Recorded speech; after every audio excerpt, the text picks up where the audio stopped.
can't tell the youth them for preach wrongs. While you try it on these lands, just remember every man is equal. Yeah. Each one teach one, and the Father God, him are the only done.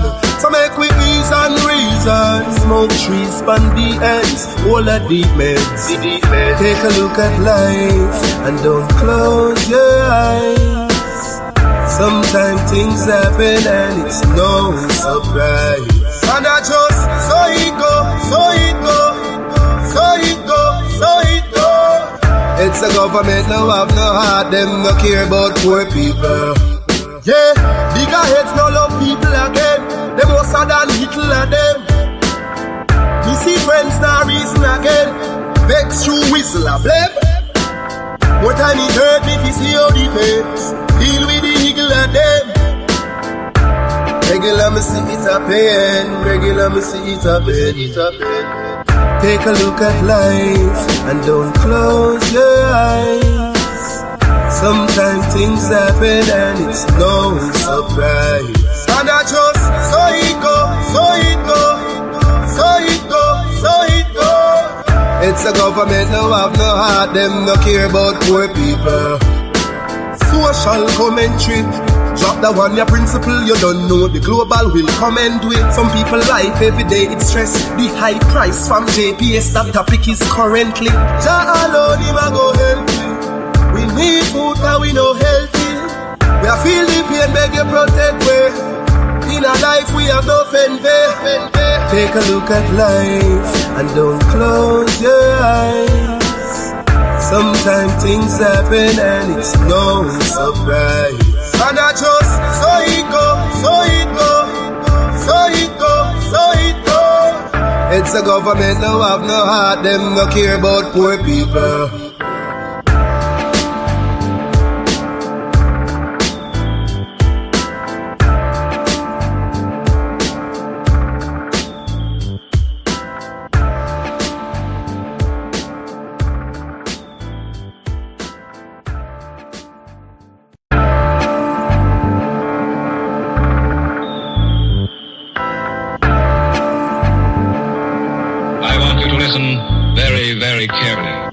It's all about life in the street. People are suffer, try survive in the heat. Bad mind them out to one hygiene a tweet. That's why enough of them get rifle a beat. Everybody want big ups and want to drive in a jeep. Every day I'm at the ball when she bike in a read. Not even 5 days we can't find for the week. Me no see no changes, the same cycle repeat. Give thanks cause life it's a sweet. But keep an eye open every time you go sleep. Cause mankind jealous and them idle go late. Them never yet plant and not try figure it. Bigger heads where you fight for the sake. Now care about the future nor the child where you creep. Them a pray the fat Kyle we submit. The system will slide where you fit. Inna the streets where we born and grow. Only Jah know and nobody know. When we talk about ghetto life, ghetto life. Talk about ghetto life, ghetto life. Everybody a priest and them want it though. That's why them a speed and they pan the go. Cause this a real ghetto life, ghetto life. This a real ghetto life, ghetto life. Yeah, yeah, yeah, yeah. Everybody just a pre-success. When me looking at the street, you me see enough stress. Them all a fight people who reach up next. Everybody want floss and a beat up chest. Juvenile in a them teen love sex. Them a breed the fast money, them no need subjects. And if you're unfortunate, please don't vex. Also the things said cause the streets don't rest. In the streets where we born and grow. Only Jah know and nobody know. When we talk about ghetto life, ghetto life. Talk about ghetto life, ghetto life. Everybody a priest and them want it though. That's why them a speed and they pan the go. Cause this a real ghetto life, ghetto life. This a real ghetto life, ghetto life. Yeah, yeah, yeah, yeah. It's all about life in the street. People are suffer, try survive in the heat. Bad mind them out to one hygiene a tweet. That's why enough of them get rifle a beat. Everybody want big ups and want to drive in a jeep. Every day I'm at the ball when she bike in a read. Not even 5 wheels we can't find for the week. Me no see no changes, the same cycle repeat. Give thanks cause life it's a sweet. But keep an eye open every time you go sleep. Cause mankind jealous and them idle go late. Them never yet plant and not try figure it. Bigger heads where you fight for the sake. Now care about the future nor the child where you creep. Them a pray the fat Kyle resonate. The system will slide where you fit. In the streets where we born and grow, only Jah know and nobody know. When we talk about ghetto life, talk about ghetto life. Everybody a priest and them want the dough. That's why them a speed and they pan the go. Cause this a real ghetto life. This a real ghetto life. Yeah.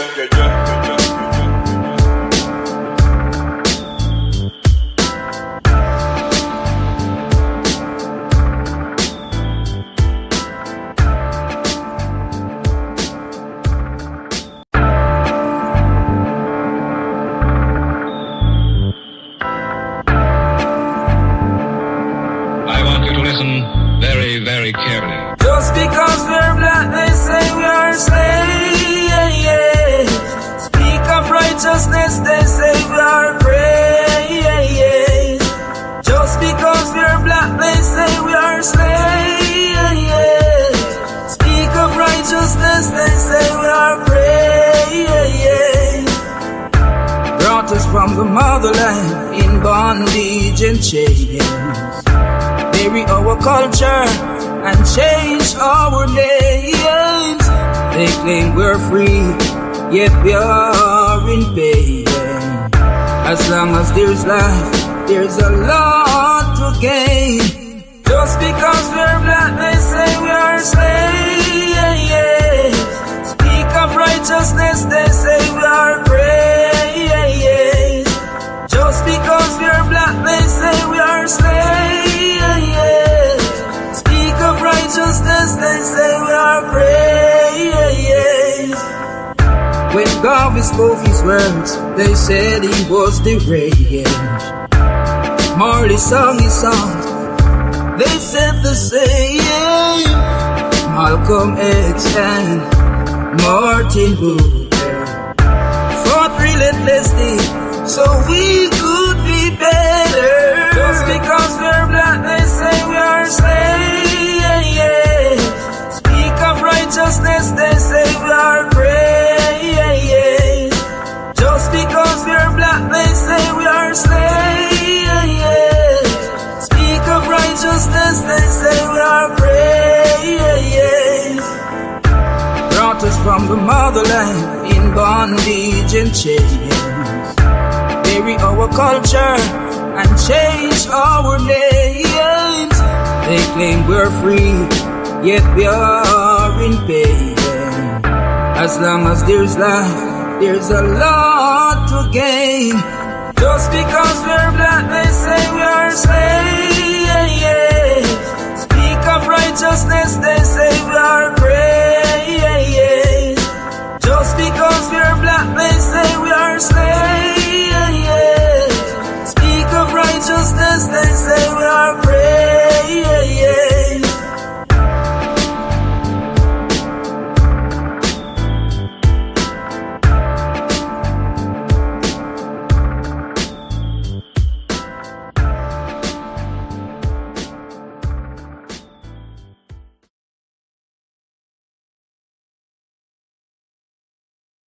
Everyone. Hey, peace. What's happening, everyone? On I deal with. Ooh, yeah. Nah, nah, nah. Suddenly there came a sound from heaven, as of a rushing mighty wind, like the rushing of a mighty wind, like the rushing of a mighty wind. Come and fill our hearts again, like the rushing of a mighty wind. Yeah, blessings. Once again, you know the routine, like the video, subscribe to the channel, hit the notification bell. All of that helps. So you don't know. Without any further ado, let's get started. I wanted to just share a couple of things that I ran into this week and some information. And I just wanted to share it with everyone.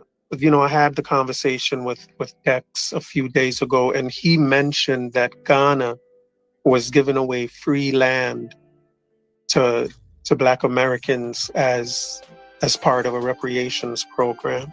And, you know, I was quite skeptical about that idea. So I decided just to look into that a little bit and just do some chat GPTing and see what chat GPT says about it and what other questions we can ask and just take it from there. Yeah, so that's the plan. You know, between then, if anyone comes in and hits that link, I'll entertain them and bring them in. Because, you know, as you can see from the title, we are running the gamut, anything from Pan-Africanism to the African Union today to FBA as usual. We in FBA business, we in a damn business, and then anything again in between. So the first question again, this was all influenced by Dex speaking about the reparations in Ghana where they're giving away free land. So I asked ChatGPT, I said, is Ghana giving away free land, or rather, is Ghana giving away land for free to American Blacks for reparations? And ChatGPT repeated the question to me. It says, you've asked whether Ghana is giving away land for free to American Black people as part of reparations. The short answer is no, not as an official reparations policy. But there are some programs that invite members of the African diaspora, including Black Americans, to relocate to Ghana under certain conditions. ChatGPT goes into it. It says, what's really happening in Ghana? Number one, Pan-African Village, a Cebu traditional area. In the central region of Ghana, near Cebu, local chiefs launched an initiative called the Pan-African Village. Through this program, members of the diaspora who complete a wellness and restoration program may receive a serviceable plot of land at no cost, though they must meet specific criteria and participate in the program. You know, I don't want to digress or go off on a tangent, but you know, the question is always asked by FBA in terms of what are concrete things that Pan-Africanism is doing or has done for Black Americans. And I think this here, the Pan-African Village, is an example of something like that. I think it can be seen as an example of something that Pan-Africanism, something positive that Pan-Africanism is doing for Black Americans, unless it's not something positive. So it says, let me read it again. It says, through this program, which is Pan-African Village, members of the diaspora who complete a wellness and restoration program may receive a serviceable plot of land at no cost. I wonder what that wellness and restoration program entails. I should have asked that question of ChatGPT. I should ask that question. What does that wellness and restoration program entails? But it says if they complete that program, they may receive a serviceable plot of land at no cost. And the key word there is may. They may receive a serviceable lot of land at no cost, though they must meet specific criteria and participate in the program. So, you know, that's not anything free. That's not free at all. That comes at a cost. You know, you have to enroll in the wellness and restoration program, whatever that may be.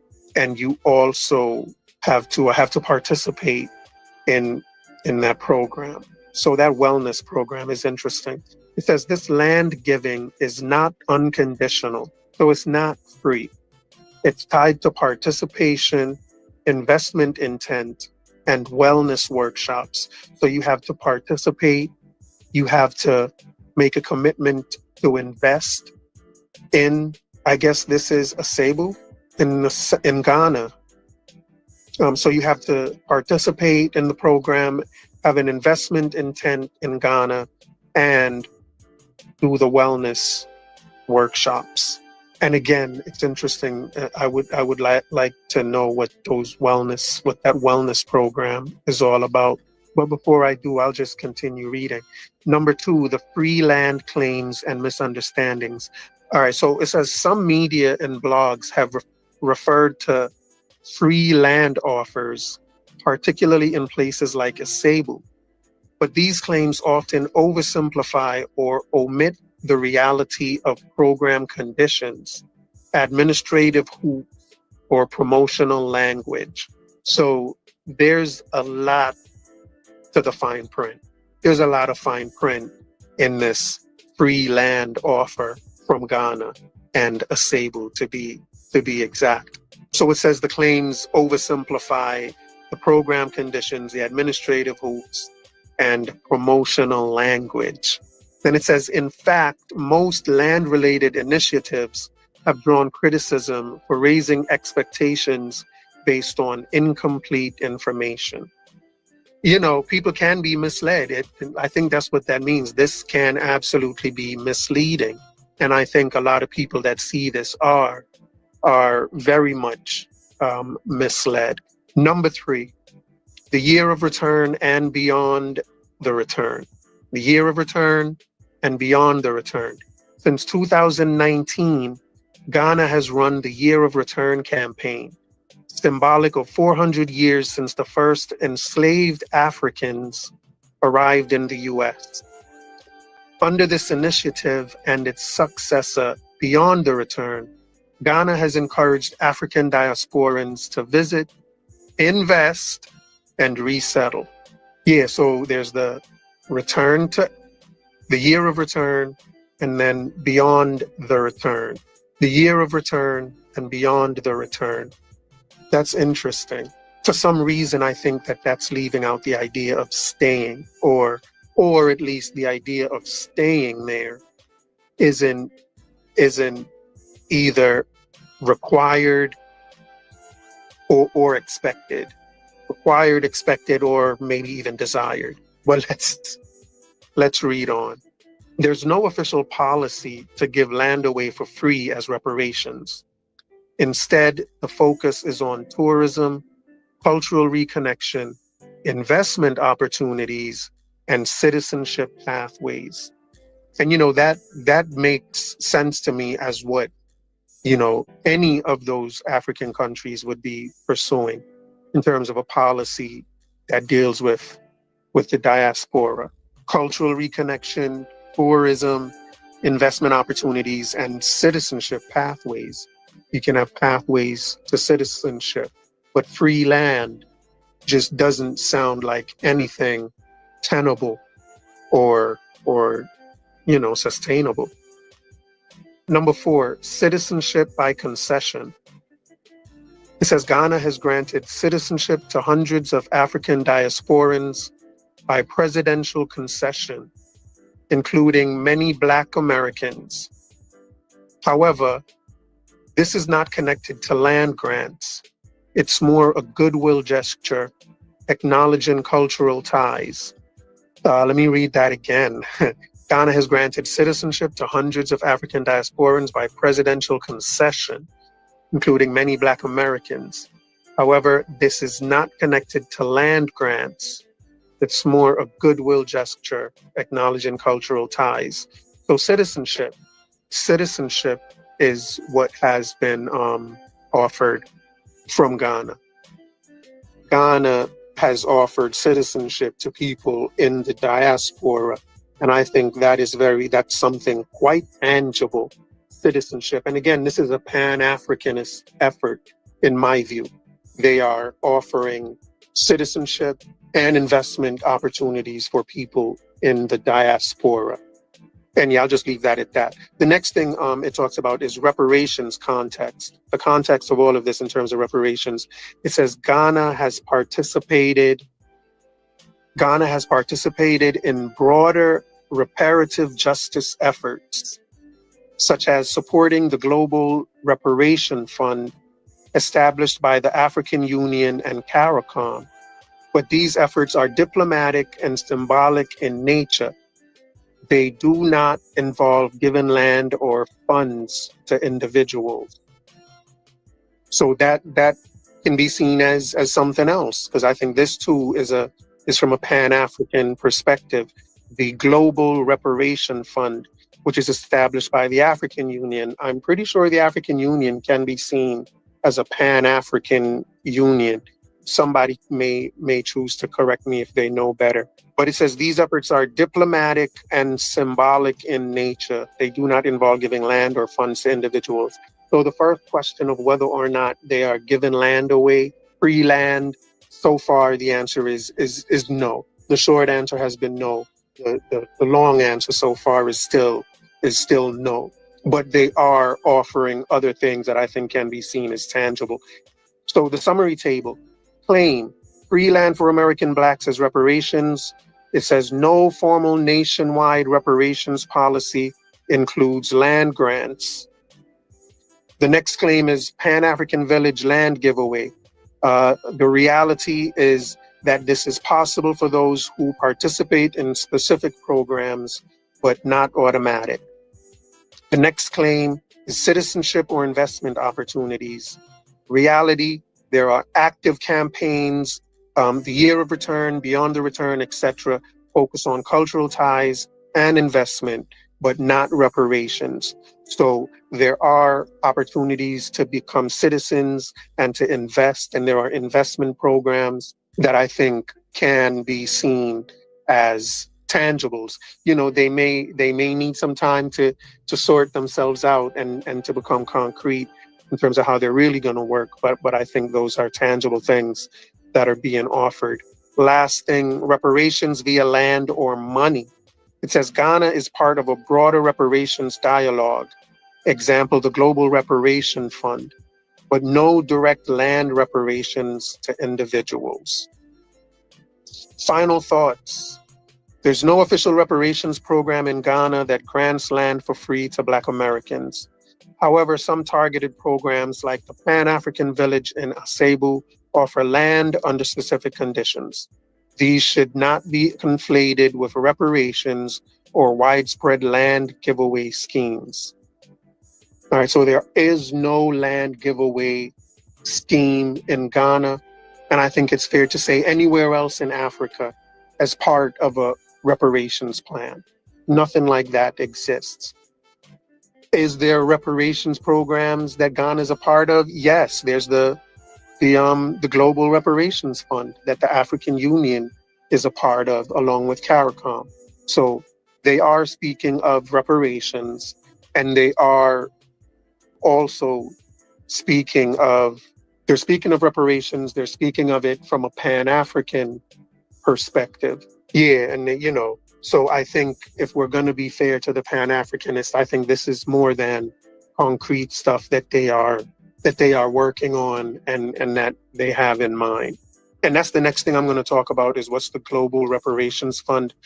Thanks for sticking around. Thanks for hitting that like button. So we spoke about Pan-African contributions to the diaspora in the form of the Pan-African Village, the year of return and beyond the return, offers of citizenship, investment opportunities, tourism, and resettling.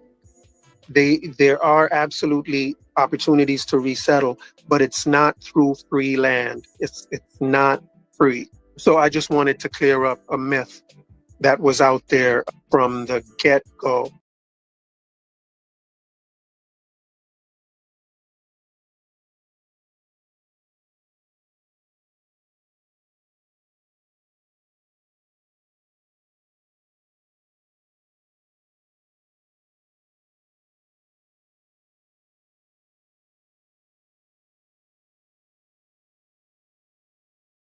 I don't know. Hey, what's up, y'all? Look at this. Peace to everyone that came in, man. We are in the building.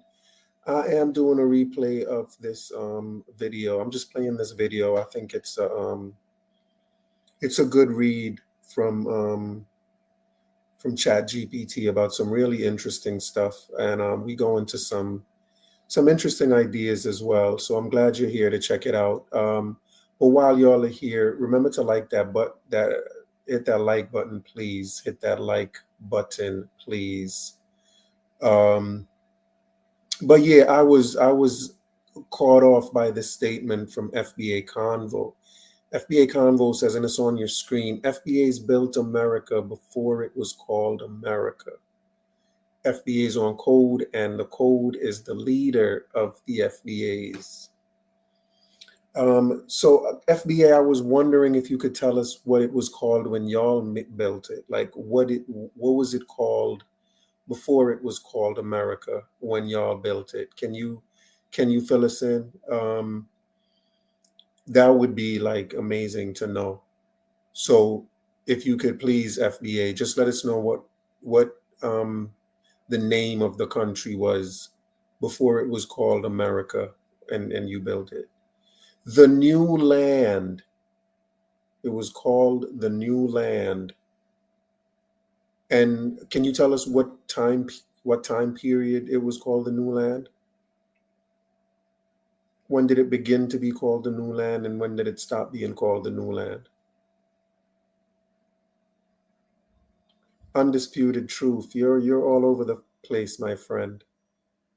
You're all over the place. FBA, I'll just kind of talk with you since you seem to be more sensible. But the New Land, when was it called the New Land, and for how long was it called the New Land? Hey, what's happening, Dex? Blessings to you. Good to see you, Dex. You're actually the inspiration for this video right here, Pan-Africanism and the Global Reparations Fund. So good to see you, bro.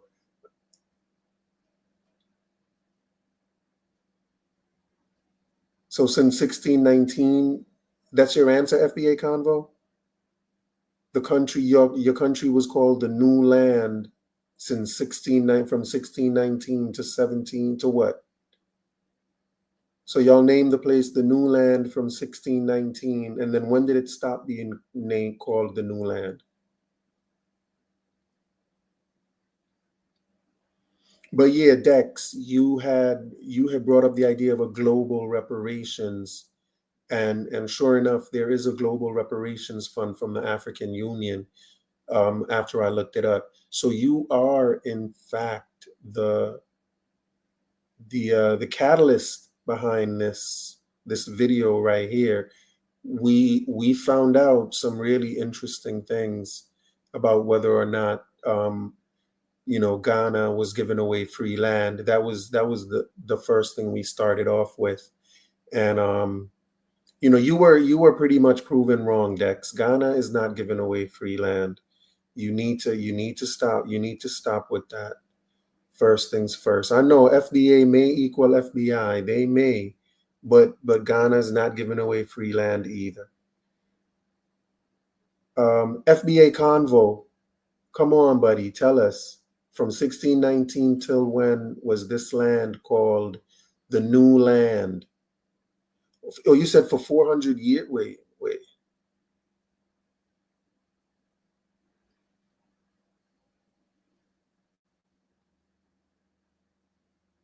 If you invest, they give it to you for free. So if you give them money, they give it to you for free. Is that what you said, Dex? If you invest, they give you land for free. But if you have to invest, then the land isn't free, Dex.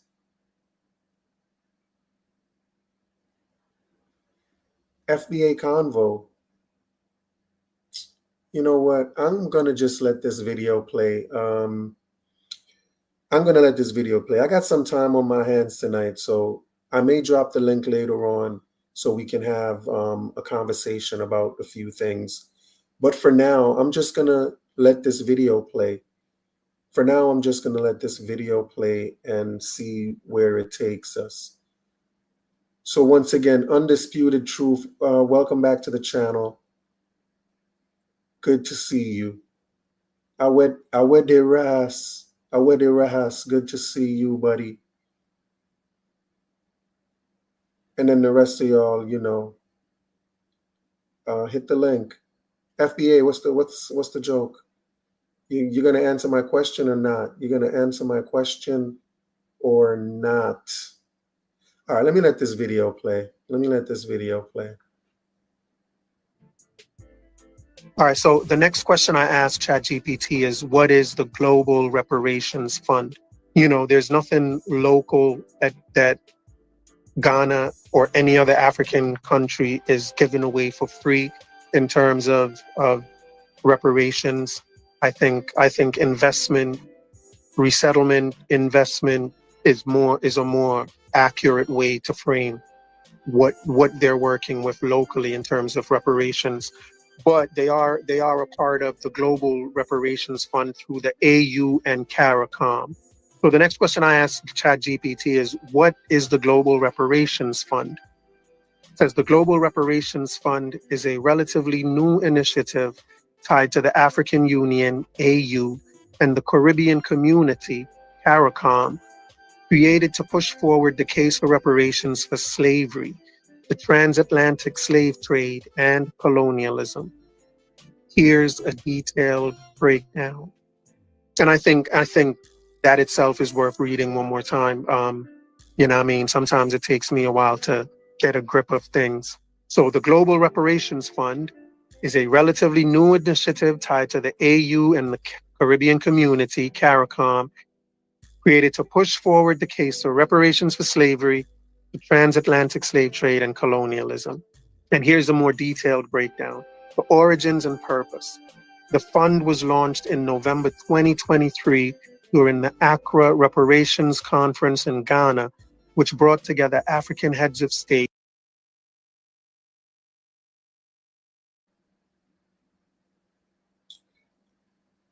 Yeah, FBA convo. Why would someone else have to answer that question? That's madness.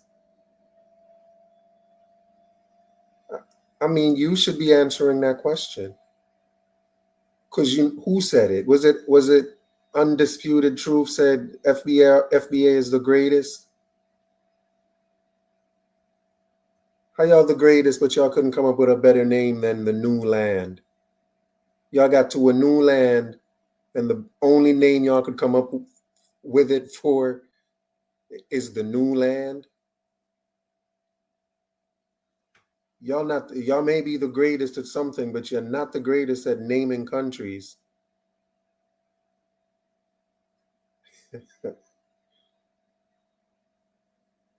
Prove it false. I got to prove I got to prove that the New Land doesn't exist. I got to prove to you that there is no country named the New Land in North America from 1916 to 2000.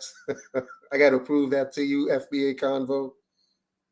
Hang on, let me go do a Google search. Let me go. If I got to prove that to you, you're going to have to prove a lot to yourself. You have a lot to prove to yourself if I have to prove that to you.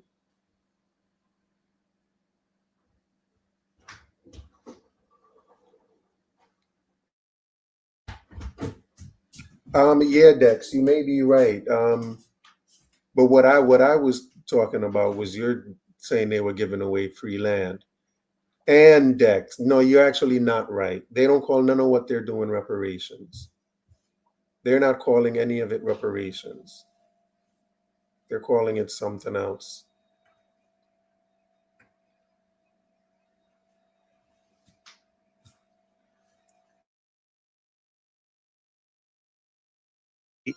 CARICOM leaders, activists, and scholars.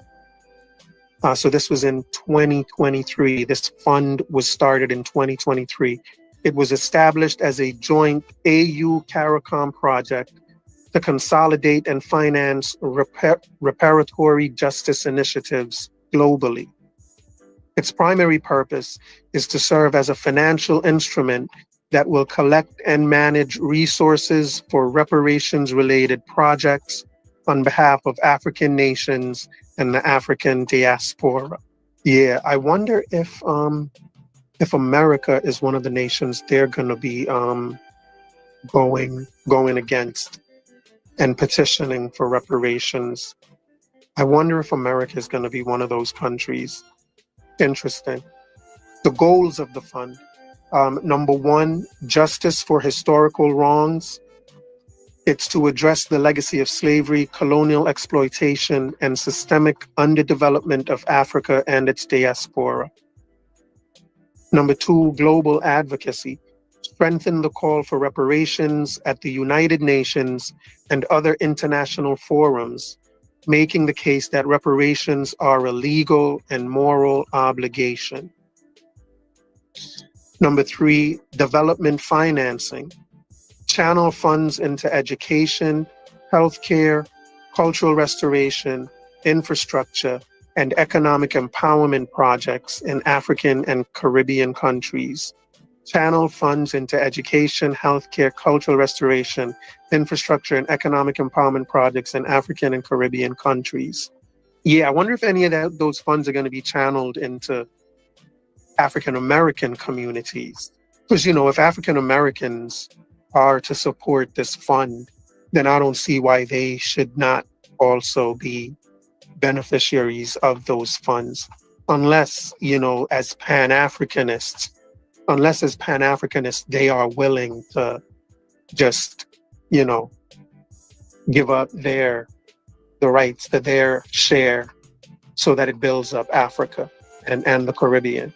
You know, who knows? That's for them to decide. I'm sure FBA won't be on board with that.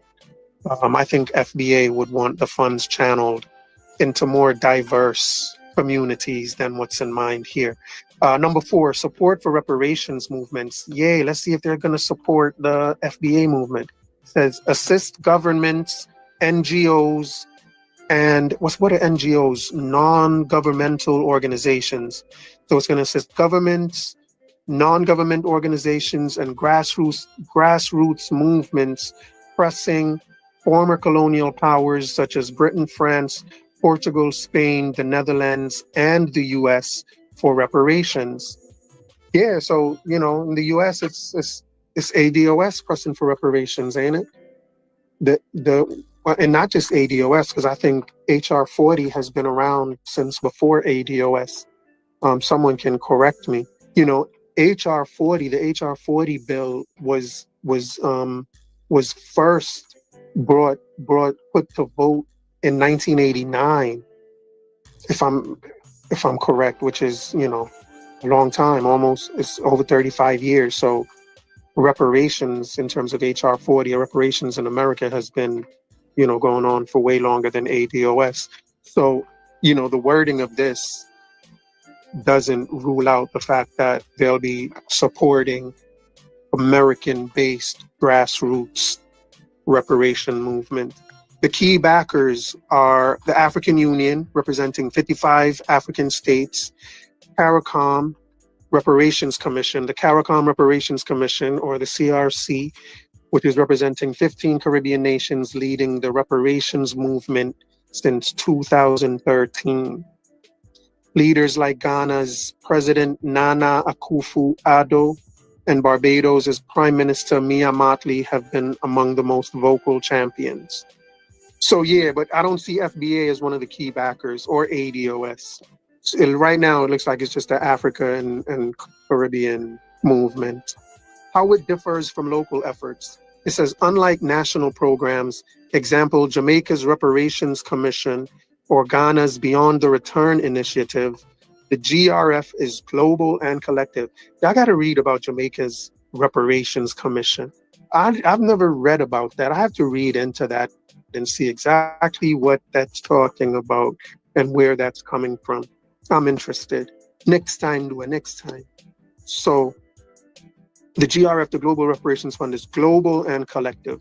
It aims to pool resources, unify the reparations struggle, and negotiate with former colonial powers as a bloc rather than individual countries going at it alone. Yeah, so we are talking about the Global Reparations Fund versus U.S. domestic reparations. And the first thing we started reading about was the Global Reparations Fund, which is from the AU and CARICOM.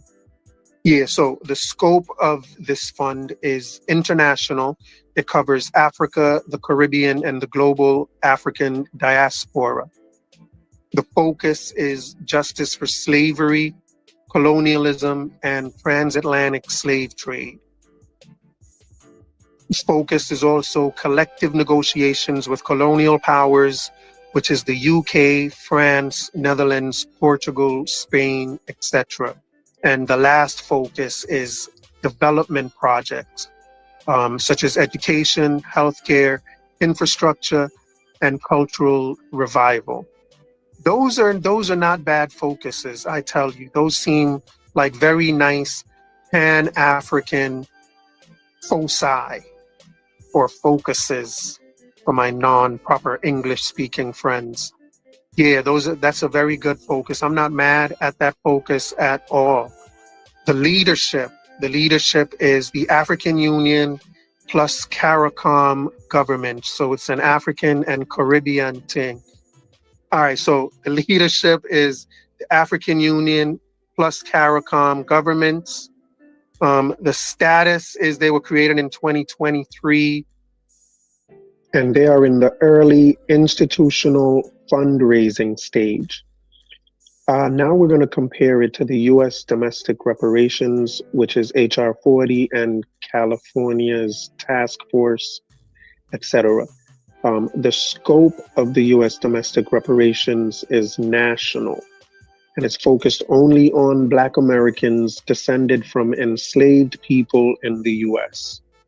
The focus is compensation for slavery and systemic racism in the U.S., which is Jim Crow, redlining, and mass incarceration.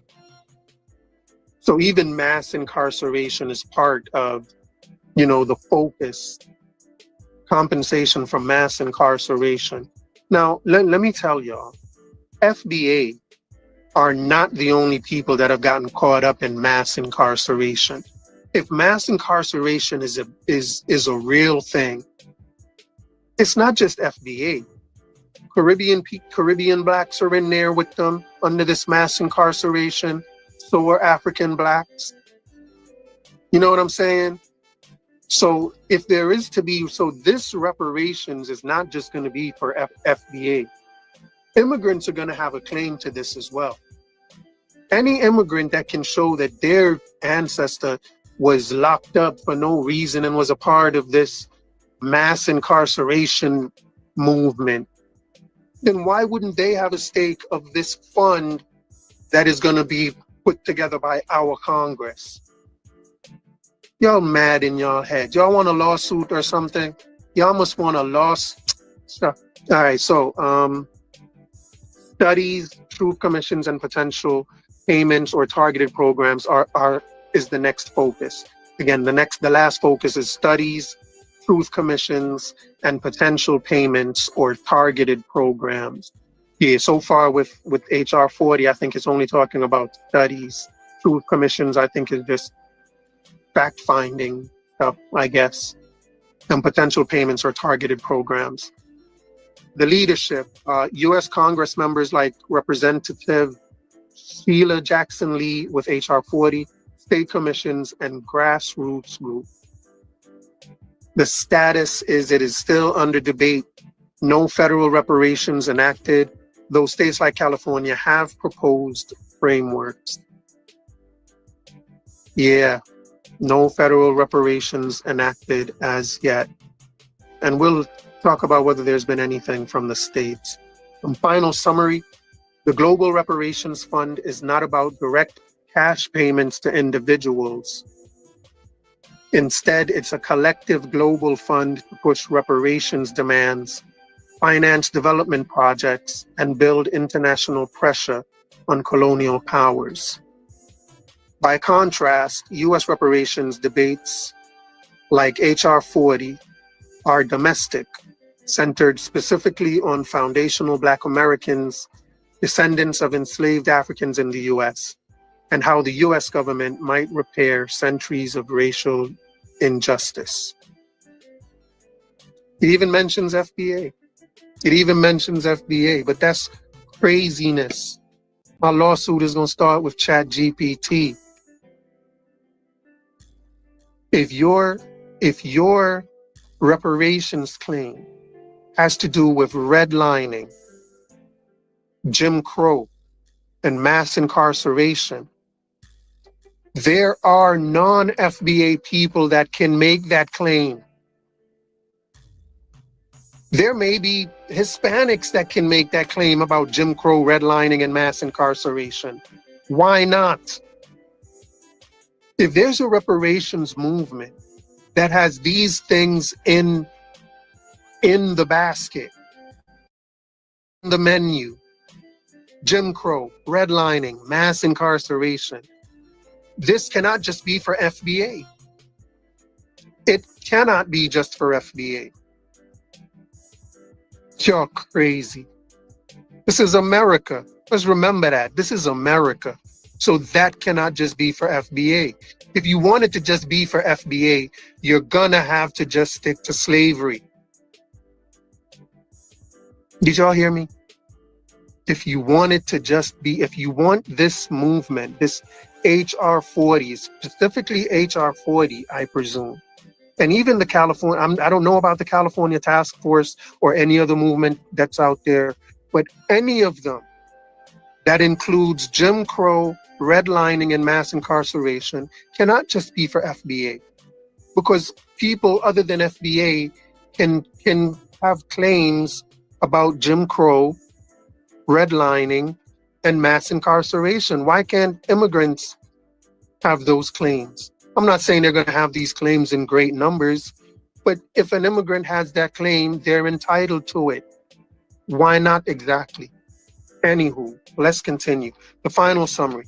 It says the Global Reparations Fund, or GRF, is not about direct cash payments to individuals. Instead, it's a collective global fund to push reparations demands, finance development projects, and build international pressure on colonial powers. By contrast, U.S. reparations like HR 40 are domestic, centered specifically on FBA. Wait, I read this already. It's that blah, blah, blah, blah, blah, blah, blah. Okay.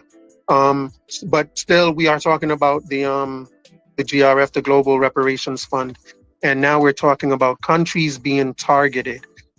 It says the Global Reparations Fund, led by the African Union and CARICOM, is focused on former colonial powers and slave trading nations. These include the United Kingdom. These include the United Kingdom, or UK. Britain was one of the largest players in the transatlantic slave trade.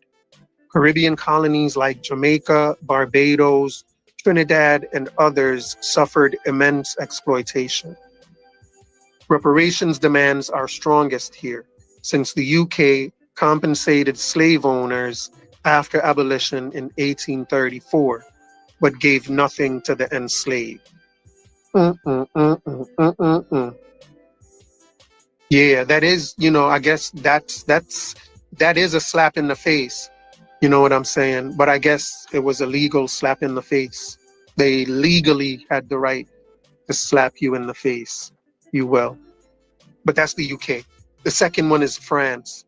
France colonized much of West Africa, Senegal, Mali, Côte d'Ivoire, the Ivory Coast, etc., and the Caribbean, Haiti, Guadeloupe, and Martinique. Haiti was forced to pay independence debt to France after its 1804 revolution, a key focus of reparations claims.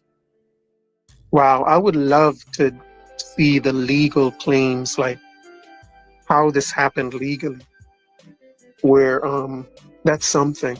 But the next country is the Netherlands, the Dutch Empire, active in Suriname, Curacao, Aruba, Saint Martin, and parts of Africa. In 2022, the Dutch government officially apologized for slavery and announced a £200 million fund for healing. But activists say this falls short of real reparations. And number 4, Portugal. Among the earliest and longest running European slave trading nations, Portugal colonized Angola, Mozambique, Guinea-Bissau, Cape Verde, and Sao Tome, with heavy involvement in Brazil's slave trade. Number 5, Spain. Spain colonized much of Latin America and the Caribbean, including Cuba, Puerto Rico, Dominican Republic. It was a late participant in the slave trade, continuing it into the 19th century. Number 6 is Belgium.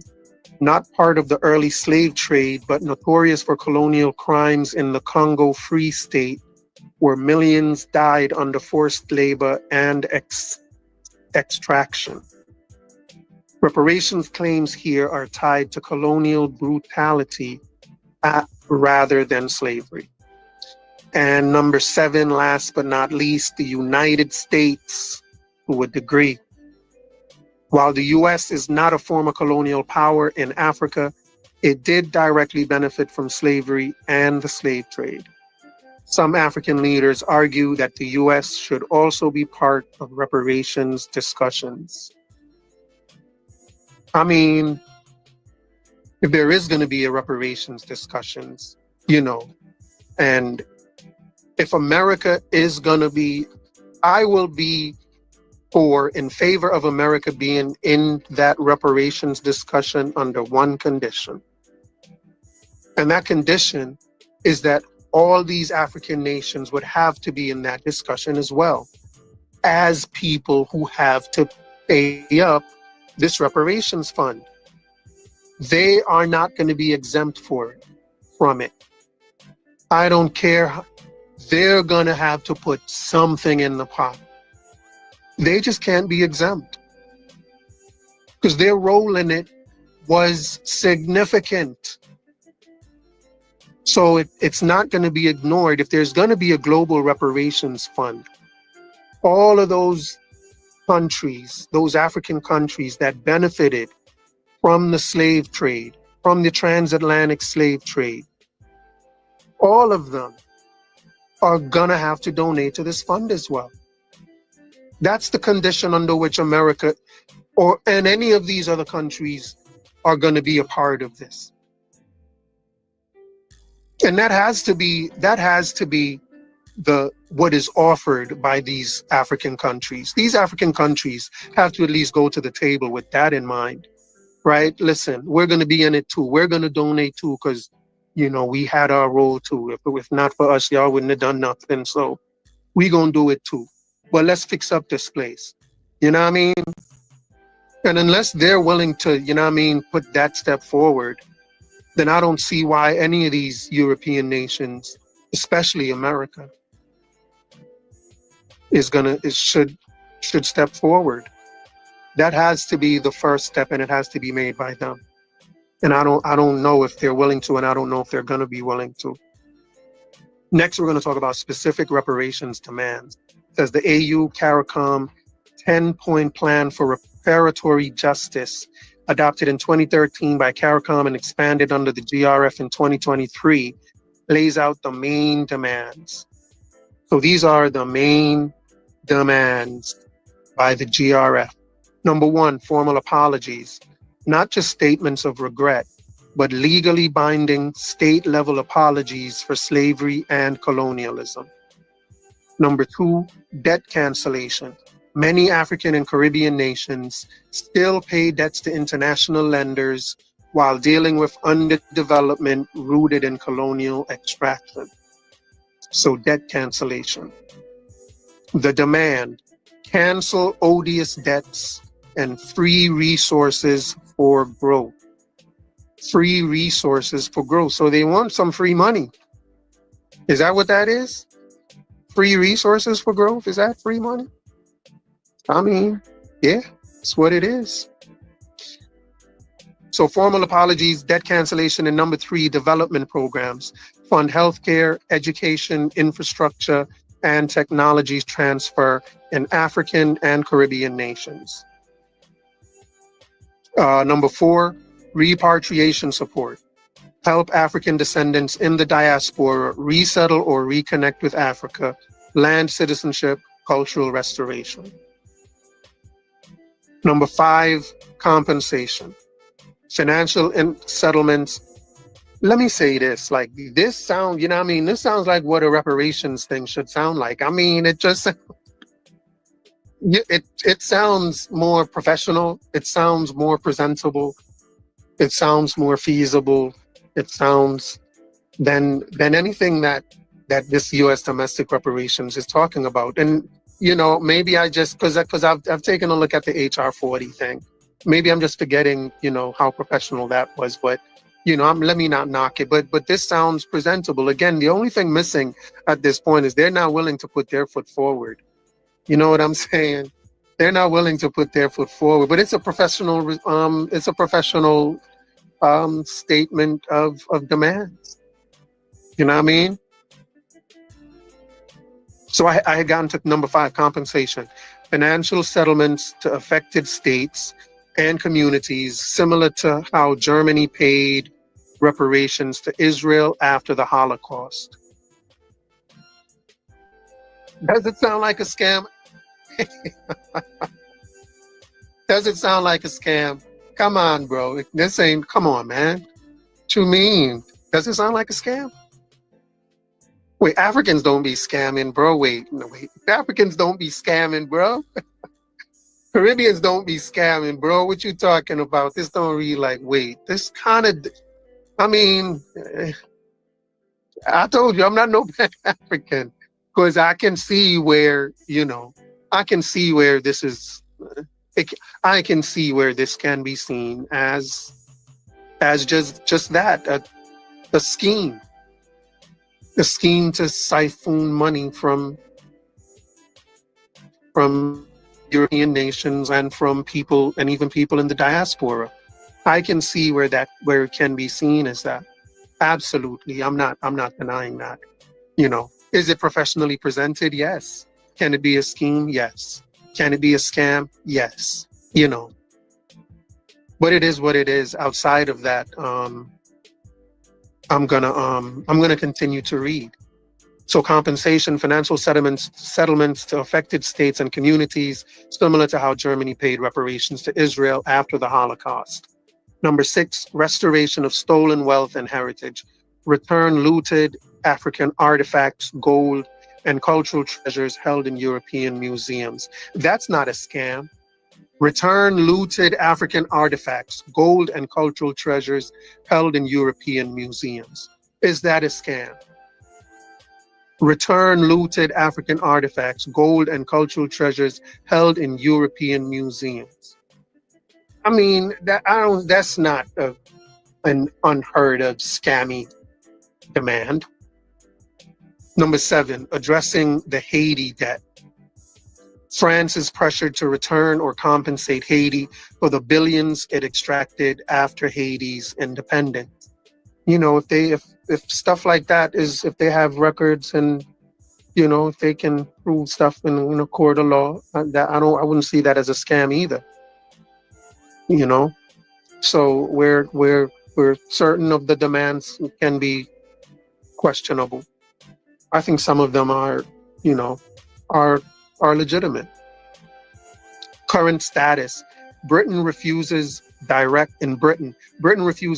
reparations, but some universities, churches, and banks are acknowledging ties to slavery and creating small funds. There you go. Yeah, you know, I'm not mad at, you know, local universities, churches doing stuff. Even with American reparations, if certain churches and universities and people like that want to create a reparations fund, I'm all for it. You know, my main objection is reparations from the American government. I don't see where that's workable. But again, Britain refuses direct reparations, but some universities, churches, and banks are acknowledging ties to slavery and creating small funds. France apologized for slavery in 2001, but avoids financial reparations, facing growing pressure over Haiti. France is like, we apologize. What you want? So France is calling it a day at an apology. The Netherlands offered apologies and a modest fund, but activists call it inadequate. Portugal and Spain have not meaningfully addressed reparations claims. They don't even want to hear it. Portugal and Spain ain't trying to hear it. Belgium King Felipe expressed the deepest regrets in 2020 for Congo atrocities, but no reparations. Deepest regrets, but no reparations. You know, it's better than Portugal and Spain. Portugal and Spain ain't give you not even their shallowest regrets. Belgium gave their deepest. In short, the Global Reparations Fund is pressing former colonial powers, especially the UK, France, and the Netherlands, to pay reparations through apologies, financial compensation, debt cancellation, and development funds. Again, they want to pay reparations through apologies, financial compensation, debt cancellation, and development funds. This is what the Global Reparations Fund is pressing former colonial powers for. It's still early, but this is the first coordinated Africa-Caribbean bloc to negotiate reparations on a global stage. The next thing they talk about is the reparations timeline from slavery to the Global Reparations Fund, 1804 to 1825, Haiti's independence debt. Haiti became the first free Black republic in 1804 after defeating France. In 1825, France forced Haiti to pay 150 million gold francs, later reduced but still devastating, as compensation to French slaveholders. This became one of the earliest cases of reverse reparations, where the formerly enslaved had to pay their oppressors. 1865 to 1870s, U.S. Reconstruction and 40 Acres and a Mule. After the U.S. Civil War, General Sherman promised freed slaves 40 acres and a mule, Special Field Order Number 15. The promise was revoked by President Andrew Johnson in 1865. Instead of reparations, many Black Americans were pushed into sharecropping and poverty. 1900, that's crazy.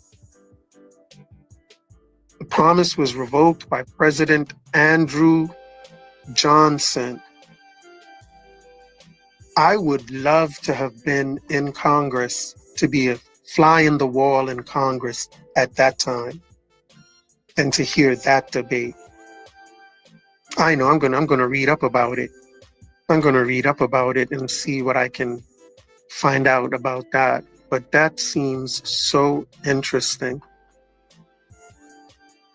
The 1900s, and just so we know where we are talking about the reparations timeline. ChatGPT has just given us a timeline of reparations movements, if you will. It started with Haiti's independence debt, and a mule from U.S. Reconstruction. And the next one is the 1900s to the 1940s, Pan-African calls for reparations. Leaders like Marcus Garvey from Jamaica and W.E.B. Du Bois from the U.S. raised the idea of reparations and repatriation to Africa. The Pan-African Congresses, 1919 to 1945, highlighted colonial exploitation and slavery as crimes against humanity. 1950s to 1970s, independence and reparations rhetoric. Newly independent African nations, Ghana, Nigeria, Tanzania, etc., raised reparations at the UN and OAU, Organization of African Unity. The call was largely symbolic.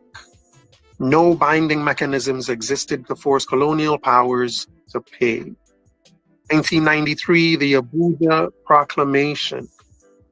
The first Pan-African Conference on Reparations in Abuja, Nigeria, declared slavery. And hold on, you know what? Let me say this, man. FBA, are y'all noticing what I'm noticing here? FBA in the house. Are y'all noticing what I'm noticing? This Pan-African movement for reparations goes back decades.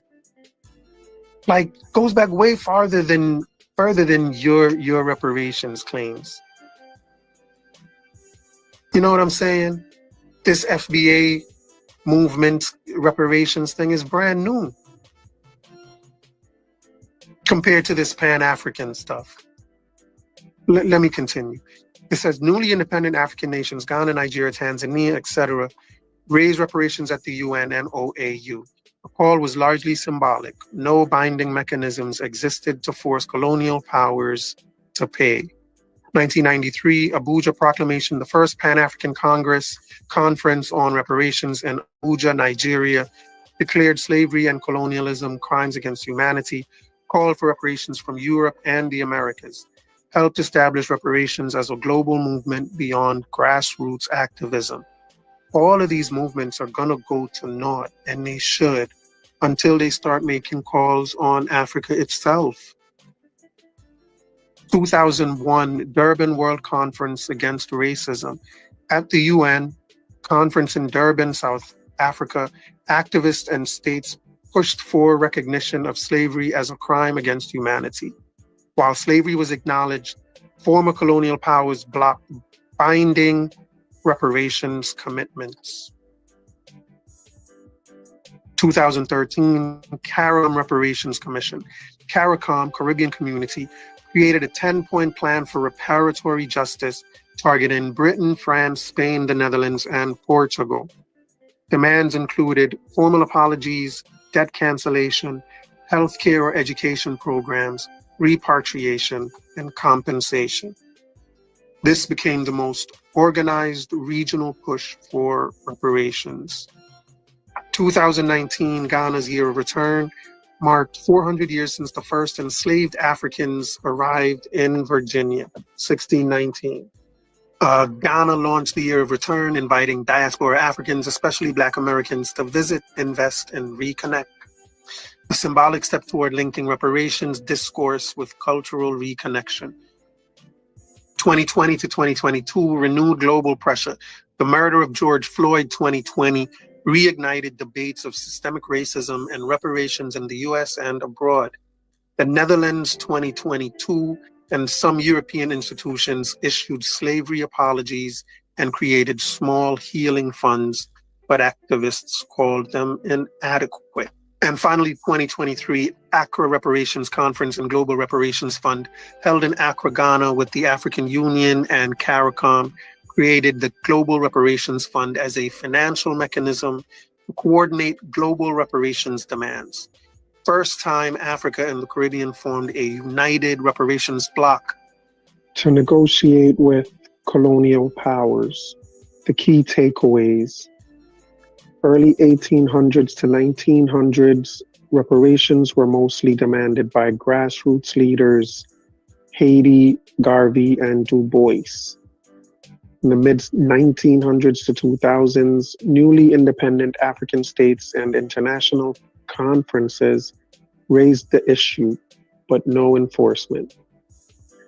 2013 onward, CARICOM made reparations structured and legalistic with their 10-point plan.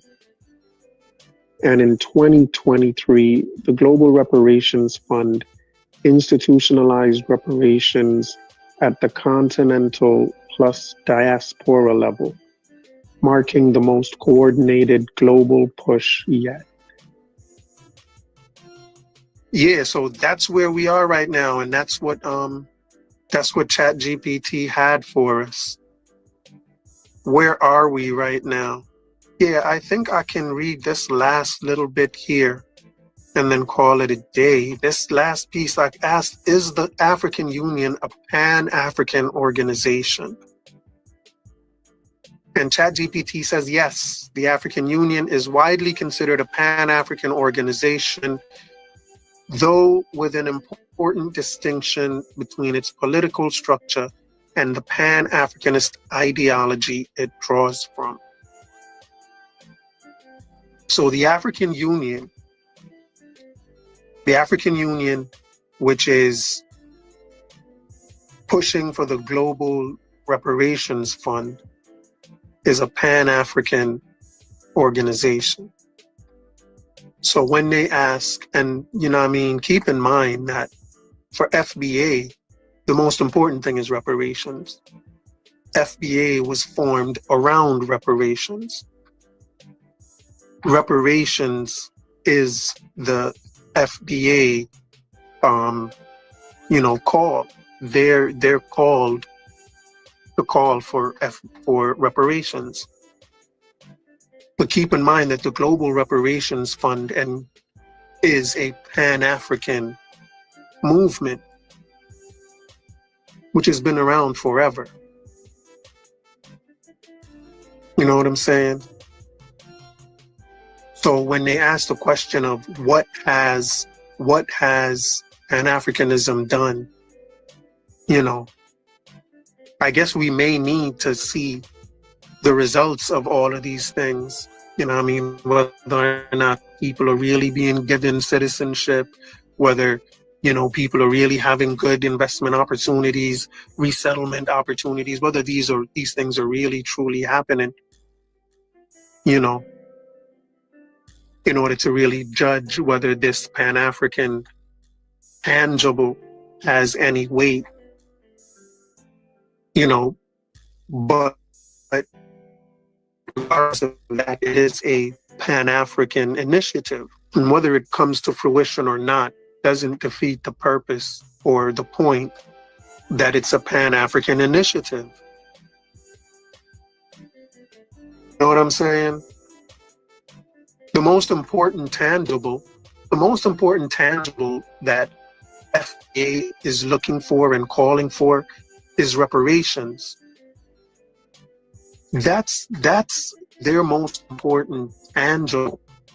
All their tangibles are tied around that. And Pan-Africanism has been pushing for reparations since before FBA. But they claim FBA isn't trying to do anything tangible or doesn't have anything tangible to show. That's interesting. Yeah, man. I think I'm going to end it here, peoples. I think I'm going to end it here for today. Please hit that like button if it's not asking too much of you. Just hit that like button, please.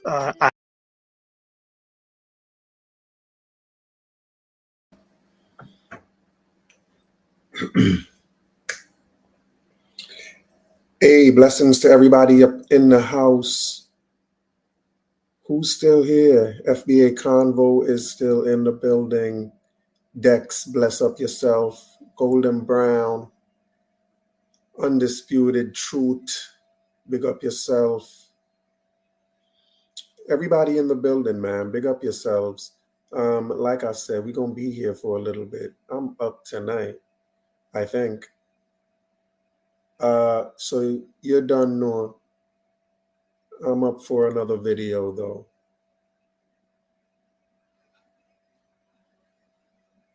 Let's see which of these will I play. I'm gonna rock with this one. This was a good build. So I'm gonna rock with this. Hey, peace. What's happening, everyone? On our deal with. Ooh, yeah. Suddenly there came a sound from heaven, as of a rushing mighty wind, like the rushing of a mighty wind, like the rushing of a mighty wind. Come and fill our hearts again, like the rushing of a mighty wind, like a river that is old.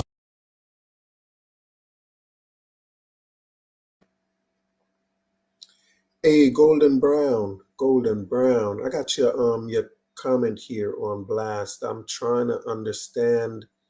You said before 1619 in America, what was the economy built on? You must understand that if you understand anything about American history, can you tell us what the economy was built on before 1619?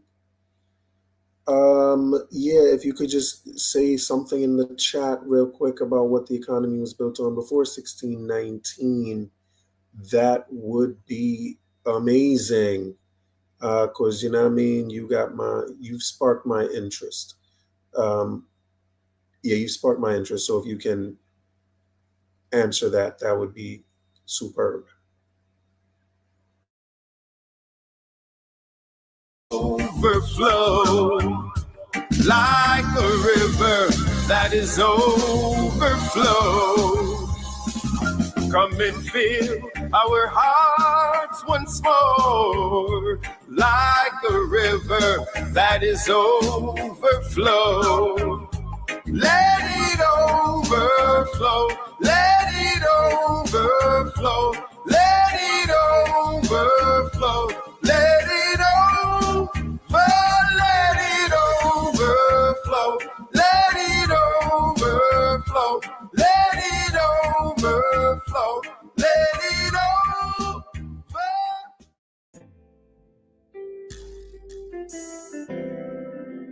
Yeah, blessings. Once again, you know the routine, like the video, subscribe to the channel, hit the notification bell. All of that helps. So you don't know. Without any further ado, let's get started.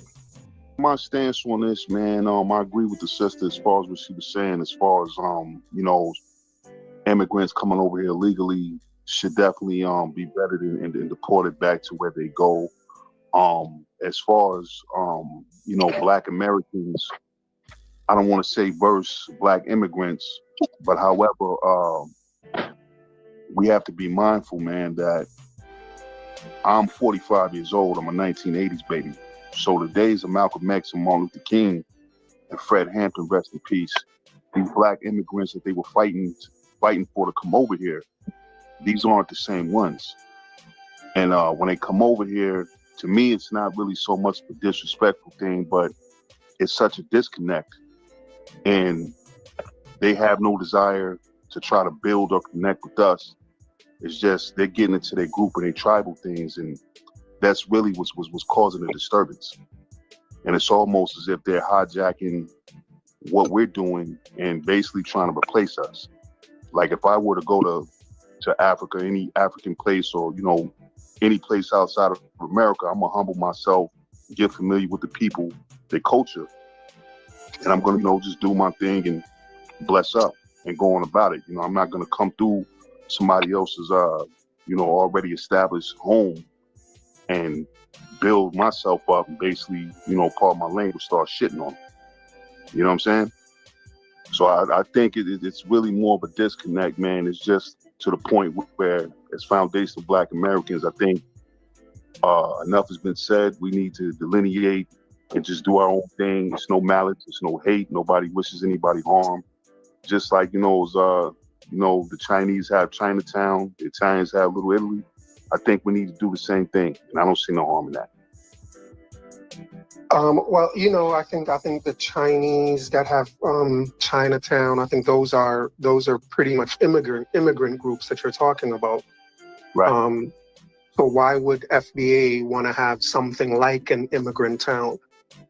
Well, if y'all are foundational to here. Well, the thing is, we know who our enemy is, and specifically with the Black immigrants that come over here, they aren't aware of that. And whatever they're being exposed to by the time they come over here, I don't know if it's propaganda, but they have no desire to try to connect and build with us on any level. I mean, I tip my hat off to, the Latino individuals when they come over here, Mexicans, Cubans, Puerto Ricans, they kind of share the the same common language, and they can kind of, you know, stick together and band for one cause. When it comes specifically with, you know, foundational Black Americans, man, we have no camaraderie or no allies with anybody. And we're just being pushed. Go ahead, I'm sorry. Yeah, I'm just thinking, you know, because the Black American holidays have been, you know, Africans and Caribbean Blacks have always participated in those Black American holidays, to the point where now Black Americans are saying that they don't want us to be a part of their holidays anymore. There was a time when Black Americans would be dressed in their, you know, when Black Americans were very Pan-Africanist, when they would dress in their African gear. So I'm trying to figure out why you say there was no camaraderie, because I think there's kind of always been camaraderie between Black Americans who have been Pan-Africanists. And I think it's actually that camaraderie from Pan-Africanists that helped with that civil rights movement to get Black immigrants here. So, you know, and it wasn't necessarily, and in my estimation, it wasn't an FBA effort. I think in those days when Pan-Africanism was happening, I think FBA and the FBA way of thinking in terms of delineating wasn't even in any Black Americans' mind. Black Americans at that time were a lot more Pan-Africanist. So I'm trying to figure out why you think there's never been any camaraderie when Pan-Africanism was so big. Okay, well, I'm Brooklyn born, Long Island, New York raised. And oh man, especially, I'm sorry to cut you, but especially Brooklyn, bro, because I'm, you know, I mean, I grew up in the Bronx, and when I was growing up, you know, Brooklyn was like the center of Pan-Africanism, if you will, and those Black American holidays, and it was just, Brooklyn was kind of the place to be for that type of environment. And I'm sure you're aware of that as well. So again, I'm still kind of at a loss as to why you think there's no camaraderie. I think there's no camaraderie. I think the lack of camaraderie came into existence with FBA and with the fight for reparations, because I think this push for reparations is a lot more out there today with FBA and ADOS, because I think they're really reparations movements. And I think that's really where that rift is coming from, is from reparations and Black Americans feeling that Black immigrants in particular, want a stake in their reparations claim. And they're like, no, this is for us. And I think that, in my estimation, that's what ended the camaraderie, is Black Americans and their push for their very recent hard push for reparations. Right. And to a degree, man, I mean, to a degree, I can definitely see that and definitely bear witness to that. But however, being an 80s baby, I gotta confess, man, I've always seen the vision. I've always, and I'm not trying to sound like, you know, some sucker for love dude, but even, you know, as a young Black American going to school, talking to, you know, a Jamaican female, her brothers wouldn't let her intermingle with me. Haitians the same way. There was different conversations they was having in their household versus my household. You understand what I'm saying? So I've always seen that divide. Always. Individuals would speak certain things, but as a collective, it was always kind of segregated, and it was always kind of grouped up. I actually didn't really. Yeah, but when you say it's grouped up, my culture. Go ahead. I'm sorry. But you don't think African Americans also grouped up and kind of, you know, I don't think it was just a one-way street of just Africans grouping up. And I think African Americans also kind of, you know, had their issues with Africans and certain Caribbeans as well.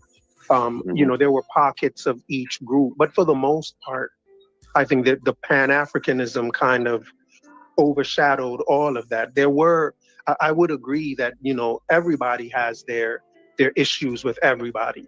You know what I'm saying? But I think overall, at the bigger picture, I think Pan-Africanism was more respected. And like I said, with those holidays, African Americans were decked out in their African gear, and Africans were welcome to all of their holidays and celebrations. You know, and what you would find when you go to those things, the only thing you would see really are African vendors selling African gear. You know, so but again, I just think people having issues. I think everybody did. Africans, Jamaicans, and African Americans also had issues with. Some African Americans had issues with Africans and everybody else as well. I think today, though, it's just so much more out there. And again, it reached its tipping point. I didn't mean to cut your wisdom, man. My bad. No, absolutely. No. You can definitely cut in, because you know, if you feel like you want to say something, you can absolutely cut in. You know, it definitely reached this tipping point, because, like, you know, what you said, like, it'd be specifically like an African American day, or even, you know, like a party or something like that, and you know, you have, you know, African or somebody else, you know, coming through and they're introducing and inducing, you know, their culture, but they're not really spending their money with us. We're spending our money with them. You know, there's soul food restaurants that, my 45 years of living, I can tell you, good brother, I've never seen any African coming there to get some cornbread and collard greens. But I see us going to get beef patties. I see us going to get some jollof and things of that nature. You see what I'm saying? So it's like the tipping, it's like it's always been brewing, and individuals beyond I want to say before my generation, a lot of Africans, Jamaicans, and Haitians, they kind of understood what the common cause of the good fight was when they arrived here. But I don't know if it's the generation after them or the ones that are coming in after them. It's just a total disconnect. Just a total disconnect. And that's Is it all right if I chime in? Is it all right if I chime in? Yeah, absolutely. But just actually go ahead, Sentinel. Yeah, peace, brothers. I appreciate what I'm hearing from both of you. Me, myself, I'm Haitian, right? And I'm listening to both of you, and I want to salute both of you first and foremost, because you are taking a mature route, and you are really trying to speak from an objective level, trying to gain understanding and share wisdom. You know, so salute to both of you for that. Now, I'm gonna say something to start off, and please understand where I'm coming from. Please be patient. I'm 47. I'm from New York City. You know, my parents migrated here in like the 1960s. You know, legally, nothing illegal about it. I was born here in the United States of America. In the 1980s, I dealt with something horrible. It was like all black people were against Haitians. What was it about? I didn't find out until a few years later, because I'm a child then. We were blamed for AIDS. In like 1988, we had to have a march on the Brooklyn Bridge. It was like 3 million Haitians. Brooklyn Bridge shook the bridge. I was like, what's this all about? You know? And you had spoke on Gotti Logic. You said something that is really key. I believe personally some of this is propaganda. You know, I believe propaganda had something to do with what was going on over there back then. And even right now, when you think about it, when a lot of like either Caribbean or African people get over here, they already have a preconceived notion of what Black Americans are like. Do we own any of these media platforms? Do we own any of these publications or anything like that? Like, why is it like let's take hip hop, for example, right? When you go back to like the 70s, early 80s and things like that, people were trying, the pioneers in hip hop, a lot of them came from gangs, and they were trying to draw people away from that culture. And like, let's invest in something else. Let's build something else, right? Like Africa Bambaataa, Fat Boys, all of that stuff. It was about love, peace, and enjoying our time. And then we had the wave of like your Poor Righteous Teachers, X-Clan, Public Enemy. You know, they were raising up Black consciousness, rocking the medallions and all of that stuff. But who made the decision that said, you know what, this stuff does not sell? We're not going to promote this anymore. That was a positive movement that was just moved and just shifted out of the way. And it's like, you know what, guns everywhere and drugs. And I'm not knocking any of the artists who were saying this is what's going on in our neighborhood. But why did that have to become the de facto? And that's what people were seeing worldwide. So when they come over here, there's this preconceived notion. Now, we have a responsibility. I don't care who you are. If you're Haitian, Jamaican, Japanese, Chinese, whatever the case may be, you have to make a conscious decision. And it's not easy, but you have to make a conscious decision and say, you know what? I have to hear these people's story for itself and not go with like this propaganda piece right here. Because when you have the opportunity to be up close with a person to actually hear their story, a lot of times it doesn't matter about your background or whatever the case may be. So long as you are a humble human being, you're going to find some commonality with something, no matter where you are, even white people. You know, we could go certain places in the country and, you know, you'll see people, white people in like trailer parks, and it's like, wow, it's like, you know, they're really like destitute. You know, we understand we want to take care of our own. That's reasonable. So the thing, I don't have hard, concrete evidence of any party or organization that's trying to fan the flames. But I can tell you right now, you touched upon something where you said perhaps it's propaganda. Because how is it that somebody comes from overseas and they have a preconceived notion about a certain segment of the population over here? And mind you, it's the Black Americans. Where's the preconceived notion about the white or like the Indians that live out here? Or the Arabs that live out here? Why is it the Black Americans that have been targeted with this propaganda? You know what I'm saying? I'm gonna just add on to what you're saying, good brother. Because me personally, man, like I was telling a good brother before, and I stand on this, man. I believe a lot of Haitians and Jamaicans that was here around the time of, you know, Malcolm X doing the civil rights. Deep down, they get it. They understand. You know what I'm saying?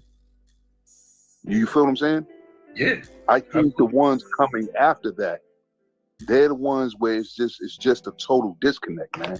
Like, you being 47 years old, being from Brooklyn, New York, you know the history of America. You know what Black Americans been through. If you went down to Mississippi today, say you was driving trucks or something, and you was driving through Mississippi, and your body, you'll feel it like, well, hold up, man, you know what, this Emmett Till got killed. There's a lot of history out here, you know what I'm saying? Mm-hmm. Where the average dude coming over here, probably in the 90s or something, probably from Africa or something like that, they won't get it. They don't understand that. You know what I'm saying? I specifically ran into some Jamaicans that I met in 2012 that been here in 2007 that was telling me, well, you know, if the KKK ran into me, man, it wouldn't matter to me because I'm Jamaican. I would never have to deal with that. Wow. Nigga, you blacker than me. Mm-hmm. You blacker than me. You see what I'm saying? So it's a real total disconnect. And I think dialogue that we have is something that we really need to have. And I think people need to understand from an FBA standpoint, we're not talking about delineating from every ethnic group. If you a rider, if you ride for foundational Black American, man, and we ride for you, that's what it is. But if you on that cooning, like how we handle our coons, y'all handle y'all coons, that coon is stuff that just gotta go, man. That's gotta go. And a coon is basically a tether is basically a foreign coon. You see what I'm saying? And I think that's where a lot of the division come from, good brother. Yeah, you know, the interesting thing is that we had a reality check. I mean, already we know in the history of the United States of America, there's the legacy of lynching.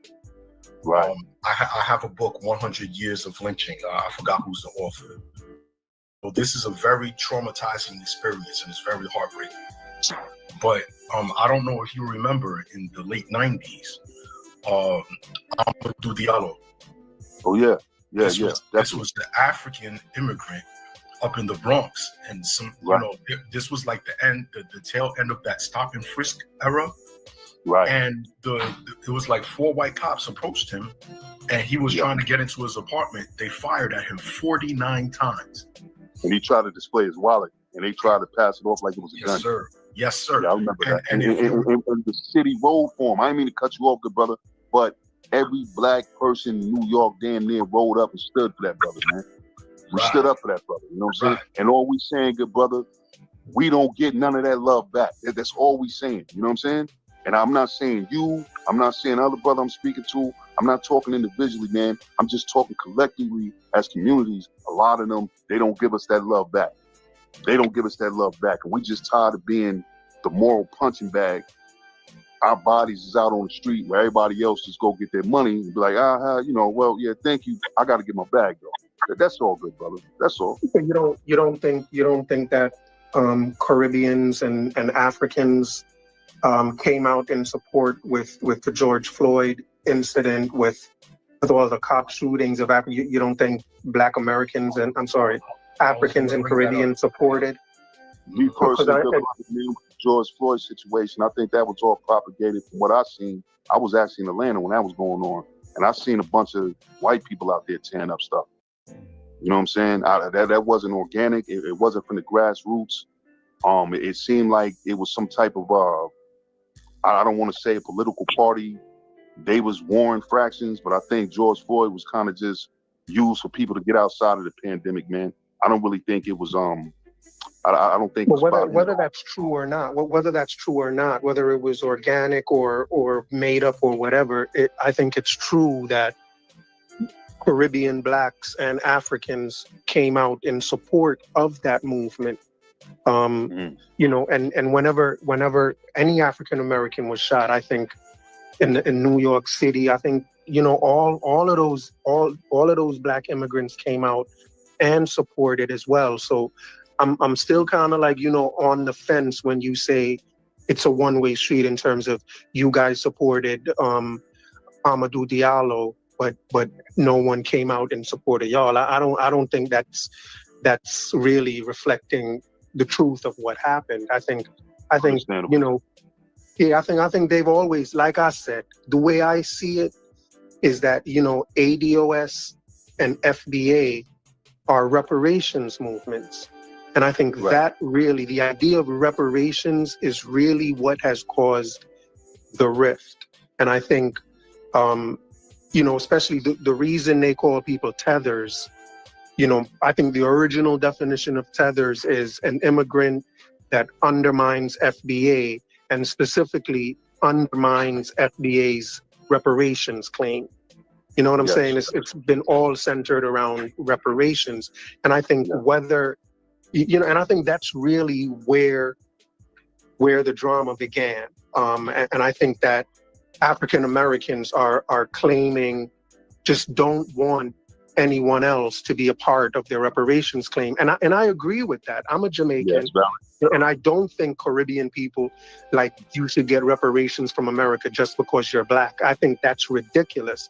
And I think only Black Americans that have ancestry in America, that have slave ancestry here, they're the only ones that are entitled to reparations from here. And I think that could have been sorted out without creating this rift, because immigrants like myself, I can't prove that I was here for slavery, so I couldn't make a reparations claim. I would have to go the route of scamming to do that. And I think and that's not something that I'm trying to do. You know what I'm saying? And I think whether FBA or ADO, whether those movements started or not, you know, those reparations claim, like, immigrants couldn't make no reparations claim. So I don't know why this rift even came about. What was the point of it? I think that's why I'm like, what is really behind it? Why would y'all create this rift over reparations when it's unnecessary? To be honest, to only go off of what I've seen, man, it's valid. It's valid as far as what you're saying, the reparations claim. And again, from what I've seen, a lot of Jamaicans and Haitians kind of understood that. And it was like, well, basically what you just said, they understood it. And I'm not trying to throw nobody on the bus. I'm not trying to be that guy, but I just got to be real. I seen a lot of Africans and I seen a lot of Hispanics attacking that. And that's where the rift came back, because they was under the impression that it was like, oh, you're being divisive, you're trying to cause division. It's like, nah, man, this was created, not even really created. We're just saying who we are. So when we pump for this reparations thing, we don't need anybody that's outside trying to cling on to this. Let us get to this, and then y'all do y'all thing. That's what I would do. Yeah, I didn't really see too much pushback from a lot of Haitian and Jamaicans. And I'm being honest, you know what I'm saying? Yeah. So, when it comes to like a specific task or a specific job, right? You always want to get the right people to handle that job. Maybe when it comes to this particular thing within the black community, whether if you're Haitian, Jamaican, Black American, whatever the case may be, perhaps there needs to be like, what is like public relations almost? Because as we can see, there's something fanning the flames, and there's this divide, and there's this rift, and it's even elevated to the point where there's strife. Now, I agree with the other brother. He beat me to it.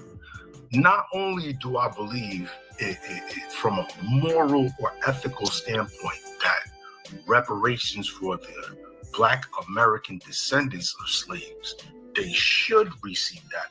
But also remember, we still live in the same areas, in the same communities regardless. So when your condition in your state is finally addressed, this impacts everyone.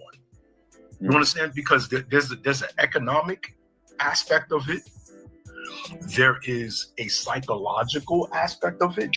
Like generation after generation, not just the disrespect in word, but the mistreatment, tangible examples that can be given, right? The United States government conspired against Black Americans, putting drugs in the neighborhood. They let the drug dealers run amok until it's like, yo, time is up. Now they want to throw these guys in jail. What do you think the pipeline to prison is all about? Right. You understand? So there's an economic, there's a psychological impact of it. You understand? And just plain old justice. So when the condition of these people who are already here and they throw us all in the same pot together, that impacts everyone. Yeah. Then we could have a break in the cycle of gang warfare and drug dealing and the schools being underfunded and not having the supplies and the resources that are needed to teach these children properly. Right? Even things like the neighborhood, like the supermarkets. Go to a supermarket in the white neighborhood versus a Black neighborhood. It's two different experiences. The produce is different. The meat is different. There's different selections that you will not find in your neighborhood. All of these things, I imagine, like you were talking about soul food earlier, that's a better option. Like allow them to have more opportunities to open these businesses and have these restaurants. Aren't we sick and tired of seeing like these Chinese food restaurants everywhere? Yep. And their stuff is poison? Definitely. You know what I'm saying? So for as far as the reparations goes, I'm a supporter of it. You know what I'm saying? Make it happen.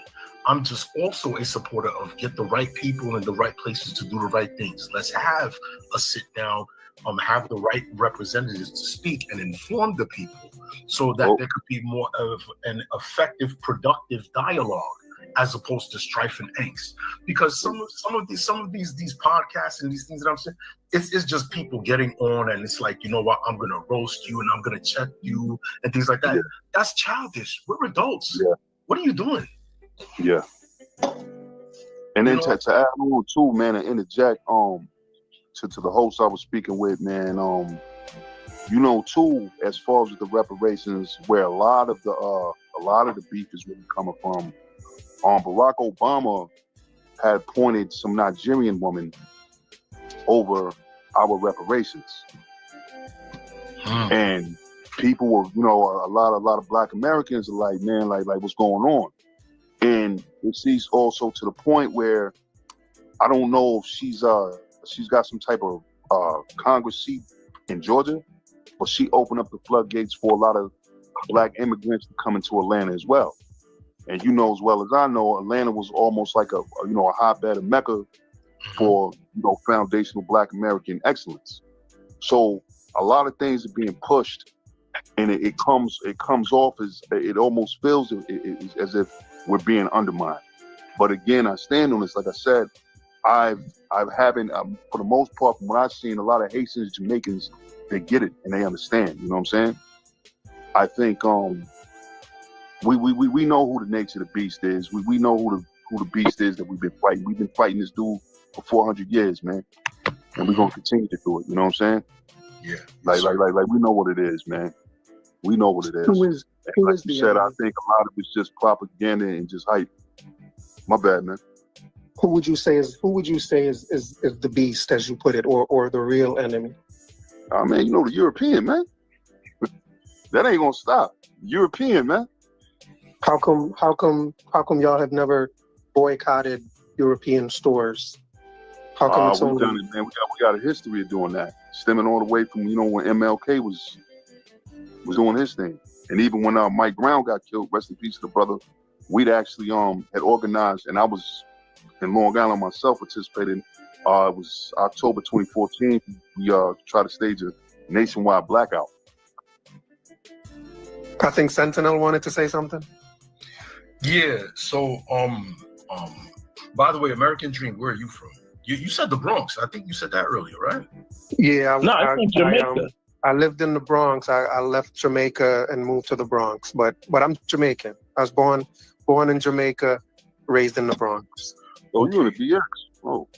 Yeah. See, so we all have this thing in common where, you know, I grew up primarily in Queens and Brooklyn, right? And, you know, you're the Bronx, Gotti, Brooklyn, and then he moved out to Long Island. We all share this northeast New York City or New York area commonality. Like, everybody just came up together. A lot of times you will see a black person, you might think he was Black American until you meet his parents, right, or his grandmother. You know what I mean? And it's like, oh, like she's speaking patois to you. It's like, oh, I thought you was like, yeah, I'm Trini or Jamaican, whatever the case may be, you know? Mm-hmm. Facts. But the rest of America is not like that. Here's something I really want to touch on. And I think some of you know this, so forgive me if I'm, you know, retreading for familiar territory, but I'm just stating it just for the facts. ADOS, American Descendants of Slavery, that's where the person who coined the phrase FBA, Foundational Black American, that's where he originated. He branched off from that. Now, I believe American Dream was stating earlier how ADOS, American Descendants of Slavery, are actually moving forward with a legal agenda. Because when it comes to reparations, you have to sue for reparations. FBA, on the other hand, what is the real agenda? They said delineate. First of all, the word is being used incorrectly. That's not what delineate means. They're using the word to express segregate or depart from or withdraw. That's not the definition of the word. See there?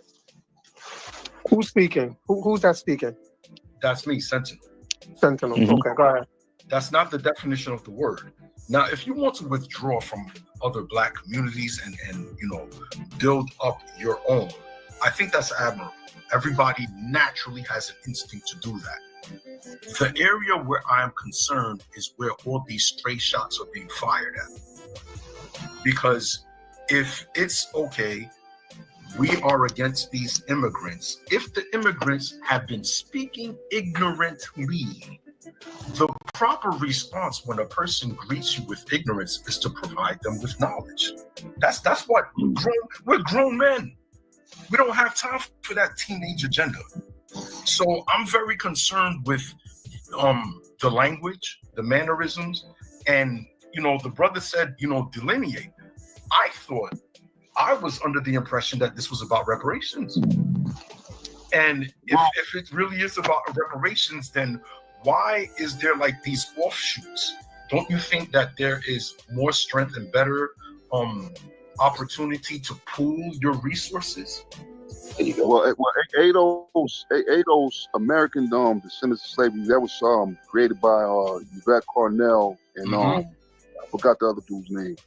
But they're more or less leaning to become some type of political party. FBA is just pure lineage. Yes, I mean reparations is a wonderful thing, but FBA is just pure lineage. It's about who you are, where you from. Now, question. Has anyone ever been in a situation whereas someone has passed on and they left whatever they left behind, they had a child or two that had passed on that did reproduce? What the child should have got if they were still alive, it got divided amongst their doggone offspring, their children, right? Okay, now check it out. There were 4,000 slaves that were designated for the reparations to happen, right? So, if the government digs back and determines who, or somebody bring their paperwork to say who's who. This is the original one that's supposed to have got X amount of money. That's your starting pot of money. All the other relatives in the family, after that, it gets split up amongst all of them. If they do it the legal way, which they will do it legally, it gets all split up. So all of these people under the impression we're going to get $350,000 a piece of reparations. No, you are not. Whatever the original amount was, which has been tabulated to be, is $350,000 or $375,000 for 40 acres and a mule per person for the 4,000 slaves. If they put that money on the table, bam, then they find out who's direct ancestors of those people, bam. That money gets split up generation. It gets all split up. So I don't know why people got under the impression that each and every doggone black person in the United States of America will end up getting $375,000 for reparations for slavery. Because I'm like, I know I am guaranteed to be one that will not, because I am not a descendant of slavery. I think Leonard, I think FBA business. What's good, bro? Where you from? I'm from Alabama. You know, I stay in Houston now. Though. I've been in Houston about 20 years. Oh, that's what's up, man. Peace and love, man. I'm FBA from Long Island, bro. Oh yeah, hang on a second. Leonard, I think that's why because the reparations isn't just about slavery. It's also about Jim Crow, redlining, and these are things that happened years after slavery. So I think that's why they've come up with a new dollar amount. That's why it's not just about 40 acres and a mule, because that was just based on slavery. So now when they bring in Jim Crow and everything else that happened after slavery, I think that's why they're saying it's going to be more than just the 40 acres and a mule and that money being split up. So I think that's where they come up with a larger amount. But let me ask the FBAs that are okay. Let me hit you with one comment. I'll be real brief. Sure. The redlining, Jim Crow, segregation, and all of that. That don't have anything to do with reparations. We could have if we got this, if we got that, if we got that's some if and. That's not what the way it was written initially. It only covered the freed slaves. It's a one and done. It covered the 4,000 free slaves.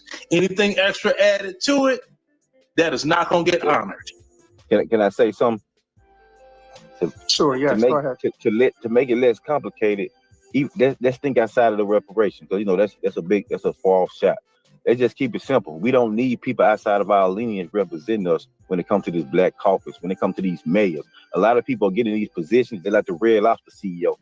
We got a lot of black people went out there and supported him because they looking at him like he's black. He's really Nigerian. None of his dollars are going to touch our community. His dollars are going to go to Nigerian people and keeping them good and more immigrants. We need people representing us. When you become a mayor, city council, I want to know where your lineage is from. Facts. You gotta be coming as a Democrat. The Democrats haven't done jack for black people. I know that. Anyway. But guess what? We call them out now. We need a lot of people. We don't know how to differentiate. We're not differentiating these immigrants who we just looking at. So we got an enemy in front of our face. Not all of them, but we got enemies that's cosplaying as us, and we just looking at them as a black person, not looking at them as a different type of person with a different type of agenda. They don't have. Yeah. They don't want to invest nothing into your community. It's not only about just reparations, it's about spending with each other. It's about your lineage, helping our lineage the same way they come over here and say that we got too much stuff on our mind. We don't want to join your fight. We just got to get money. Okay, that's cool. Let us do the same thing. We just want to help each other and get money and not worry about y'all issues. That's how we want to do, just like y'all. I don't understand the problem that people have with FBA. I just don't understand it. I don't see anybody that has a problem with FBA. What I'm saying is this. A lot of people are under the wrong impressions when it comes to this reparations thing. They're not looking at the legal ramifications of it all, because reparations is what? Isn't that inheritance to something that the ancestors were supposed to get paid? They didn't. So it's an inheritance that goes and goes and goes down the road, right? Isn't it? No, I don't think so. I think because they bring in, if they bring in, like I said, Jim Crow, redlining. But they can't bring that in. But they do. FBA, for example, hold on, Leonard. We right here, Leonard. American Dream. Hold on, bring Leonard. It in, but they can't. But hold on. Legally. FBA Business and Gotti Loke, because y'all are both FBAs. Do y'all believe that Jim Crow, redlining, do you think that those things are also a part of your reparations argument? I think a good lawyer is supposed to be able to sell it, because you kept me from opportunities that disadvantaged my whole family. You know what I mean? From the patents that was stolen and everything, you know what I mean? Black families should have had wealth that was passed on that just didn't even get an opportunity. If you don't have a good lawyer, if he can't bring that case to the judge. No, but I'm sorry. I don't know whether you answered the question or not. Do you think Jim Crow, redlining, is that a part of the reparations argument? I do think it should be drawn in as well. Okay, so if it is, hang on, Leonard. If it is a part of the reparations argument, wouldn't certain hang on, let me ask this question. If a part of the reparations argument is redlining and Jim Crow, wouldn't certain immigrants who can show that they were redlined or who lived through Jim Crow, wouldn't those immigrants be entitled to some form of reparations as well? Good one. I actually thought about that, but would it be a lineage thing? That would be something they need to argue for themselves. Boy, I love not getting a yes or no answer. Boy, I love it. They wouldn't be able to ride. They wouldn't be able to ride with us, because I mean that's their own separate situation. Yeah, you gonna have to get your own lawyer. You can make your own stuff, because we going off our lineage. Like you can give it. It's a whole bunch of people might be owed something from the American government, but they're gonna have to make that case themselves. Okay. Right, but you wouldn't be opposed to them. But you wouldn't be opposed. Hang on, Leonard. But you wouldn't be opposed to them making that argument. Yeah. If they deserve something, but I'm not going to make the argument for them. But you just don't want them to be a part of your reparations thing. Because it would be, because, from my estimation, right? Let's say if you had, let's say, a class action suit, right? Mm-hmm. And instead of just FBA going in there for reparations, if you had a larger class action suit which included immigrants, and granted, the immigrants are only asking for their share of whatever they're owed for Jim Crow and redlining. So they're not asking to get the same amount that y'all are getting. Like, if it would make, because I can imagine that it would make your case stronger. Like, why wouldn't you want them to be a part of your case? Because because the history that we had in this country, the immigrant thing was the last straw. It's in our spirit. We got FBA that don't even talk to each other, but we talking on the same type of. We on the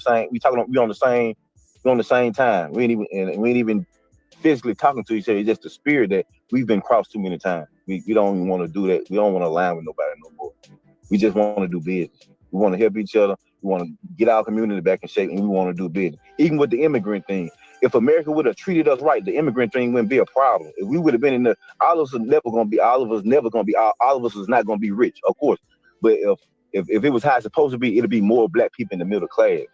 So if it was fair and how it should be, like I say, it wouldn't be a problem with the immigration. But when you bringing people in to work slave, try to want us to compete with these people for slave wages, I have a real problem with that. All right, so FBA business, you just touched on something, right? So you came a little bit later. We were all like introducing ourselves, right? Me personally, I'm not black American. I'm Haitian, right? I was having a conversation with my cousin like a week or two ago, and there was something that we had touched upon that kind of goes along with what you were saying. I feel that it's a real insidious, a dishonorable, really shady move what was done, where like you could have the black Americans that are here, and then the United States of America looks at a different set of black people and say, you know what, we like those black people, and prop us up, and we're like, yeah, these Negroes are better than those Negroes. They you know, like that black on black crime, they pitting black people against each other. It's manipulative, and it's not something that I go for. No, it's not something that I go for. You know why? Because when they tired of me, they're gonna bring the next person. Now it's the Mexican. Now it's the Indian. Man, whites are not pinning blacks against each other. Whatever. Look, hold on. I didn't say all whites. I didn't even say all white. Look, the bottom line up front. Every time somebody say they meaning white people, put drugs and guns in the neighborhood, so we will eliminate ourselves. Black people never take accountability on the fact of, did somebody pull a gun on you and force you to use or sell that poison? No, they did not. You made a conscious decision to do what you did. So accept your fate.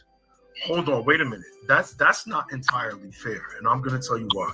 Well, how is that not fair? Because the criminal who decides to go out and sell the drugs, once he found it in his neighborhood, he's held accountable. He's prosecuted. He's imprisoned. Exactly. Right? But what about the one who put it there in the first place? This person just goes scot-free? Aren't both parties accountable? But why is it only the black person who we see now he's in the handcuffs and now he's serving time? Okay, well, why did you have... Look, cocaine does not grow in Chicago. Yeah, well, why in Chicago you got a library in every hood, but that's the safest place for any of these black youths to be because ain't nobody up in there. Nobody reads. Explain that. I get what you're saying. What I'm saying is... Okay, well then if you get what I'm saying, you should understand it. Well, just because if they get arrested for it, you got to blame the person that put it there. No, I was born with two hands, right? If I slap the taste out my wife's mouth and I go to jail for domestic battery, what, I'm gonna blame God because I was born with two functional hands? Is it God's fault that I was born with big hands that I can slap the taste out of a woman's mouth with? I can pimp slap her? Blah! Okay. Come on now, let's just be real. Wait a minute. Okay, so let me use another analogy. You tell me. Let's say a person, right, accidentally, for whatever the case may be, he goes to visit his friend and he dropped his pack in the house. It was like whatever, like some coke or whatever the case may be. And some of the kids in the house start sniffing it, smoking it. You're gonna get upset at the kids, like, what are you doing? Why are you doing this drug? You should have left it. Right?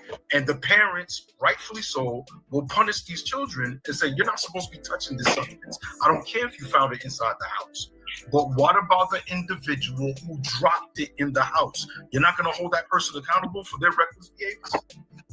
Bruh, that's a bad analogy when it comes to I don't think it helps your case to It don't, equate. bruh, Leonard. Hang on, Leonard. I don't think it helps your case to equate African. Hang on. I don't think it helps your case to equate African Americans with children, right? To say that they're just children that don't know what's best for them. It's children. I'm just using the example in which somebody creates. Okay, bruh, I understand. Let him speak, Leonard. Leonard, let him finish. Okay, I'm letting him finish, and I got one form that's news. You can Google it, and it's in the news right now. Sure thing, but let him finish. I'm talking about where someone intentionally goes out of their way. They spend money. They deliberately create these types of conditions. Look, you're absolutely right. No person was forced to pick this stuff up and go and do what they did in their neighborhood. They should be held accountable and prosecuted. But there was a precursor that actually led to these conditions, that led to the opportunity for them to even do this thing that was negative in the first place. Like I said, cocaine does not grow in Chicago. It doesn't grow in New York. Where's this stuff coming from? Yeah, but partner body, man. Leonard knows this, man. Leonard knows this, bro. Leonard ain't stupid, man. He knows that. We keep getting out for the FBA. And Leonard on here just wrecking right now, man. This is recreation for Leonard right now, man. It may be. No, that's nothing of the sort. That's just that's nothing of the sort. Like I said, it's a lot of doggone. It's a lot of excuses that are being doggone given. Just because ain't no poppy fields. Let's not talk over each other, gentlemen. In Chicago. Ain't no cocoa in Chicago. Hang on, that same argument. Hang on, let's not talk over each other. When we talk over each other, it's really just noise. Yeah. So I'm sorry. Let's let people speak, finish their thought, and then say what we have to say. I want to give us. Was that Sentinel or Gotti speaking? No. I was speaking. I'm gonna land my plane, man. Like FBA, strictly about lineage. What comes with that comes with that. We just telling people, man, we doing our own thing. We standing up for us. Basically, if you're Nigerian, African, Haitian, Jamaican, you commit a crime, don't label it, oh, it's a black youth that out here did this. Nah, stand on that. It's a Jamaican or a Haitian dude that did this. Just like when Nigerians and Africans, they get rewarded when they the first pilots, or they the first person that graduated this or such with these accolades, or they make sure that they express, oh, you know, they African this, or this is the first Nigerian for that. Yeah, keep that same energy. That's all we on, bro. It ain't no beef. It ain't no smoke. We doing our own thing, man. We doing our own thing. It's all love. We doing our own thing. But on this soil, y'all gonna respect us, man. That's all. Because we wouldn't go to your home. We wouldn't go to any other place and run for certain places in government and involve ourselves in other people's politics or none of that. We're gonna play our position and do what we do. That's all we asking for, man. That's all. I have a question for the FBA guys on the panel. With the immigration thing and the deportations, and the last time I did a show, there were a couple of FBA people who actually want to start the process of not just getting rid of illegal immigrants, but they want a moratorium on immigration, and then even a path to get rid of legal immigrants as well. And so my question is, like, and it now appears that the only people that FBA want to share America with are the same white folks that enslaved them. And I'm wondering, do you guys see any type of like contradiction in that? Like, I don't even know if contradiction is the right word, but anything weird in that the only people that you're showing respect for nowadays, and the only people you want to share the country with, are the people that enslaved you? Like, how does that make sense to you? How do you reconcile that? One, we know them. Like, we have so many of these new people coming over here, and we don't know their behaviors. It's like having a new enemy. We know them like they know us. We've been dealing with these people for a long time. Right, but there's nothing worse than being put into slavery.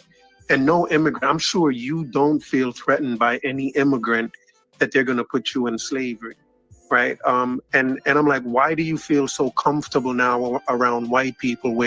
Because there are white people now who are delineating from y'all. There's this new place in Arkansas where they're creating their own white space and they're delineating from y'all. So why do y'all feel so comfortable with them that they're the only people you want to share the country with, and you want to get rid of everyone else? What makes you so comfortable around these white folks where you think if you get rid of all immigrants, that's gonna get rid of all your troubles? We haven't shared it enough. Like, it's like 100 million immigrants here. Like, who in their right mind would invite so many people with so many different cultures, knowing that is going to crash? Like, you see what's going on in Minnesota? These people are some drastic people. Like, they extreme people. Like, what they're trying to usher in. Not to cut you off though, but in one breath you say y'all are the ones that are responsible for bringing these immigrants here, and then in another breath you're asking who in their right mind brought these people here. Y'all are the ones that said that it was y'all that made it possible for immigrants like myself to come here and other Africans. So what do you mean when you say who in their right mind brought us here? Because you did. Because time changes. Again. Gotti, Loc, or FBA, Gotti, you wanna take a shot at it? Why do you feel so comfortable just being around the white folks that enslaved you? Why is it that you think that America belongs to only the people that were enslaved and the people that enslaved them? Why do you feel so comfortable around these people? The same people that you're asking for reparations from. Me personally, I don't feel comfortable around no European. I'm pro-black. I'm pro-FBA. I'm more for the separation, my man.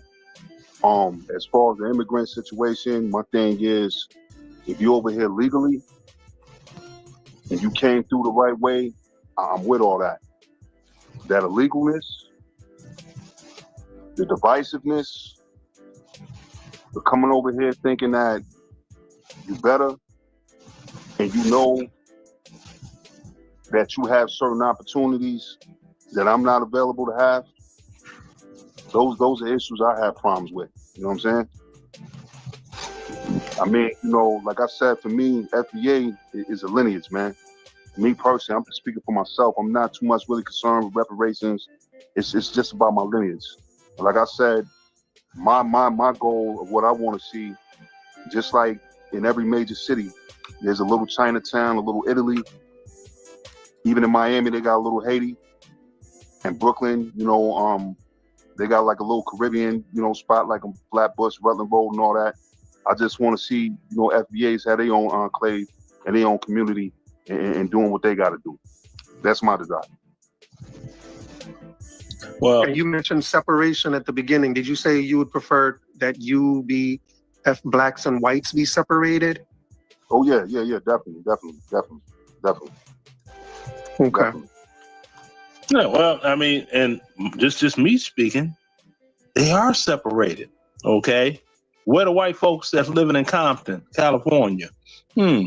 What about Inglewood, south side of Chicago? Don't see none. What about Austin, west side of Chicago? Ain't no white folk living there. The thing is, people need to focus on economics. Focus on.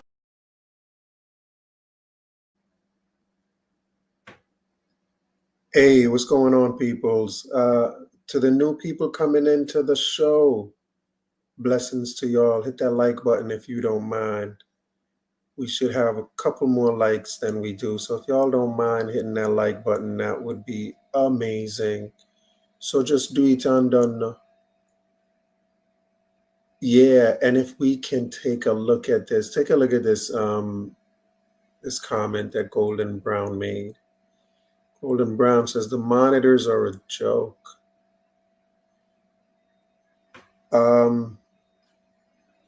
Yeah, and I guess I'm gonna have to start paying more attention to what's going on because moderators are supposed to moderate people's behavior, I think.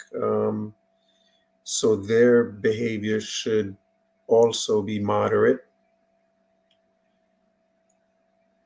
So yeah, so you know, I love that y'all have remained moderators, but you don't know. Let's try to keep it on a certain level. All right, yeah, man. But thanks for everybody that's coming in. Thanks for everybody that's been here. FBA Convo, Dex, Pan African First, Golden Brown. All of y'all. Respect to y'all for coming in. All right, let's get back to the show. On economics opposed to skin color. Because as I said before, when segregation was illegal, was made illegal, black folk ran straight to doggone white folk stores talking about the white man's ice cubes in his freezer are colder than the black man's ice cubes. And that's what did it all, destroyed black America, because black America lost economic value because our dollars circulated all the way outside of the community and didn't stay in. A lot of these immigrants that's got these major seats and stuff, they finna lose their own little power because you're not gonna be able to gather enough votes. When this spreads like wildfire, and when these people start telling their aunties, Granny, he was born over there, don't vote for him, don't just say he's just considered a Democrat, no. You know, them tellers, they be trying to top our reparations, Granny. All your little seats gonna be over because you damn sure ain't gonna get no votes from other people. You know, delineating takes away a lot of y'all power because y'all just don't have the footwork in this country like that. Yeah, I wanted to ask Ola real quick. Ola, because I was watching on the internet, it sounds as if Ghanaians in Ghana, they're really trying to delineate from Nigerians in Ghana as well. What's going on with that, Ola? Can you why are Ghanaians so angry with Nigerians? Because it actually what's going on in Ghana right now kind of reminded me of what's happening with FBA, because the same way Ghanaians want Nigerians out of Ghana is the same way kind of FBA wants immigrants out. And you know, if you look at and all over the world, there's just this thing where people just want to get rid of their immigrants. In Europe, there's a big push right now to get rid of their immigrants. So I wanted to ask Ola, are you familiar with what's going on in Ghana, and why is it that Ghanaians are so, adamant about getting Nigerians out of their country? Okay, let me explain to you in a very clear sense. You see, in Ghana, you have to understand the population of Nigeria is about almost about 250 million. So Ghana is about less than 30 million. Let's say like that. But it's an economical problem. Ghana economy is smaller compared, very, very small. And Ghana is like a state in Nigeria. I can understand, I will not blame them. If you have a population, it's like Canada and United States, right? Only that these people are the same type of skin color, they speak general type of language or English. So for them to be able to understand each other, but we don't speak similar type of languages. So it seems like the Ghanaians are saying in Nigeria, taking over their business, that the Nigerians are the one importing things toward them, right?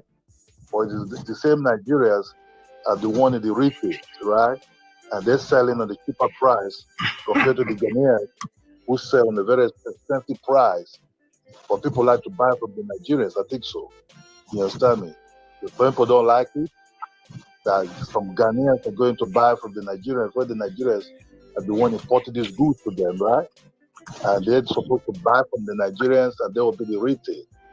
So it's a kind of like that kind of like rivalry, economical hate, and everything. And that says there's some criminals from Nigeria that in their country that committed crime. You understand? So that will flop the whole thing. And the way back, you seem to not be as you seem to not have as much venom against Ghanaians. Let me just ask the question. Let me ask the question though. You seem hang on a second, Ola. Hold on, Ola. You seem to not have as much venom and anger towards Ghanaians that you do towards FBA. Can you explain why that is? Why you have so much anger against FBA, who are telling you they don't want you in their country? Then you have with Ghanaians who are telling you the exact same thing. Why do you reserve so much anger for FBA? And does your anger kind of validate what FBA say you feel about them? Yeah, because good question. Hold on. Because the Ghanaians that are saying these things, the other Ghanaians are countering them. If Nigeria locked their border, Ghana will collapse. You feel me? Ghana will collapse. And we tell them, if you're a criminal in Ghana, we want the Ghanaians. Look, you see me come here to say, oh, Ghana is bad, Ghana is this, Ghana. No, I don't do that. If you're a criminal, you're a criminal. You have to take responsibility of your action. You understand me? Take responsibility of your character, whatever is going on around you. If you're a criminal, if you're Nigeria, you're a criminal in Ghana, they will catch you, they will prosecute you, go to jail there. You understand me? That's what the Nigerians are saying. Deal with them according to your law. If they commit some bad crimes and they need to maybe face the death sentence, let them do it. So we don't have no pity for those criminals. You understand? So we don't just come here to be bashing people, or because we're far more population than Ghana, have to be bashing Ghana. No. Some of them have their point in business or something. What the FBA is doing is not business. This is just pure hate. Pure hate on all kind of group of people. Pure hate on the Caribbeans, Africans, Miscreants. They just hate everybody. This for FBA. Look, I told you this. My uncle married to a lady from Texas. You can call her FBA. You can call her Creole. But she was one-time board member of Wells Fargo. She never talked about any other things or something like that. I'm hearing from this so-called guy that calls himself FBA, that's coming, who called himself Pan-African before. When that money is not coming, he switched. But switch to FBA now to start saying, oh, we were there before. We were already in the United States. I don't got a problem. But if you want to create your job, right, United States white man know where everybody's coming from. You feel me? They know who you are. If you want to separate yourself, why don't you separate it quietly and establish a business company? You can reach more people. You hate the ones that you hate.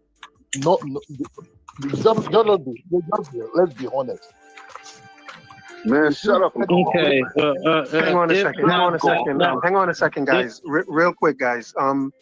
Gotti Loke or FBA Business, what would you say to Ola to show him that what you're dealing with is not just hate? Because he seems to think that Ghanaians are more justified in their anger against Nigerians, and he feels like y'all are just, he feels Ghanaians are standing on business, FBA is just about hate. What would you say to him to show him that this is not just about hate? I don't need this Gotti, man. I don't need to show him anything. I don't want to know him. No interest in knowing him. Just go home, bro. Just go home. What about you? Stop talking. Stop telling me what you think I need to be doing. You know what I'm saying? Just go home, man. What about you, FBA Business? Would you say anything to him to convince him that it's not just hate? FBA Business seems. My bad. I hit the wrong button. What was the question again? About he said everybody hate. Yeah, he said Ghanaians want Nigerians out of their country for justifiable reasons, and that FBA wants immigrants out of their country just out of hate. What would you say to him to show him that it's not just out of hate? It's not out of hate, because when I used to have to explain this stuff to my kinfolk, because like I said, a lot of black people be stuck in this liberal stuff. So me going on the kind of conservative side shocked a lot of people. I would have to explain this stuff, and I would explain about these jobs. And the example I would always give is, if you go to another, let 100 of you go into another country, you come over there just taking jobs from the villagers. They gonna find your head on a stake. You're gonna die. They're not gonna let you come in there and just take their job. This mass immigration is taking black people's jobs. Literally, I was doing construction work when I was 16 years old. That's a job you can get as a black man, especially if you didn't do right in school or if you just got a high school education. You can go out there and make you $200 a day. You telling me these jobs ain't important? That's cap. Now in my city where I'm from, Alabama, my state where I'm from now, luckily Trump came in time, but they were just starting to throw the Mexicans up in now. And and I had been warning people 8 years ago. They thought it was crazy when I was talking about the Trump shit. I was like, man, I don't care about what you like about him. But what he's gonna do is gonna affect us in a positive way. I don't care about what he's saying, what he's liking, all that. What he's gonna do is gonna affect us in a very positive way. Hey, peace to you, Black America. Thanks for coming in. What's on your mind? Let me say this, bro. So first off, I hear you, brother.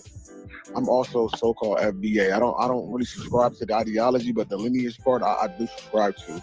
When you say that Trump is replacing, I guess, because he's using immigrants and getting rid of immigrants, they were somehow taking the jobs away from us. You know that Trump just laid off almost 300,000 black women from the public sector. Yes, we lost 300,000.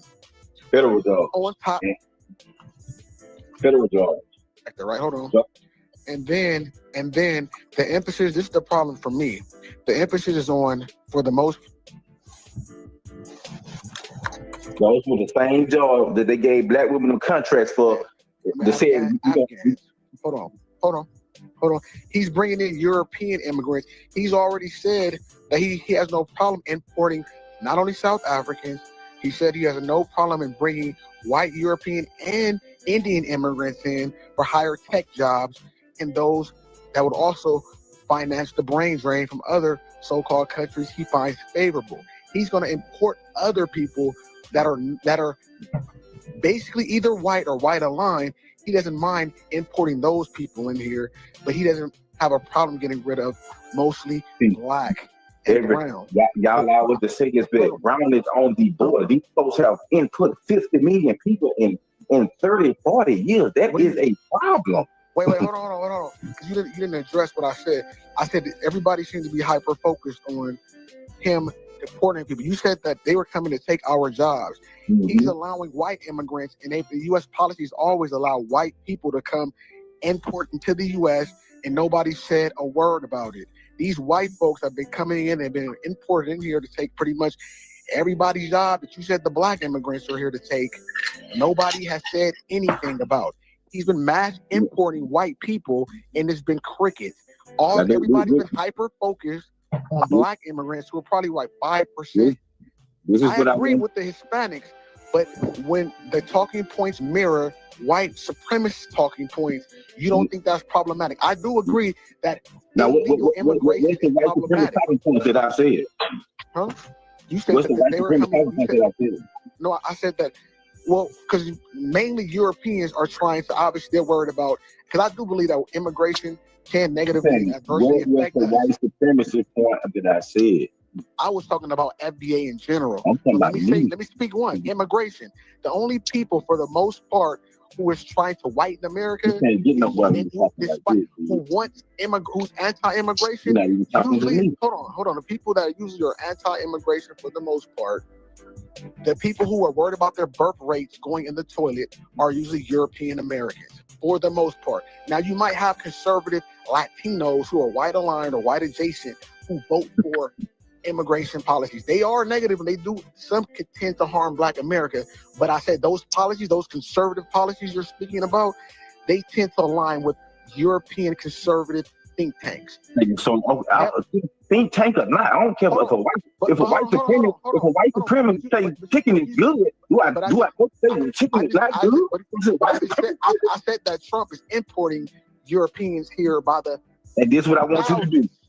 Go pull up the numbers then and show me the high, in contrast of Europe is way more Europeans than it is the Hispanic. Go pull up and show me then. America, since the immigration policies, bro, has been importing white people since the 1940s, bro. Like in masses. America's 350 million people. Guess how many of them are European, bro? Yes, sir. Somebody said that FBA spews a lot of white supremacy talking points. And I want that person to give me an example of one of those talking points. I've been begging for it. I'll give you a list of talking points, man, the FBA spits that cross the line. First of all, let's hear them. Okay, so one of them is let's start with it. Well, let's talk about immigration, right? Immigration, he just spouted out one. Oh, this whole notion that they're coming to take our jobs. That as if Black Americans in this country who have been here for millennials, like we can't go out and create and carve lanes for ourselves to create our own jobs. I get this whole replacement theory. Man, America has so many opportunities, not only just for anybody. I feel like we can be able to carve out a lane for ourselves. Let me give you a stat. In 1938 in Chicago, right? 1938, where we were forced to live with each other. There was no segregation. It's before everything but the damn. Hold on, 1938, where most of the cities were integrated. Were segregated. We had an opportunity where half the businesses in Chicago were Black owned. Same thing in Missouri, all Black owned. You know, racist? What did I say that was racist, dude? Oh, man. Hang on, let him finish, please. Let him finish. Did you know that we only spent $1 out of $10 was only spent in our community? That means out of all the half the businesses were Black owned. We had a chance to support our own businesses. Instead, we chose to spend our business and our dollars outside of our community. That's what we were actually forced to live with each other. I'm saying it's a mindset. Yes, we have obstacles. We have an opportunity right here to carve out our own land. And back to the what are we saying? White supremacy. See how the man making sense, but they don't want to let him finish. I'm against illegal immigration, but regular immigration, when you come here legally, instead of saying they're trying to take our jobs, I disagree with that, bro. Especially to go out on a limb and say, I've heard FBAs, man, disparage Africans and Caribbeans in the most anti-Black ways you could ever imagine. The same way Europeans talk to us and white people talk to us, I've seen them disparage, FBAs disparage them in the same fashion, in a disgusting, derogatory. I'm talking about, it's man, a foul way. Come on, man. That's what I mean. Is that Black America speaking? Yeah, that's who's Black speaking? America. I'm Black American. FBA business. All right, Black America. 1,000 times. That's my point. So, all right. So let's have one of the FBA guys respond to your first claim of how they're spewing white supremacy. So you're saying they're claiming, because I remember, there was a whole march with the white folks marching, chanting, "You will not replace us," and I think that's what you're referring to. So let's have someone respond to that. He said he can call out a million things. The white supremacists didn't say nothing. He did start babbling. I said the replacement theory is a white supremacist talking point. In fact, AD West, Yvette Carnell, was a part of that replacement theory project. She was on a panel with a white supremacist group before she came out publicly and had to apologize and walk that back and say she was not a part of that immigration project group. You respond to that. That's not a white supremacist talking point. When you got it from a white supremacist organization. So many high numbers. So let's have them respond. Let's have them respond. Go ahead. Either FBA business or Gotti or anyone who's affiliated with FBA. If y'all can respond to what he said. And I think this is what he said, but I'm just saying, why would I support something about bringing in millions of immigrants? If I'm a Black man in America, and I know this is a lot of unsaid rules, and if I know I got a problem getting hired with a white dude in front of me, got a problem getting hired with a Mexican dude in front of me, and they're gonna have a problem with the immigrants in front of me because the whole name of the game is to keep us at the bottom. That's how the system works.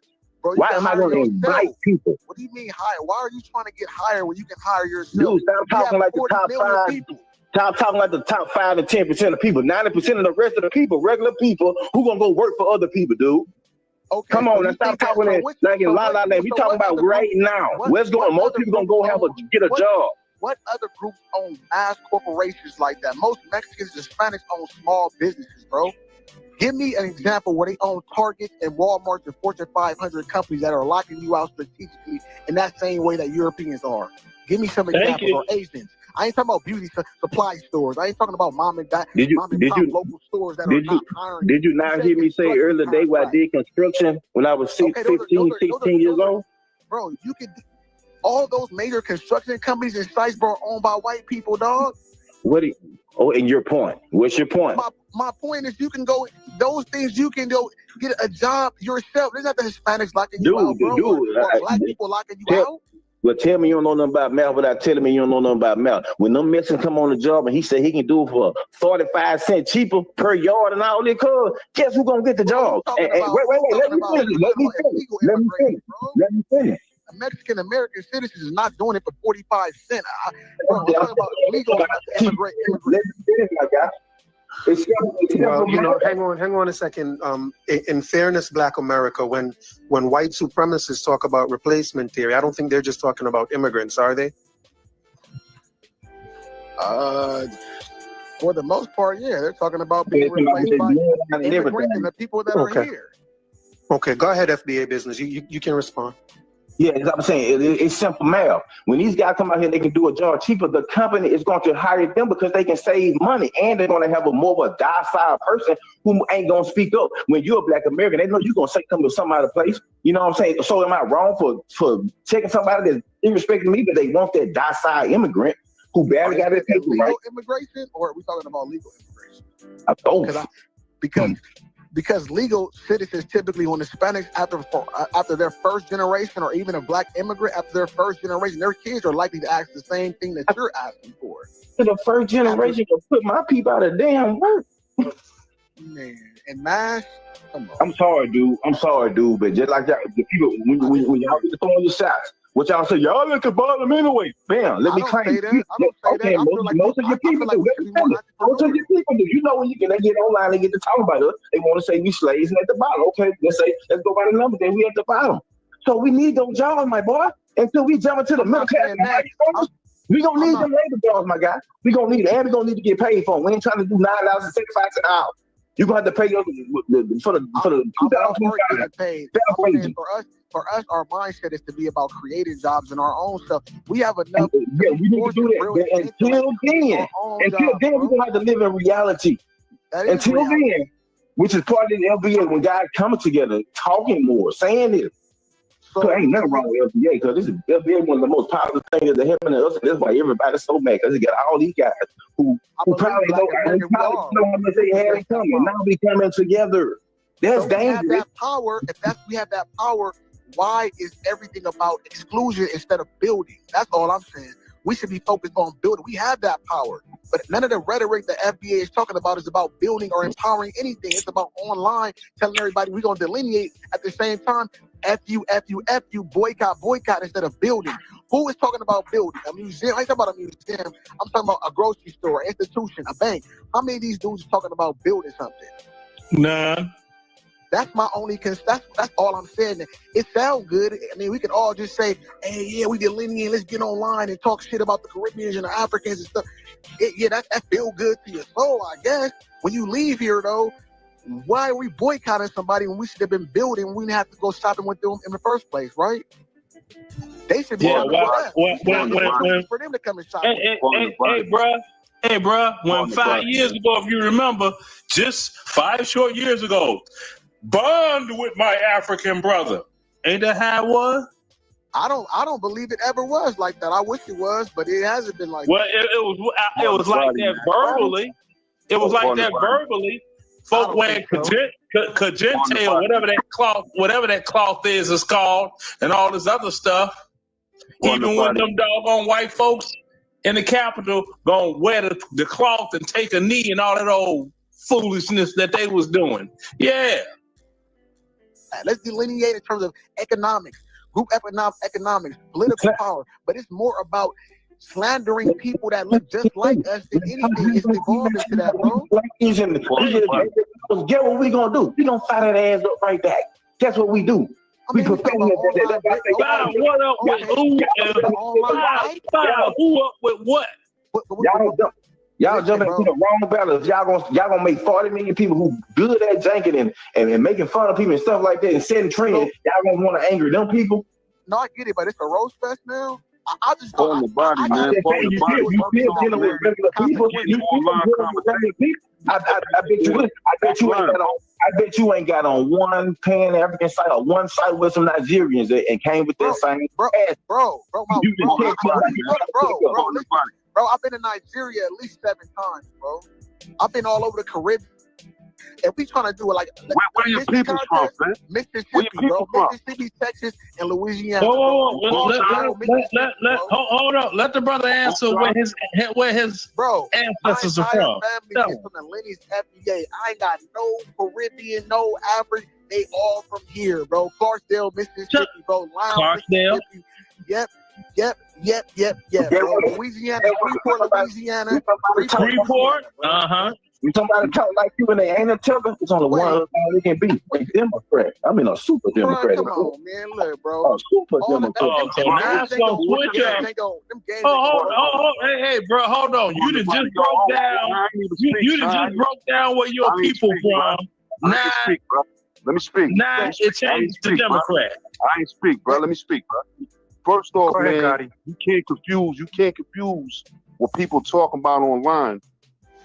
You can't confuse that with what's going on offline. Like me, for myself, I drive trucks and I got a cleaning business, and I'm in contact with FBAs around my little situation in my city where I'm from. So online, man, a lot of brothers just wrecking, bro. Yeah. This is online. It's the internet, man. It's entertainment. I believe that. So good brother from California, the FBA brother from California, salute to you, man. But you got to keep in mind, bro, online, this is entertainment, my G. 100%, I believe it, and I'm doing the same thing, bro. Yeah, 100%. I love my lineage, bro. I'm proud as fuck to be Black American, bro, to the max. I'm just saying, it just the range of what an FBA is. It's some good brothers in the middle, but it oscillates too much between some people who are very much even anti-Black, women, and anti-Black, and it ranges to people who are good brothers and people who want to be in closest proximity to white people. I've seen the range go so far, I can't attach myself to that. I am with defending our lineage, bro. I am, but it has evolved into a lot of foolishness. You cannot lie, bro. Can I ask you a question? Yes, sir. Did you vote for Kamala Harris? No, I did not. I'm not a Trump. I didn't vote for Trump, though. I'm anti-Trump. I'm anti-Kamala. I don't like neither one of them. I'm involved in a political process, but I voted independent. I'm an independent dude. Okay, well, if you didn't vote for Kamala and you didn't vote for Trump, how you? Stop, bruh. Hear me out real quick. There was only 2 candidates running, so if you didn't vote for Kamala or Trump, who did you vote for? Bro, think about this, bro. What are you talking about? Is only 2. There was only 2 candidates running for president. No, it's not, bro. Cornel West ran as well, bro, and Jill Stein, bro. What are you talking about, bro? Jill Stein, the whatever party. Okay, Cornel West. Yes, brother. What party does he represent? Green Party Independent. I just told you, my brother. Oh, what party does Cornel West represent? I just told you, Green Party. Why are you? What party does Cornel West represent? Oh my God! What are you talking about? Yo, let him get on it all night, man. This dude right here, brother. I'm telling you, though, I'm not gonna flex on here. Like I don't like the and that's another wave that y'all are. Y'all like Trump voters now. This new Black conservative face. I'm not with that either, bro, at all. Come on, man. A black MAGA? Stop it. How is that progressive for FBA to vote for be a Black conservative? That's like an oxymoron. How on one hand y'all take from Claude Anderson, Dr. Claude Anderson, he also said Black conservative is the oxymoron. He's like, what Black people have in this country, what do we have to conserve? Why the hell would a Black man be a conservative? Okay, I'll tell you what a Black conservative is. A Black conservative is a man or woman that in the least of your life accomplishments is you got married before you became a parent for the first time. That's socially conservatism. I'm talking about. That ain't no. See, now you're trying to deflect. Now you're trying to deflect. That's not deflecting, brother. Conservative. That is deflecting. It is more than just aligning yourself with either Christian politics or social conservative. No, politics. mine is not Christian. I don't believe in any of that crap. Okay, let's talk about politics. Why should black people align Okay, I can't hear the both of you all. Go ahead, bro. Why should black people, as far as policy is concerned, align themselves with a conservative movement, a right-wing conservative, typically neo-Nazi, far-right-leaning movement? Tell us why. I will tell you why. Okay. Name what else, the so-called names you use for that party. What have they done to black people? What has they've created a climate and have created legislation and laws that have harmed black people for generations. What, like the 3 strikes law? Yes, that's right. Yeah. That was the Democrat. Sorry. Hold on. The 1994 crime bill. Don't sweep this under the rug, man. I'm not sweeping shit. I'm giving you facts. I ain't one of them. I ain't one of them conservative.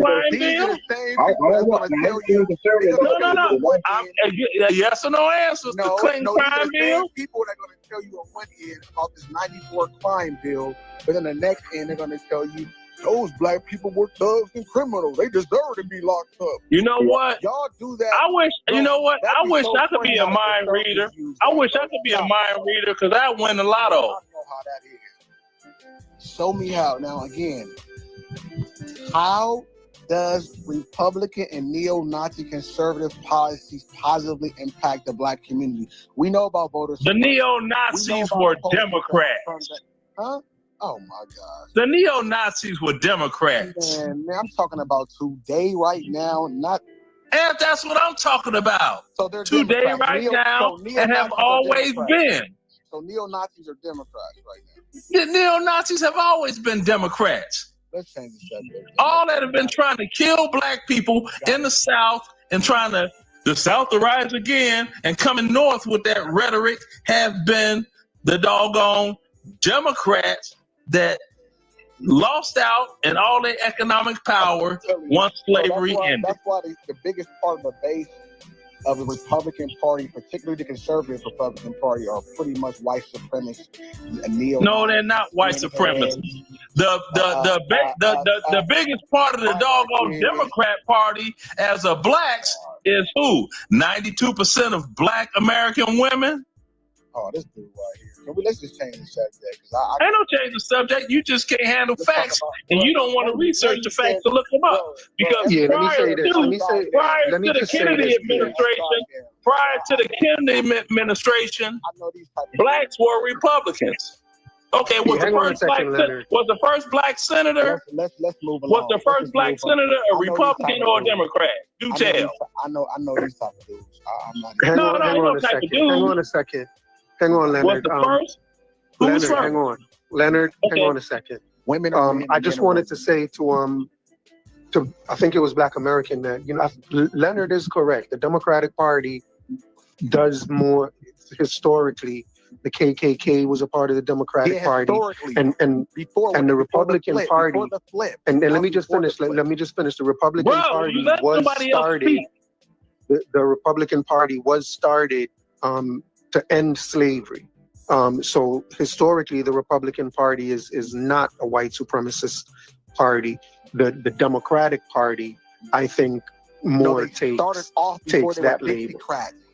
Everybody moved on, bro. That was how it was. There was no shift and move from the Democrat to the Republican Party. Stop it. Crazy. I'm about to look at it right now, and I'll tell you what. Yeah, look it up right now, because you know what? Prior to, I could sum it up real quick.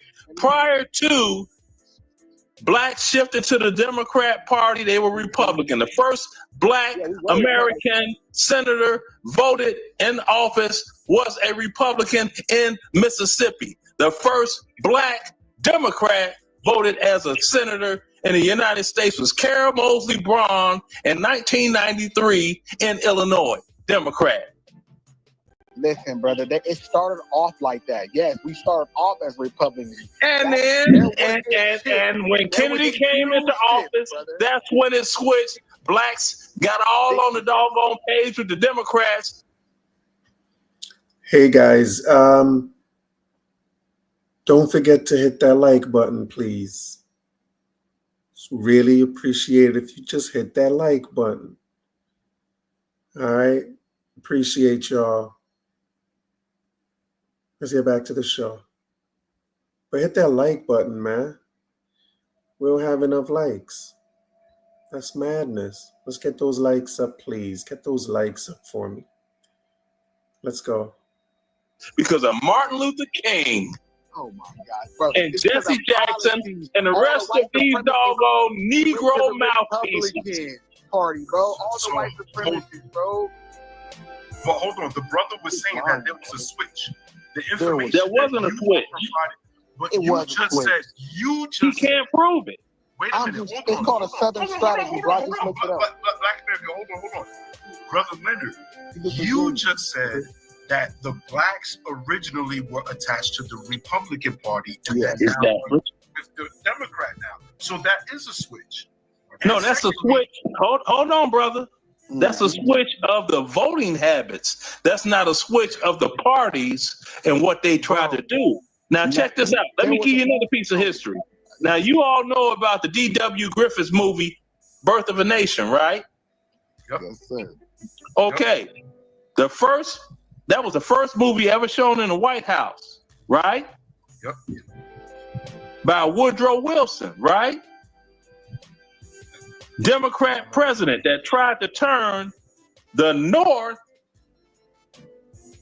legally with the same rules as the Jim Crow South. Look it up. Look it up. I'm telling you. Don't trust what comes. Don't trust what I say because I said it. Look up the history and read it for yourself. All right, so did anybody really get around to answering American Dream's question? Because I missed it, or there was just a lot of, Nate. What was the question? The question where he asked for the Black Americans. Yeah. When it comes to deporting all the immigrants and basically just leaving you in the United States population with the white descendants and things like that, who are the ones responsible for holding you as slaves. Why are you comfortable with that condition or that environment as opposed to dealing with an environment where there may be a mixture of other people? I mean, that's exactly how I tried to give an answer to that, saying that all whites did not own slaves. Oh my God. See, there we go. All whites did not own slaves. Hence the Civil War. Hence the abolitionists. That was a bad question anyway. Like he's saying, why would we want to be? That's a bad question. No, I'm saying it's a bad question. What he's saying, why would you want to be with whites only? Let me finish. What's being on the victim Olympic team? It's a bad question because he's saying, why would we want to be left with white people when that's not going to be the case? It's 60 million Mexicans. Probably about 60 million legal Mexicans. It's only like 45 million immigrants total. So it can't be 60 million Mexicans. Okay. So it's 40 million of black people. Nah. I gotta agree with the brother with what you just said because the Mexicans have exceeded the black population in the United States. And it's how many? 42 million black Americans? 43? I thought it was 48 million black Americans. Well, 48?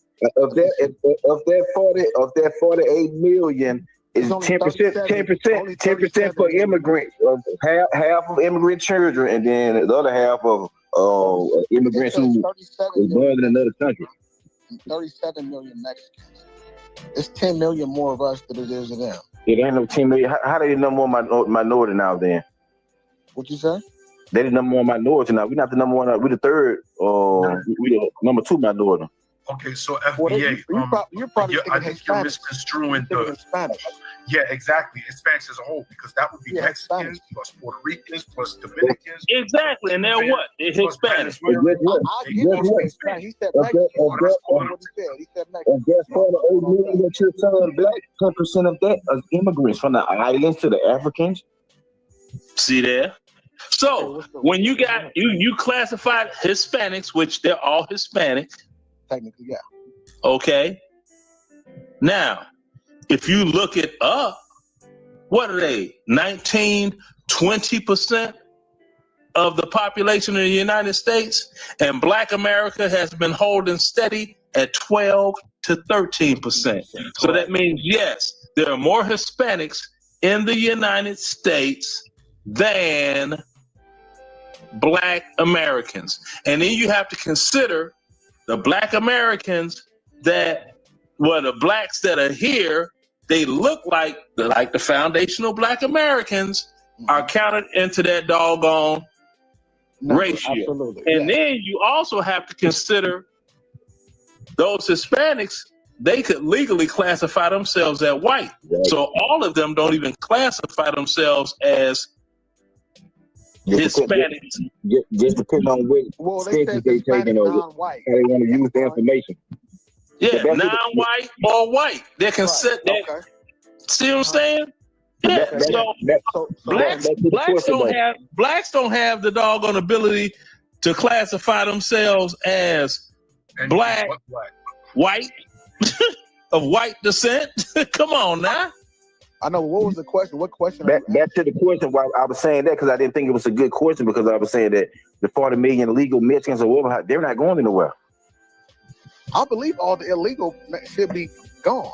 I'm saying the 40 million that were anchor babies or whatever they were, they're not going anywhere. Well, if they're anchor babies, it's a bad faith question, because 40 million people not getting deported. Then you got 20 million Asians. Then you got 4 to 5 million Indians, which fall upon the Asians too. Well, it depends on if you're an anchor baby or not. I mean, if they're not gonna go back that far for all the anchor babies, but the 14, they're not gonna go back 20 years and all that stuff. They're not gonna have enough time. Well, that depends on what the government is tasked to do, because a lot of people say what the government won't do. I hope you all do understand that 9/11 was an inside job.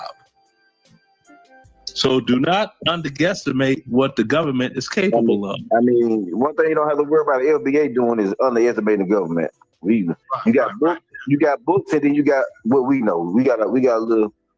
We know the unsaid rules. We know you got to read between the lines. We know everything they put in the books ain't true. Because our history here, we pretty much hit to that.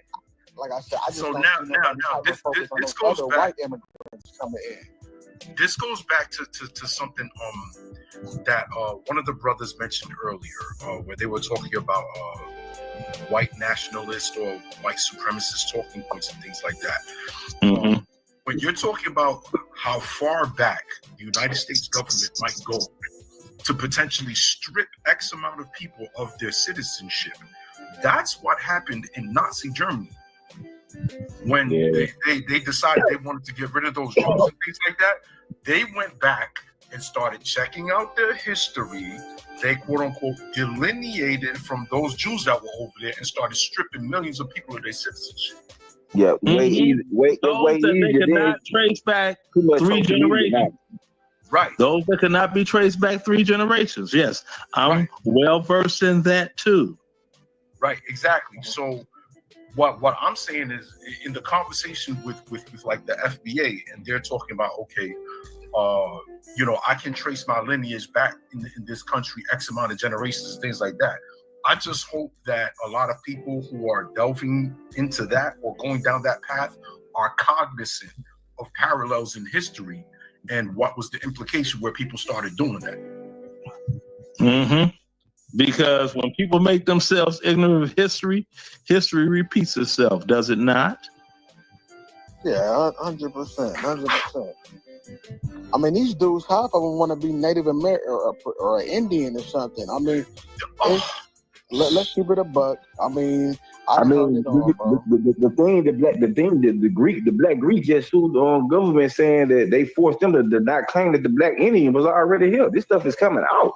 Nah, the thing about that. That's not what it said, brother. Okay. Yeah, you explain that because I can't. Because the Choctaw and the Muscogee, they were being sued for not being allowed to be citizens of that nation because they didn't have ethnic or racial ties. Some of them had, the very few, but most of them because they were enslaved by that nation. That does not mean that they were here before the colonizers. That's not what that court case was all about. Black people do like to so-called tether themselves to these Native American people, to me, in my idea, because they are very disgraced of their African heritage. They'll rather be anything other than African. So they try to make we mix with a lot of stuff. Some of them married into the tribe, and some of them have a Native American grandparent or two. But most of them will parade around as if all 18 of their sets of great-great-grandparents were Native American, and they all intermarried with other black Native Americans. It's insane. Now check this out. Go ahead. Now, you'll not have Indians doing a DNA test because these Indians are supposed to so-called natives of this country. Actually, they're Asians. And Aboriginal Africans. They're Mongolians and Aboriginal Africans. Whoever said we weren't African, they will keep on. Why y'all keep on? Y'all acting like we saying that we are not African. Huh? We not out here saying that. We saying we mix with a lot of stuff. No. You just said that. We're talking about the actualities of it all. Exactly. People act like American Indians are an entity all their own that just cropped up out of this country, and they are an individual nationality of people like the Asians, like what do they call the Europeans? It starts with the A, them, and like the doggone Africans. So FBA, listen to this, right? I'm confused about this, brother. Props to you because you don't go down that route. I was engaging with some people in the conversation earlier today, and they were specifically saying they are not African. I'm not talking about they're not mixed. They're saying they're not African, period. They're saying they were from North America from thousands of years ago. That's what I'm saying, they bro. were part of this tribe and that tribe. Now listen to this. Remember, we all have access. Not all of us did it, but all of us have access to get our DNA tested, and it could tell you exactly what they don't want to do it. Exactly, and everybody, including Black Americans, even though it'll be mixed with African, like 70%, and then maybe like 15-20% European, and then you'll have a little bit that might be something else that'll be Native American. That Native American part is negligible. It's admixture, man. It's admixture. It's mostly admixture. That Native American is admixture, less than 5%. That's why they always say, my great-grandmother was a native. It's never their grandfather. It's always some great-great-grandmother. The mitochondrial DNA. Yes. So my whole thing is, you're more white than you are Native American. Do you go around saying that you're white? You won't do that though, because you're 15%, usually larger with white DNA, 15%. But they walk around, I'm Native American. I got 5% Native American, or my great-great-great-great-grandmother. If you mistake a Native American and call them African, they would be offended. If you call them anything other than if you call them a Native American, they will never get upset with you. You call them a $5 Indian, if you ask me. And see, the thing is this. 80 to 90% African. So I'm always and the thing is this. Those white Indians are the real ones. Brother man, they don't get DNA tests because they know if they get a DNA test, it's going to show how much African ancestry is in their bloodline. I don't know. Y'all were talking to a small group of FBAs who didn't want to have nothing to do with Africa. I think y'all are very wrong. I think y'all might be arguing with people, and they be like, "Man, I ain't got to be no part of no African anyway." Y'all taking it in a literal sense. Yes, Hold on. So are y'all saying? Are y'all hold on? Are y'all saying? Hang on a second, please. Are y'all saying that regardless of where FBA goes back, traces their history back to, it's going to go back to Africa? Vast majority, absolutely, 100%. Of course. No, definitely. Yes, it will. Everyone will. If Africa's the birth of the world, everybody bloodline go back to Africa, right? I'm talking about 400 years ago. I ain't talking about an ancient Pangea. I'm talking about. 400 years ago, pretty ancient too, brother. I ain't talking about some Paleolithic age. Stop with this, everybody from Africa. No, we talking about your immediate ancestors. FBA business. Listen, I'm gonna tell you this. I'm not telling you no lie. I was watching a live stream with Tariq Nasheed. He's the one who coined the phrase "foundational Black American," and he said it. He was saying we are indigenous people over here. He said it on that one. I don't know if he's gonna write it and update it on his website and all that, but he said that. Remember, if people are following this or following his lead. If he believe it, then it's really unknown because so much has been stripped from us, and you telling me that there was no possibility of it being dark people on this land already. I didn't say that. It's a word they got something for that map. They say a long time ago, Africa and America used to be together, but it split for some little thing that happened. I don't know y'all probably heard of it. You're talking about continental drift. That's like a million years ago, bro. Right. We're talking about 400 years ago. And we got the facts now. We got science. We got DNA. We got historical documents. We have evidence at our fingertips. But these dudes rather fill in the blanks because they do not want to admit the truth. It's here. It's not that. Okay. All this. At the time we just spent on this, what difference does that make? All we're saying is we are a little bit different. This is our tribe. Just like if we were saying we were Jamaican. Just like if we were saying we were Haitian. All we're saying we're a little bit different. We went through something different. We see this nation differently than the people that come over here. Most people that come over here, they got a great opportunity. Their life change. We've been getting beat the fuck up for them 400 years you described. We've been getting beat the fuck up. Fight. Hold on. FBA biz. Hold on. Listen to me. I'm Haitian, right? I ain't your enemy, dude. No, I feel your frustration. I feel your frustration, bro. I feel your frustration. I feel 1,000% what you're saying. But what I'm saying is that in this whole conversation, this whole conflict that's going on right now, there's stray shots that's being let off and people getting caught in the crossfire, and it's not necessary. Because before you got on, I was saying, me personally as a Haitian, I was saying like, yo, you know what? I support your petition and you trying to go for your reparations. Maybe some people might not agree with me supporting that, but I think it's only right. That not only that, but it affects all of us anyway. Because you're the predominant Black population in the United States of America anyway. So if it's going to improve you, it's going to affect all of us.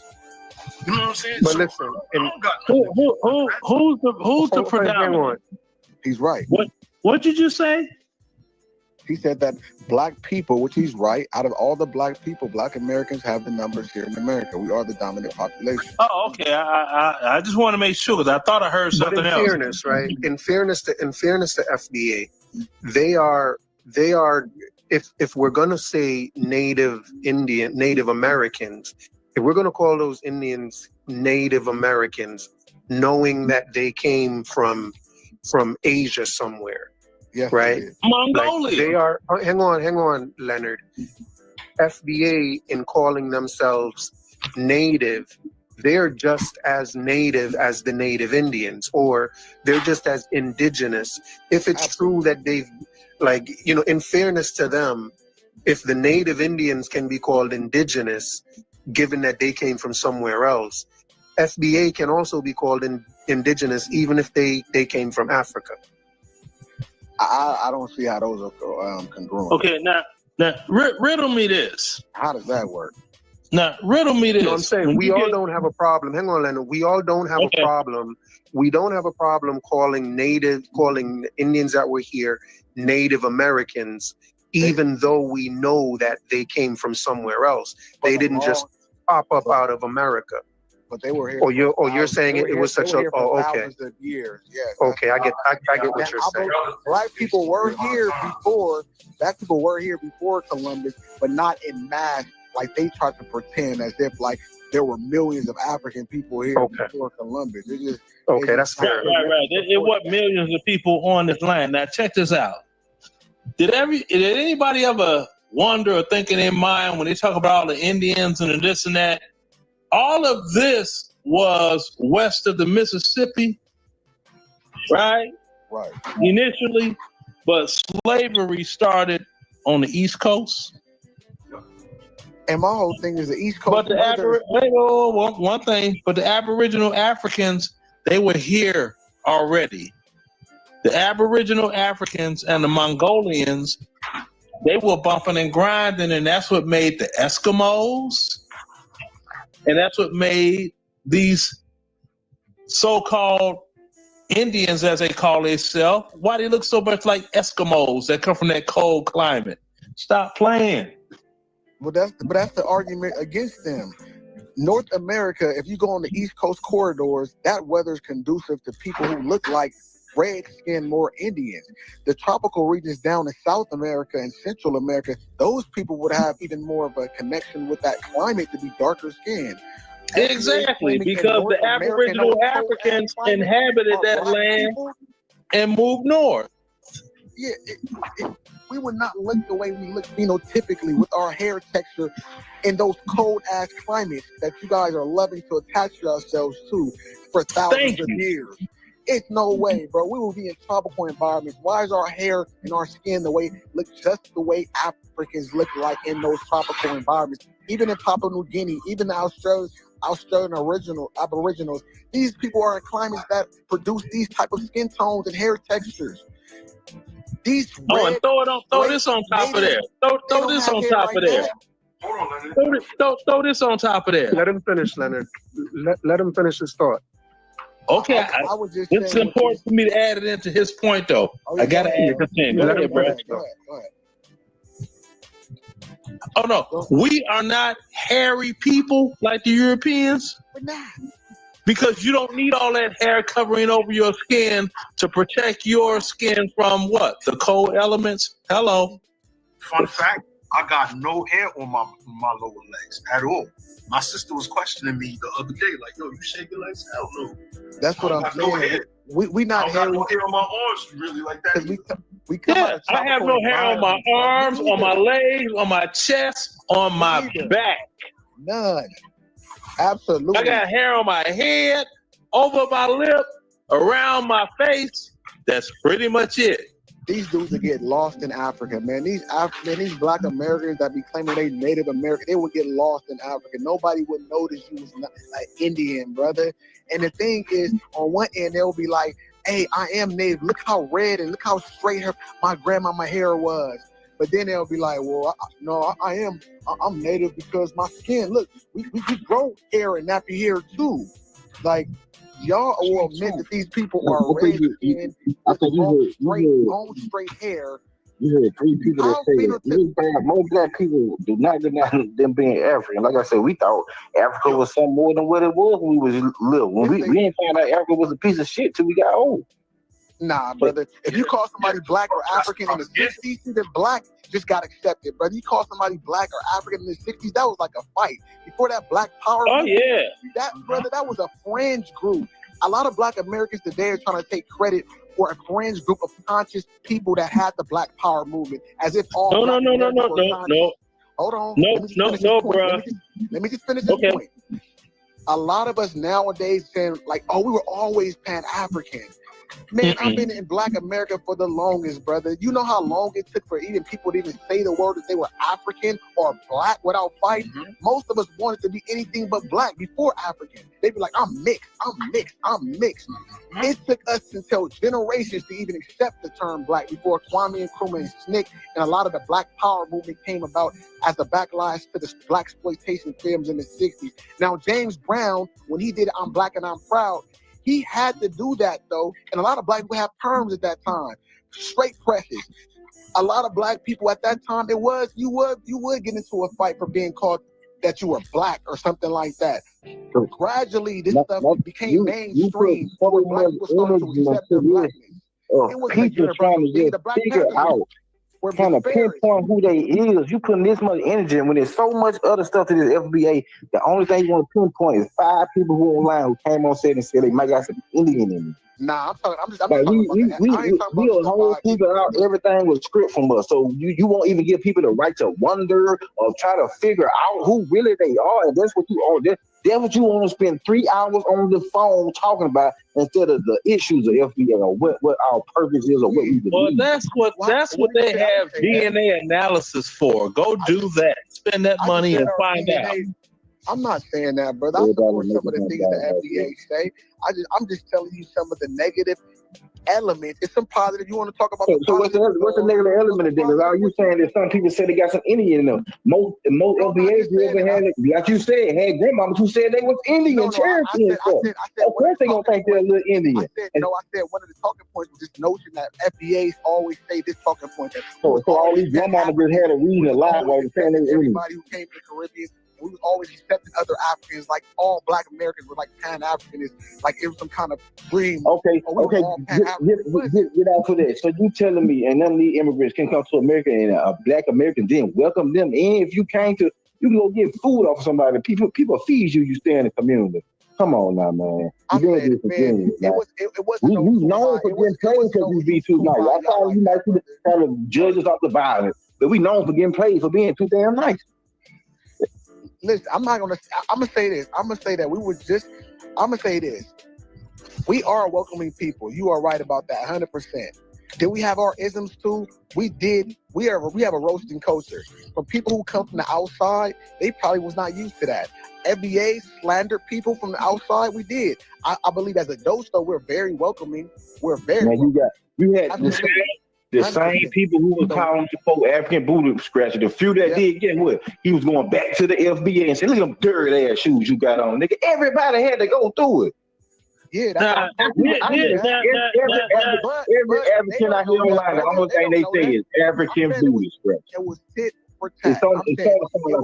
That's exactly. It's tit for tat. Everybody was just welcoming like that, like we all pretending like they was just like, we was like, "Come in here, my brother."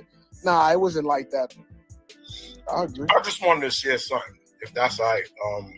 I'll let it be known, I'm not Black American. My parents migrated to the United States of America from Haiti in like the 60s. They did it legit. Now, in my experience growing up in New York City, you know, I'm a late 70s baby. You know, I'm at the tail end of Generation X. I had the misfortune of growing up in New York City, where basically my people were blamed for AIDS. And it was always something. Like, and a witch doctor. I know they. Man, and I remember that.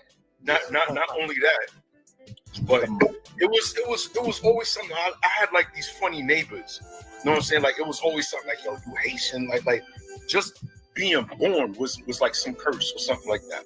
You know, I felt a certain way. For some reason, I ended up in Pittsburgh, Pennsylvania in 1993. There's no Caribbean community over there like that. Not that I know of. And I didn't sound then the way I do now. I still had a little bit more of an accent. People thought I was like Jamaican or something like that. Whatever, right? I'm telling you right now, it was a culture shock to me to seeing Black people being friendly. That was not my own people. That was Haitian. I was like, "What? This is almost something surreal." Of course, there was a lot of white people there too. You know, a lot of the white kids. Some of them were cool, some of them weren't. But this was the first experience in my life, that stretch that I was over there, where it wasn't like a fight every day, where it wasn't like somebody trying to roast me for not having whatever type of clothes or you know, not having you know, being hip to this type of lingo or whatever the case may be.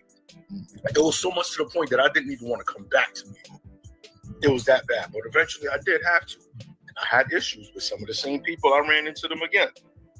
You know, but there comes a point in life where, you know, we have to think to ourselves.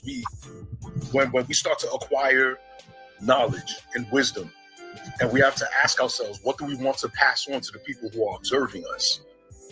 You know, if I were being petty, I would be just like some of the people that are in the chat, because there are some people that are in this chat right now that are like FBA, forget the tethers and this, that, and the third. And on the other side, there's other people that are like, see, the FBAs can't stick together, things like that. What does that produce? Right. Because for me, like I said, I'm in favor of reparations for the Black Americans. Now, as a Haitian, I feel that we have a case against the United States, but I don't think that we should be lumped in together with y'all, because your experience is your own. Our experience is our own. What we share in common is that the United States of America and France, they work together against both our people. Absolutely, 100%. You know what I'm saying? Like what happened over here? Like think about it. Think about our cuisine, right? What is big? Like some of the things that are popular with Black Americans. Isn't there like pig feet, chitlins, and stuff like that? So meanwhile, in the Caribbean, what did you see? You see oxtail. The Asians in some cases got like chicken feet. All of these things are animal scraps. The prime cut of the animal went to the slave masters, and they gave us the stuff that they supposed to throw away, and we made something out of it. Correct. It's a different part of the animal, but we share that in common. It's just a different experience based on like the specific region. So for me, I really see it as like, yo, there's a propaganda in place that try to paint certain people certain ways. They've been seeing like I remember in WWE when I was watching wrestling, there was this Haitian character called Papa Shango. He wasn't even a real Haitian, because later on he popped up as the Godfather. Remember, he was that pimp character. That was the same Papa Shango that was supposedly doing voodoo in the ring. That was the same Papa Shango for real. Yeah, you know what I'm saying? And I'm like, yo, this is what they gotta show. This show is like Haitians. There's always gotta be some voodoo stuff. You know what I'm saying? Like there's no such thing. Yo, in my church, okay, I got one of my sisters, she's a judge. I got one of my little brothers that I be teaching. He's in med school right now. He's gonna be a podiatrist. One of my other homies, he's a lawyer. Another one owns a contractor and things like that. We believe in the Bible. You know what I'm saying? We teach that. We ain't about this stuff. There's always this image being depicted about us in a certain way. And when outsiders encounter us, it's like, oh, those people, FBA business, sound familiar? You know what I'm saying? Like, how is it that you got all these people that come over here, or if you went somewhere else and it's like, oh, Black Americans are lazy. They always smoke crack and all that stuff. It's the same stuff. Meanwhile, look in the public. You don't see online. There's no riff right now. You ain't gonna find the Irish fighting the Italian. No, or the Scottish, going at it with the Russians and things like that. They keep their stuff on the low if there's anything. It's like, yo, you stay out my way, I stay out your way. Let's build up our own and do this, that, and the third, and that's it. We're the only ones over here trying to be at each other's throats over scraps. So, Brother Simno, man, you said it best, man. I totally agree with you. And FBA business, trust me, I'm about the business of FBA. FBA, in terms of like some of their talking points, I totally agree with. There is a space where we do need to defend our ethnicity. We cannot act like there isn't a fringe group of people that come here and they do purposely undermine us. They do disparage us because, let's be honest, in these quiet circles, in Black American circles, we don't disparage Africans or Caribbeans. We don't, amongst our families, we don't tell each other not to date a Jamaican or a Haitian or a Bajan. We don't even have those conversations in our families. I don't even, not even to the Latinos, and I'm not a get along gang with the Latinos, but we don't disparage these people at all. Even Haitians, we might roast in high school or elementary. We don't have those conversations, but I have heard Haitians, I've heard Jamaicans, I've heard Africans have these, don't date these Black Americans. But I always say this in response: the music industry, we don't boycott. The Hollywood, we don't boycott. These entities are responsible for spreading the negative smear campaign to the rest of the Caribbean. They're principally responsible for disparaging our image worldwide. So when immigrants do come here, I give them, Black immigrants anyways, grace, because I know what the Europeans have spread, the kind of propaganda. When I'm in Africa, the pictures and the the video that I see of us, all the ratchet stuff. So I have to take accountability there. With the European, he is the main focus if I am able to boycott. But I'm also focused on us building as a response and not just getting online, because these points are valid, FBA business. I'm all about it. I just want to be more about not just talking, getting this habit of just a civic fighting and just infighting instead of building. But also we give grace to our brothers, because a lot of these are not like that. Like this brother right here, like-minded individuals should connect. Those of us who are ready to build, we should connect with each other, because it's only going to be a few of us anyway. The masses, they're going to be here online and go home, and they're not going to be about the business of building for FBA. They just want to come online and talk shit. They're going to go back home, go to their job. They was not even pro-black building anything for FBA on the streets. That's all I got to say. Link with like-minded people. Yes, sir. And thanks for coming in. Respect to you.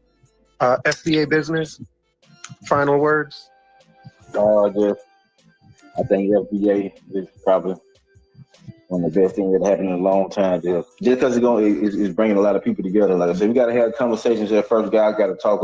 We separated right now. And that's why I support it so much, just because it's going to force us to deal with each other. Even if other things, transpire, whatever, but we all we got right now. A lot of the immigrants, when y'all come over here, y'all got y'all communities intact. Y'all building with each other. Y'all practicing group economics. We ain't doing none of that. So anything that can force us to come together, I can't do nothing but support it, because we need it bad. And that's it. Leonard, your final thought. Who said Tariq is? Somebody said Tariq is Cuban. What's that all about? Well, Tariq, that dude. Yeah, he from Detroit somewhere. Sorry, I digressed. Go ahead, Leonard. Your final thoughts. Yeah, he and from Leonard, Detroit. let me say this, Leonard. I think you're a wealth of information, bro. Like you just seem to have. Yeah, man. I've been listening to you. You have a lot of historical facts that's very useful, I think. So appreciate you, bro. Go ahead with your final thoughts. I tell you, final thoughts. Now, with the brother that was talking about Haitians and they were stigmatized for AIDS, I remember that. Oh, I remember that well. And that wasn't just New York. That was nationwide. Man, don't have sex with one of them Haitian girls. You may get the... And they did, and that was done. Now, another point is, if, you had Black Americans that wasn't so busy trying to signify, play the dozens, be a freaking comedian. See, a lot of people look for acceptance through laughter. They want people laughing with them instead of laughing at them. See, that's the reason they clown so much. And if it wasn't for that mentality, it would be more than 45% of Black America being middle-class earners and getting their money on than what it is. There's only 45%. And then as soon as you one of them people, you think you better than me because you... Hey, peace. What's happening, everyone? On out there, Louis. Ooh, yeah. Suddenly there came a sound from heaven, as of a rushing mighty wind, like the rushing of a mighty wind, like the rushing of a mighty wind. Come and fill our hearts again, like the rushing of a mighty wind.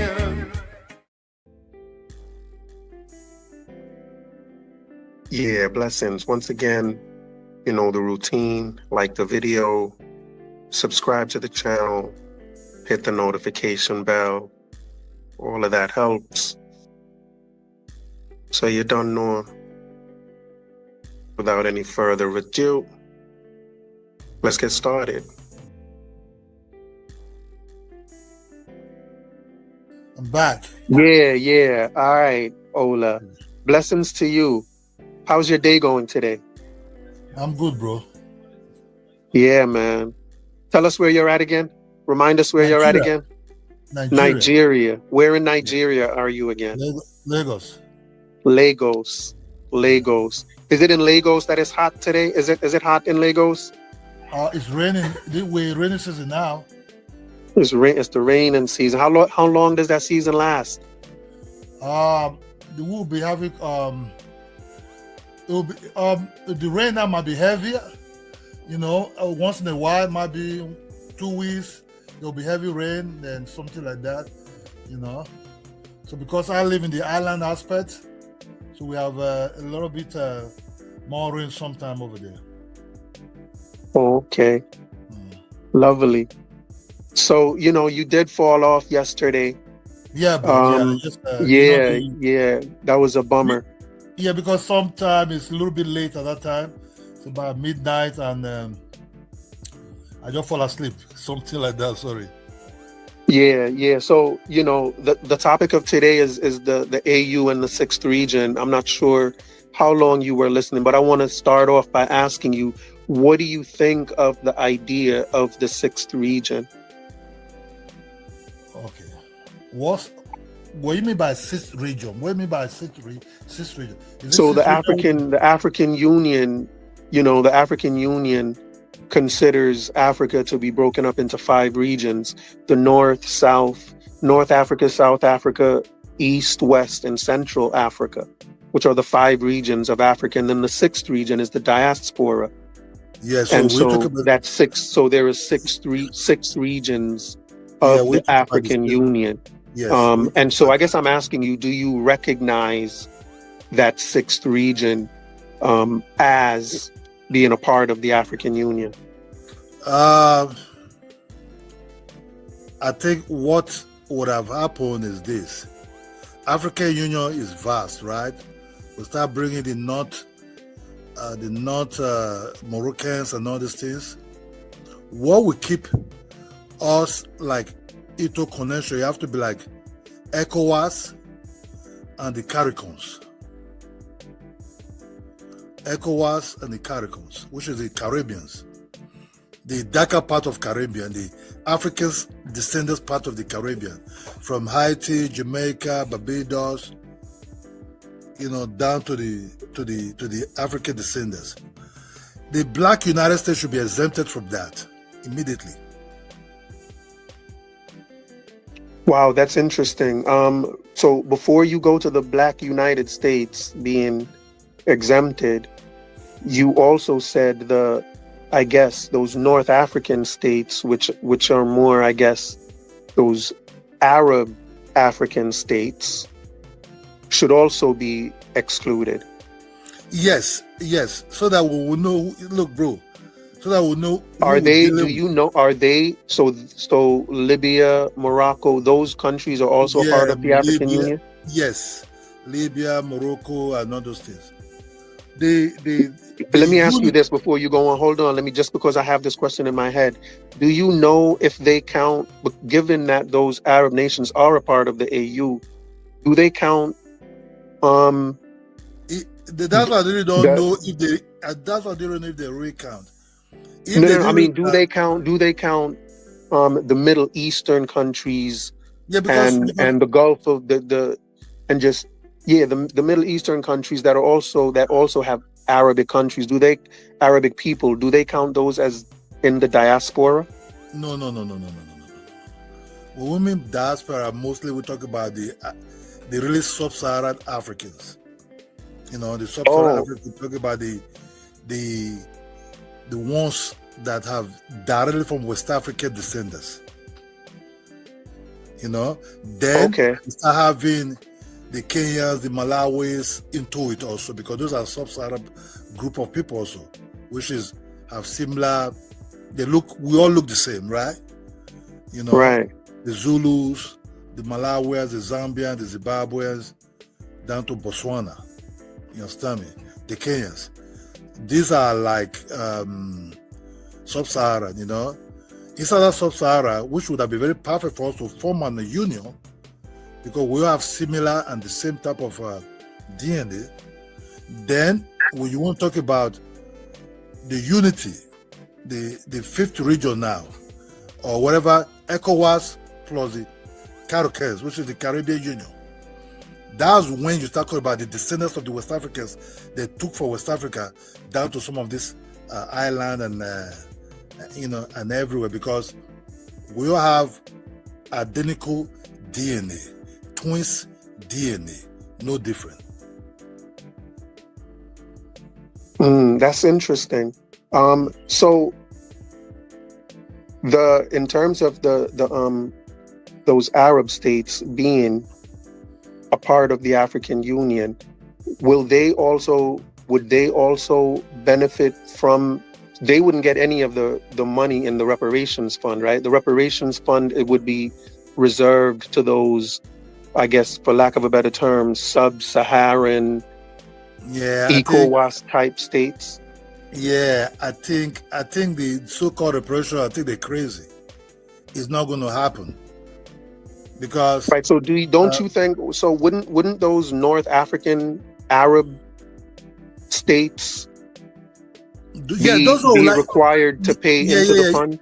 Yeah, those who would like to also have it from their French and all those that colonize them too. But you have to understand what happened in the West African coast. It's a little bit funny because we that came from those territories, we didn't really know that slave trade actually took place. Till we all start getting to schools, the history be taught. You understand me? And that history is not the book, the subject is not so big. It's not like a page. Just talk about what happened, but not consciously into our mindset. You understand me? Not just deep into our mindset. So after the teaching, we never really settle that and digest it. What actually took place, what actually happened. It was during now this social media, YouTube of a thing, we start because you be an adult and things are more directly now in your pocket, which is this mobile phone, you can do research and find that thing. That's when we start seeing some of the footprint, the footprint of what actually really happened. Oh, okay, that's why there's something like this. So I think why they mark that subject by our ancestors is because slave trade touched every home among all of them. No one was free from it. Apart from the kings, even the kings, some of themselves were even took over, their children also took over to the big boat. So slave trade didn't really happen like, oh, you did it. No, you have to hold the king responsible. But I don't think you. But those Arab North African countries, they participated in the slave trade. They've held slaves for hundreds of years, and some of them still do today. There are reports of slavery going on in Libya even today. Yeah, right. But those are the desert ones. Those are the ones that slaved the Kenyans and the Tanzanians and everything. In Libya, the slave, not really slave, the people that went over there, the Africans that went over there, and the Arabs never really say Africa, the dark Africans as equal. Because they already have because they already slaved them already, they still believe that they're still slaves to them. You know what I mean? So when they come over there, maybe by crossing over to Europe or to any other place, they're still kind of like, because these people have no power. If you put an Arab man down on a free basis and say let's fight, they will be gone within 2 seconds. But only that when you come to their territory, that's when they're able to carry out this thing, because you don't have power. They are more than you. Right. So okay, but I'm trying to have you answer like a straight question. Should they not be required to put money in the global reparations fund that the AU has put together? My brother, the Arab people don't even have the money. Forget about this fake, what they show on TV, the Arab oil money. They will not do it. You understand? And I don't even want an Arab man to even come close to say they put in money. They are not trustworthy. They sponsor some certain type of instability in some part of Africa with that money. by this their jihadist program and everything. I'm not really keen to Arab like that. I'm more to people that look like me, exempt the Black America out of it. Wow, I just don't know how people just accept the answer of they don't have anything to put in the reparations fund. Like, you have to have something. $1, $1, right? Like, put something in there.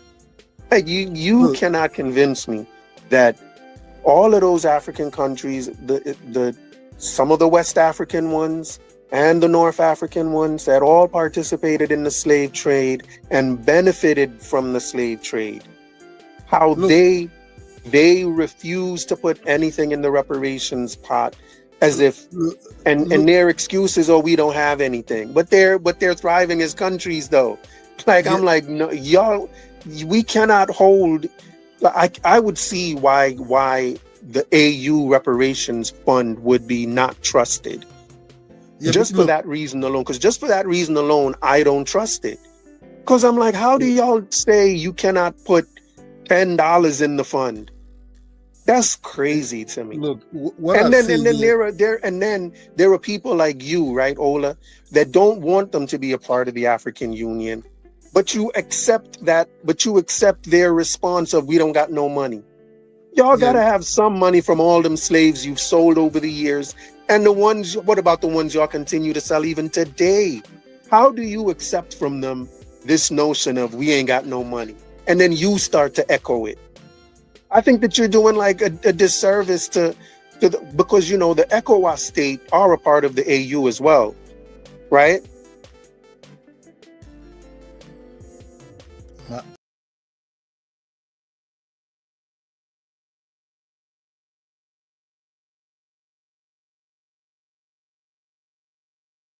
Hello.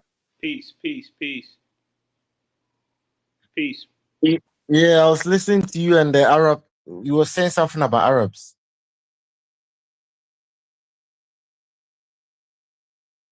Hello? Yeah, no, that wasn't me. That was just a video playing. Oh. No, I heard you saying something about the Arabs and that. No, I don't know what he was. I don't know what he was exactly saying, but that wasn't me. That was just a video playing. Hey, American Dream. Oh. Hey, peace to y'all. Give me 1 second. Yep, peace.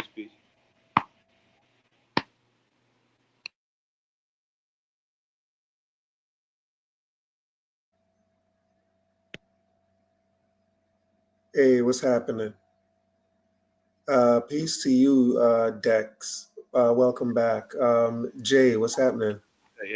Yeah, what's happening? Tell me what's on your mind. What are we talking about today? Well, you were saying something about reparations, right? Yes, we were watching a video about the Global Reparations Fund that the AU is a part of, or that the AU has organized.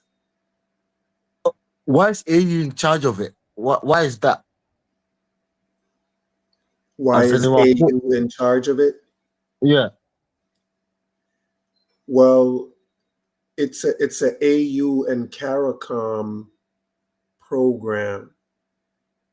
And the reason AU is a part of it is because they are asking for reparations from European nations for slavery and colonialism. Oh, okay. What does that include? American reparations or just African? What? It's a global thing. It's a global thing. So how are they going to share it then? It's actually reparations for countries. Oh, okay. And I don't know if America would be one of those countries that they would be pushing to give any of that reparations funds. I think whether individual Americans get benefit from it is another question. I think it's possible because there are there are going to be, as far as I've seen, they're granting citizenship rights, investment opportunities, so Black Americans will be able to take advantage of it, I guess. But it's mainly help for countries, not for individuals. The AU and what they're doing is trying to help countries and to get Okay. aid to So countries, not to if it's individuals. yeah, that's what I'm thinking. Yeah, I was thinking the same thing. Yeah, if it's countries, then how are Black Americans gonna get theirs? Right, because like I said, they do have certain aspects of it where Black Americans would benefit in terms of investment opportunities and citizenship in certain countries. The same way that HR 40 has certain things in it for psychological trauma and for mental health stuff. The Global Reparations Fund also has aspects of their fund is also geared towards those things. So it's possible that maybe Black Americans can take advantage of some of those funds regardless. It is a fund. So, and if they do in fact count Black Americans as part of the 6th region, the 6th region is what they call the Diaspora. So, and if they do count Black Americans as part of that 6th region, which they claim to do, then they're going to have to figure out ways of getting aid, of getting some of those reparations money to Black Americans, regardless of whether, if they don't want to give money to the country of America. And Black Americans don't want that either. Black Americans want the money to come to them, not to the country. I know that. Hey, so That's what I was thinking. Wouldn't it benefit Black Americans to use that money to develop something for themselves in Africa? Don't you think? No. So my problem with Do I think that? I'm sorry. Go ahead, Dex. So my problem with the foundational Black American argument is Hold on, Dex. He asked a specific question though. Don't just avoid his question. I thought you were going to attempt to answer his question. Oh, go ahead. Jay, can you repeat the question? Oh yeah, I was saying, you see that reparations, instead of using it for America, wouldn't it better to get like some portions of lands in Africa and that to develop, so you guys can have like your own economy or something, or like your own. Well, they don't necessarily. They don't want that in America. They want this land over here. They don't want Africa land. Yeah, but that land over there is for the white man, though. Yeah, but they don't claim that the white man land. They believe that this is their land. Yeah, but outside America, everyone knows what America is. America is like an extension of Europe. Yeah, but inside of America, the Black people today, this is what they believe. Oh, that is serious. Yeah. And if there was really something for them in Africa, then y'all would be showing them that thing that's more there. But it's a small world now, though. The internet got every information in it. Let me just say this: America is the greatest country in the world, and I don't believe it's going to be very hard. I don't think so. I don't think so. You can't say that. Let me finish what I'm saying. Yeah, America is the greatest country in the world. Okay. And I don't see why any FBA in their right mind would close up shop in America and move to Africa, where they don't have any type of national connection to any place or anyone there, and leave their homeland, which is thriving, which is the greatest country to be in today, the country where Africans are running to. Why would they leave and go back You're so there funny. when They there's only when coming there's there because of the money, the dollar, the currency. It's Hey, currency, American it's dream. nothing else. American dream. Yeah, it's exactly. what it's It's currency. currency, bro. So I what's said more that. It's important just the than that? same reason What's why they more go to important? Europe. What's more The same important reason than why that? they go to Europe is the same reason why they go to America. Hey, So what's wrong with currency? Hold on, so Dex. What's wrong American with dream. currency, Jay? I said the same Currency. thing.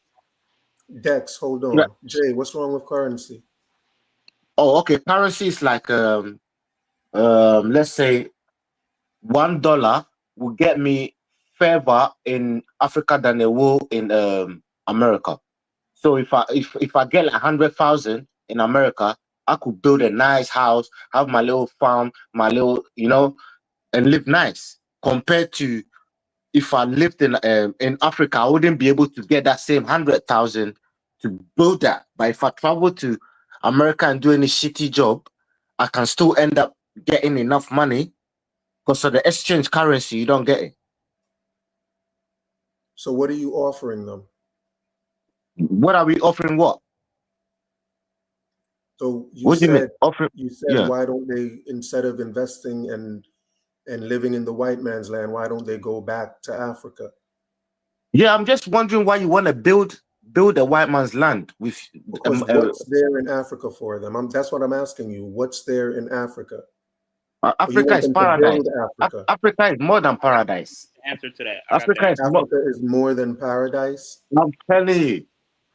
I got the answer to that. So when you say what is there in Africa, that's kind of a slick. Derogatory. It's derogatory. No. It's a slick question because the real question is, where does America gets its wealth from? And a lot of the wealth that's here in America is coming from Africa. The minerals. There would be no cell phone if there was no Africa. There would be no American oil if there wasn't Africa. You know what I mean? So we're gonna stop all that Jay, soon Jay, anyway. let me ask you a question, Jay. Jay. Yeah. As far as I know, right, the poorest countries in the world, I think maybe, if I were to guess, probably 8 out of the 10 poorest countries in the world are in Africa today. What's poor to you? What's poor to you? It depends what you see as. What do you define as poor? Right. Is it the Western? Are you defining it from the Western point of view, or are you defining it from the white man's point of view as in poor? Yeah. I don't understand what you mean by poor. Yes. What do you mean? Yes. What do you mean? From the white man's point of view of poor. Well, I can't take. I lived in Africa, so I can't take it from, because if I go and there's mango trees, I've got pineapples everywhere, I've got everything I need. Like, you might see as poor, but like, I've got everything I need. You understand? So when you said Africa was paradise, when you said Africa's paradise, are you using the white man's perspective of paradise, or no? I'm using I'm using the African perspective of paradise. Okay, so but I think you were trying to trick African Americans, because you said that Africa was paradise, and I think you were trying to give them. I think you were trying to make them think it was the white man's idea of paradise. No. Why is hell? To me, that's not paradise. That's hell. What's the African idea of paradise? The African idea of paradise is forest, waterfalls. Hang on a second, Jay. Vegetations everywhere. Jay, hang on a second. Go on. Dex, I just want to speak with Jay for a minute, okay, Dex? Okay, no problem. Just sit tight for a second, please. Yeah, good. Go ahead, Jay. Like, you drop your fruit there, it's gonna grow. Like, it's like vegetations everywhere, mountains, the landscape, the women, like the food, like, it's just, I don't know. But for me, when I step in Africa, it's like, oh, I just feel so free. Like, I wish you could step there too. That's my wish. I wish you could step there one day. You see, it's more of a feeling as well, So when you step there, you know it. Yeah, I hear you. I hear you. So why do you suppose so many Africans leave there? That's what I said. Currency. Currency. That's why when they come there, they're not looking to mingle around with FBA and all that. They're just looking to work hard, build something, and live. They don't want to spend it. What they know how to generate America. They don't want to live there for that long. So how come there's no currency in paradise? Oh, are you that simple-minded? Come on, bro. Come on. No. Who controls the financial system? You know. Let me You know answer. who controls the? Jay, go on. No, Jay. Why is there a currency problem in paradise? Because the white man controls the financial system. The white man controls your paradise? The white man controls the You asked me about currency, right? Yes. And I'm saying the white man controls it. The white man controls the currency in paradise. Yeah. When so did the I say? White man controls your paradise. Yo, whether you like it or not, you can never compare America to Africa. You know, you can never compare America to Africa. You're making it. Africa is a huge continent full of everything. What I'm saying is, Jay, when you first came in here, you said they should leave. I'm telling you, Africa is like paradise. Jay. When you first came in, you said America was a white man's land, and that's why you said they should leave it. Yeah, America is an extension of Europe. Yeah. But I'm saying, like, it's one thing to say Black Americans are living in a white man's country when your paradise is a white man's paradise, is controlled by white men. So which is worse, Jay? What'd you say? You cannot say anything about Black Americans being in a white man's land when you're in a white man's paradise. Where's the white man's paradise? Where is that? You just said Africa. You just said Africa was controlled by the white man with its currency. I never said the white man controls Africa. I never said that. You said they control the currency. If they control the currency, they control Africa. They control the monetary system in the whole world, not just Africa, the whole world. So you're saying the white man controls the whole world. Bro, you using straw man fallacy on him. Just answer. Bro, you're playing mind games. That's mind games. You're playing mind games with yourself, though, not me. Okay. All right, what's happening, Dex? What's on your mind? And I'm just listening to y'all for real, but I'm trying to answer his questions because you wasn't just listening. You was listening and trying to have a lot to say. I know, because it's obviously a bridge gap through his language, you know. So he speaks English. I understood him perfectly. Yeah, I did too, but I'm saying he doesn't. He doesn't have to get bridge. Where was what gap are you talking about? The gap is the language. You know what I'm saying? It's a language barrier, obviously. But we both understood him, and he understood us. I understood him, but he can't articulate his point to how we could because we speak fluent English. What do you mean he can't articulate his point? Why are you disrespecting this man like that? Articulate it because he don't know certain words. It's not disrespect. It's not my language. It's not disrespect. Hold on. It's not my language. No. Oh, so look. Okay. So look, when you asked him, do the white man control the paradise because he controls the money? He's not saying that they control the paradise because they control the money. That's not what he's saying. And you using straw man fallacy. Straw man fallacy is when you try to make his direct answer a fallacy of what you think it is to be in your point of view. That's not what he said. He said they control the financial system as far as the money, not the continent itself. Yeah, well, maybe it's because in reality, if you control finances, you control the country. If you control the finances of any real country, and let me finish, Dex. Let me finish. In reality, if you control the finances of a country, you control that country. That's not true. Okay. If you won't accept that is true, Well, it's certain countries that don't even have Lord any be with financial situation, no financial, Exactly. They and don't even know about money. they thrive through the natural resources. They have no money, no currency whatsoever, and they still thriving every day. You look at the Senegal Island. What? Senegal Island. Where they're doing what? They have no money and they're thriving.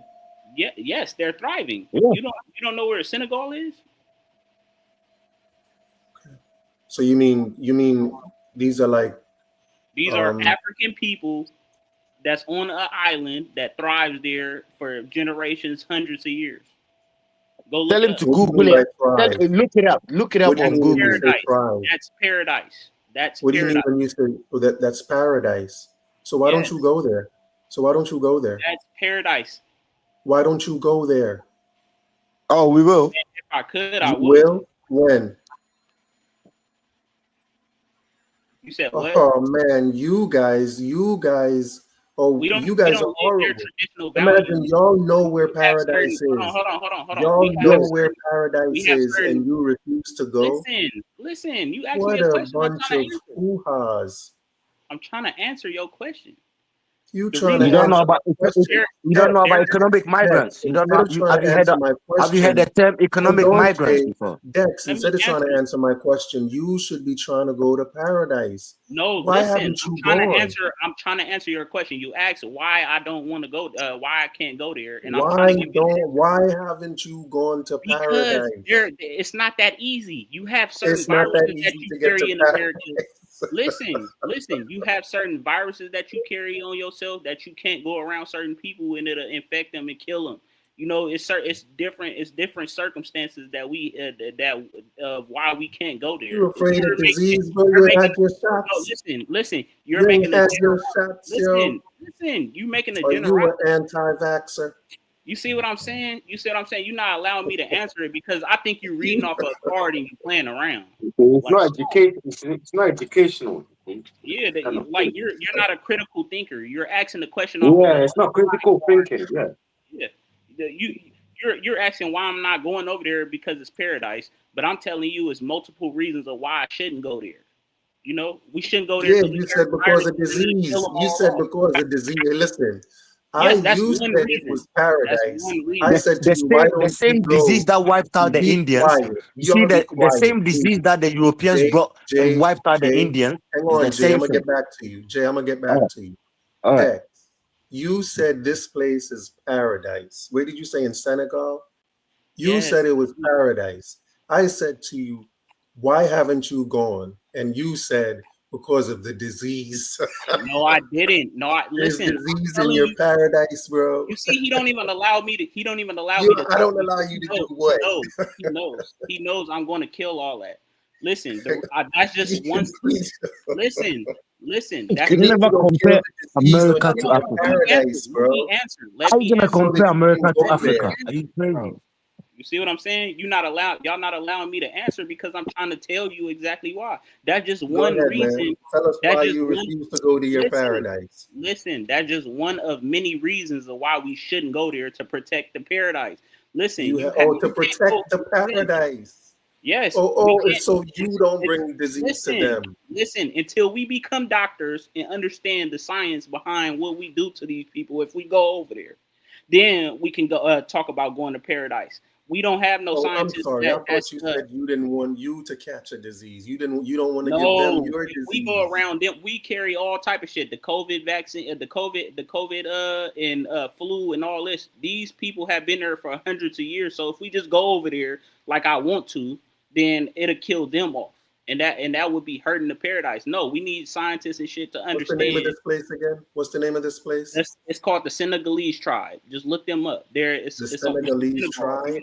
Yes. Look it up. They've been thriving on that island for generations. There's no. I mean. No, Senegalese. He meant Sentinelese. Sentinelese, yeah, you know what I'm talking about. Sentinelese, not Senegalese. Sentinelese. Can you spell that for me? Sentinelese, yeah. He know what I'm talking about. Can you spell that? I think SEN. Sentinelese. Yeah. Yeah, my fault. Thank you, brother. Yeah. There's reasons why we can't just go straight over there. You use a straw man fallacy a lot. Like you think that when we say something that it means what you want it to mean. It doesn't mean what you want it to mean. It means exactly what we were talking about at the present moment. No, because so it sounds like it's not. So if we can't go there, then how is it our paradise? Until we get scientists and doctors to have certain vaccines and stuff to be around these people and go over there, then we'll go. Well, until then, it's just gonna be what it is. So until we start here in America, let's read a little bit. Tourists are not allowed to go there, though. Hang on, Jay. Let me just read a little bit about the Sentinelese tribe. It says the Sentinelese are one of the most isolated indigenous peoples in the world.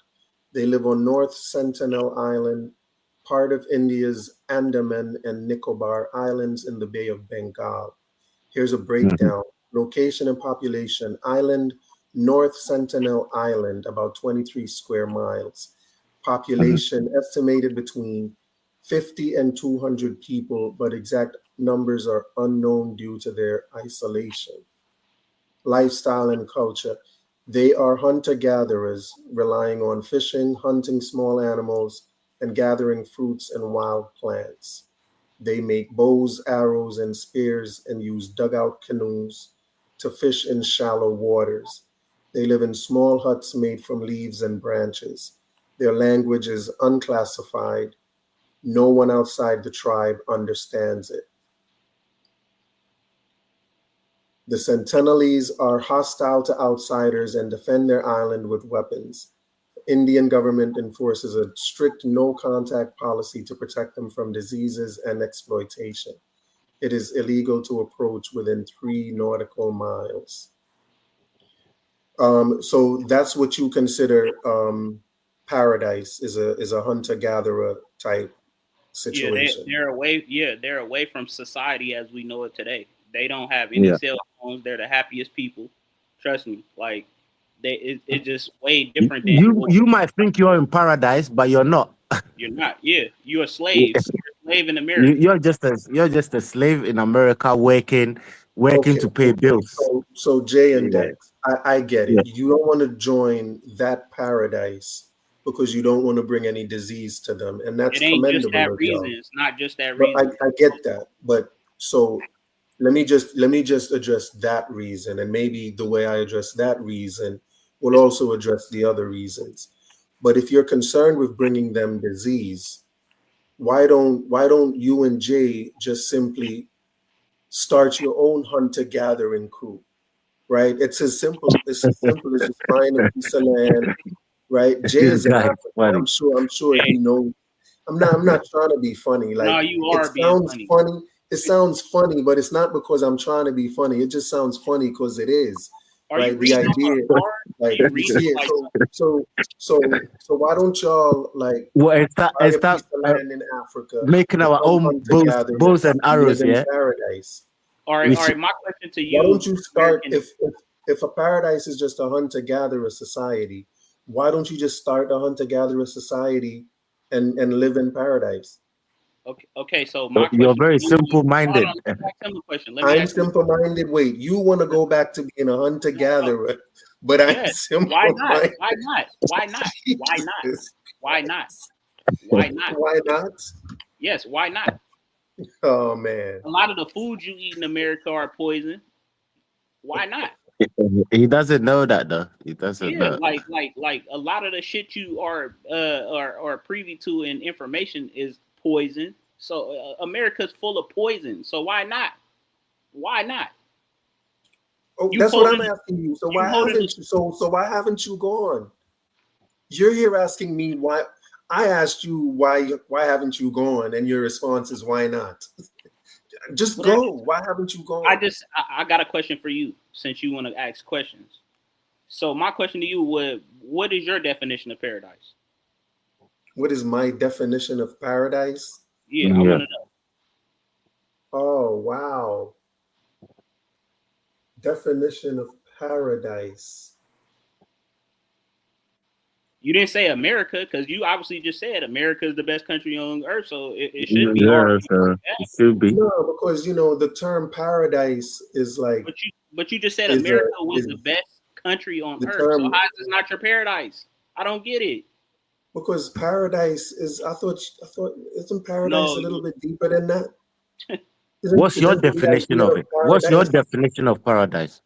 Right. Yeah, and as soon as I start thinking about what my answer is going to be, you start to tell me what it should be.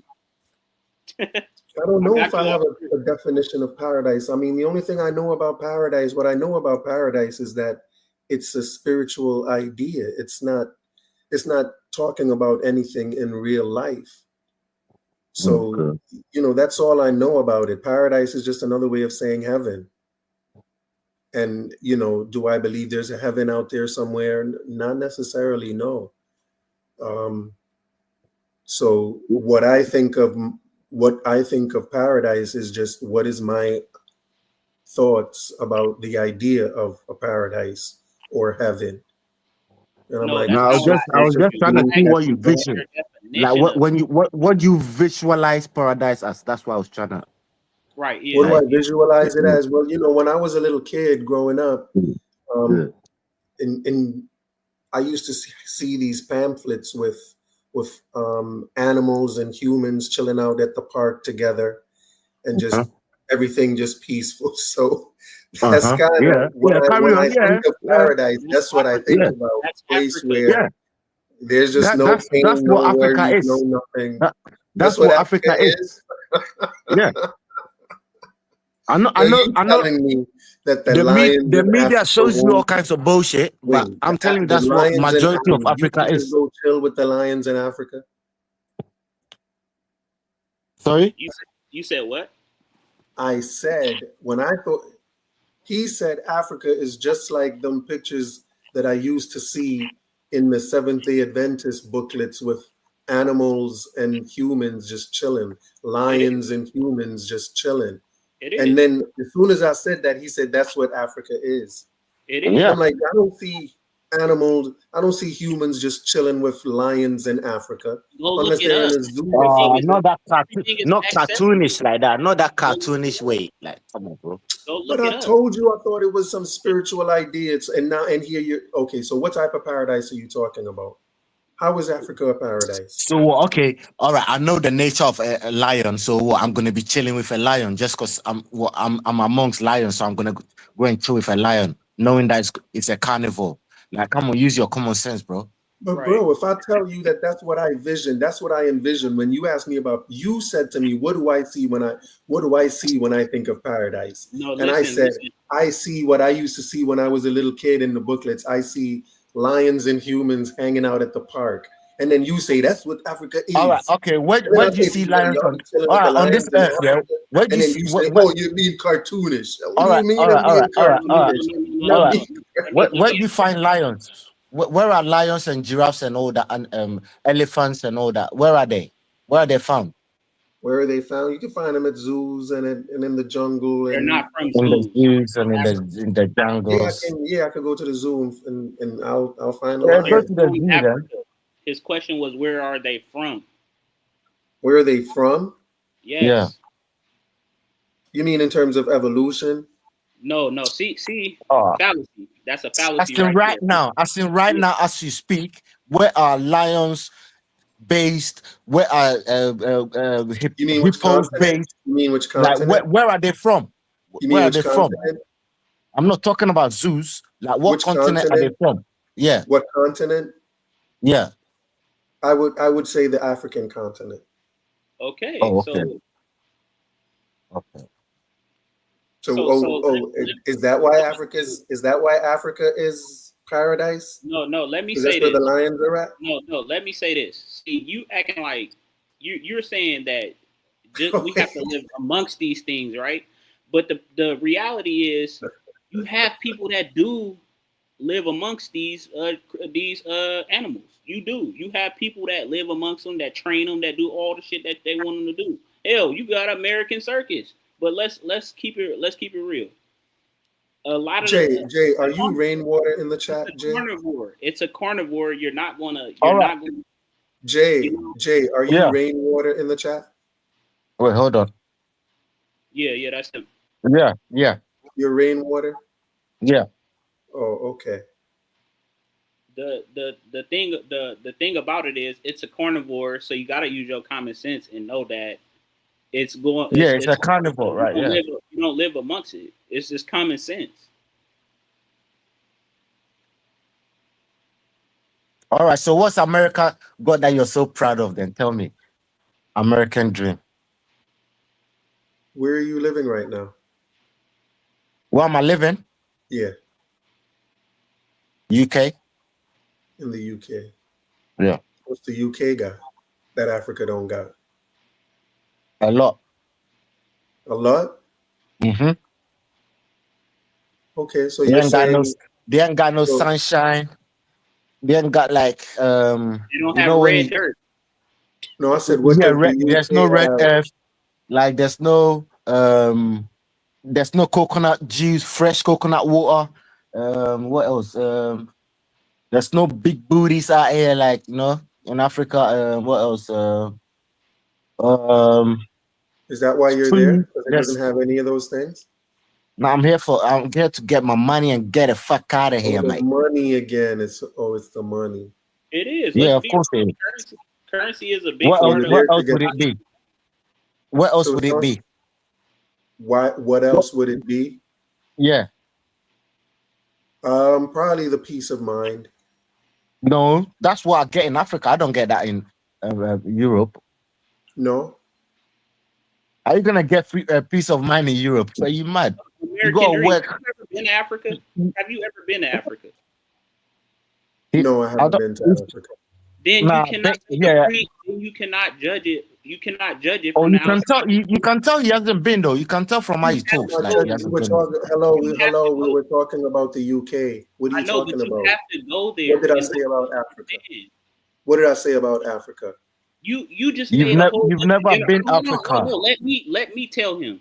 You just made what did I say about Africa? You just made a whole bunch of generalities about it. That's the problem. You didn't say anything. What did I say about Africa? You said, so are we supposed to just live amongst the lions, tigers, and bears or whatever? That's a whole generality. You have to go there in order to see for yourself before you make a preconceived notion of how it's supposed to be. All right. Jay, I wish he would though. I just wish he would. But he wouldn't. I wish he would step foot in Africa. I will someday. Please, and please. Then see what... I recommend every African person around the whole globe just go to Africa, step foot in there one time, and you will see for yourself. The Caribbeans know what's up, though. Yes. Yeah. Yeah. It's just one thing preventing me from going to Africa. What? And what is that? The same thing that got you out of Africa, Jay. What? No, currency. That's a generality. You see, currency is just as important to me as it is to you. What you mean? Oh, you're God, or man? You got the you're living in America, right? So that should even like inspire you to do something there, because like you're in a powerful country, your currency is powerful. Like you should. If you understand what that currency thing I said to you, you wouldn't be saying what you just said, to be honest. I don't know what you mean. Like, okay, for instance, you like probably you got like $200,000, right, in your bank. If you did have, yeah, you could double that. You're likely to double that in Africa than in America. For sure. You can take your monthly rent and take it over there, and you got a whole compound. Then why are you in the UK, Jay, when you could be doubling your money in Africa? That what you think he just said he's doing? Talking to Jay. For the currency. He just said it. He said he's there for the currency. No, he's where for the currency. My house is my house is nearly done. My house is nearly done, and what? Once I finish that, hold on. I know Dex. You're just being a distraction right now, Dex. Jay, you said if I go to Africa, I would double my money. Yeah. But you're in the UK. Why aren't you in Africa doubling your money? Because you need UK money to double. Oh my God, this guy. What? What did you go to UK school? money to Do you double know your anything money about in Africa? economics? That's the Do you problem. know anything about economics? No, you don't know anything about economics. Tell him. Okay. You got to understand where he's coming from. He's coming. Do you know anything about economics? I'm asking you. Do you know anything I about know a little economics? bit. I know how to spell it. Oh, okay. Then I don't know. I'm gonna explain it to you. This is horrible. I don't know. This is horrible. I mean, you're gonna have to, because you're gonna have to tell me how if I go to Africa, I'll double my money, but when you go to Africa, you can't double your money. I never said that. I never said that. But This guy is crazy. You know? I never said that. If going to Africa means doubling your money and you're I never not in said going to Africa right means now, doubling your money. I never said going to Africa means doubling your money. What did you say? He never said I that. said if you had money, I said if you had money in America due to your currency, if you go to Africa, you could do a lot more than someone that's living in Africa because your money is more powerful. Don't you understand that? It's simple. How long have you been in the UK? 5 years. 5 years. And you got a UK accent in 5 years? I don't believe you. Yeah, I've been in the UK for like 5 years, yeah. How long have you been in America and gained an American accent? That's what I'm saying. He's speaking UK the way I'm speaking American. I know, but he's speaking, and I'm like 5 years, bro. I've been in America all my damn life. You ain't been in the UK for no 5 years speaking like that. You got a British accent, sir. How you been in the UK for 5 years and got a British accent? I was born in UK. I was born in UK, but when I went to school in Ghana. How old are you? 6? I mean, 4.5. What the hell? No, listen. How you been in the UK for 5 years? I was born in the UK, yeah. Hey, listen, I was born in the UK. I went to Ghana when I was 5. Came back to UK when I was 16 to college. Yeah. And then since then it's been like what 5 years now, yeah. I've been here properly, yeah. Okay, man. I've been up and down though. And you haven't so it doesn't make any sense for you to go, like you don't have enough money for where it makes sense for you to go back to Africa and double it?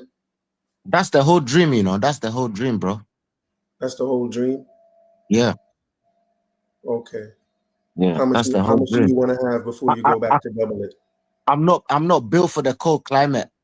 How much you want to have before you go back and double it? 200,000? No. I'm doing it bit by bit. I'm building my business. No. I'm not waiting till I get something. I don't think like you. I'm not waiting till I get this amount. UK forever. No. I don't leave in the UK. When I get 10 grand, I send it back. Do my finish this to this level. Come back, work again. Get my 10 grand. Send it. Finish to that level when it's complete. Yeah, when it's complete, and I know I've finished my free level a house, and I know I can rent all of the rooms. Then I'll rely on that when I go back. You get what I'm trying to say? Like I've got an investment. What year do you plan on going back? When I finish my project. What year is that? When I finish my project. Okay. Yeah. Okay, good luck to you. Thank you, bro. Yeah, man. No, sincerely, good luck to you. Yeah, but if you don't look down on Africa like you think Africa is like I can hear from your demeanor you look down on Africa, but Africa is far better than America. Trust me.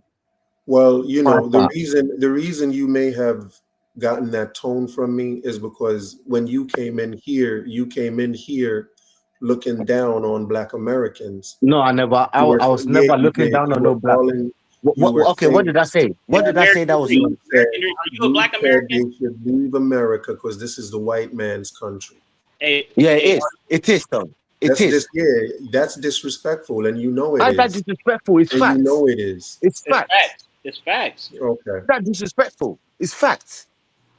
Okay. Hey, American Dream. Are you a Black American? Well, you know, let me just say this to Jay before I answer your question. Yeah. If the white man controls your paradise's money, then The your white man paradise doesn't is control my also. paradise, mate. If the white man controls your country's money, Yeah. then the white man is also, then your country is also the white man's country.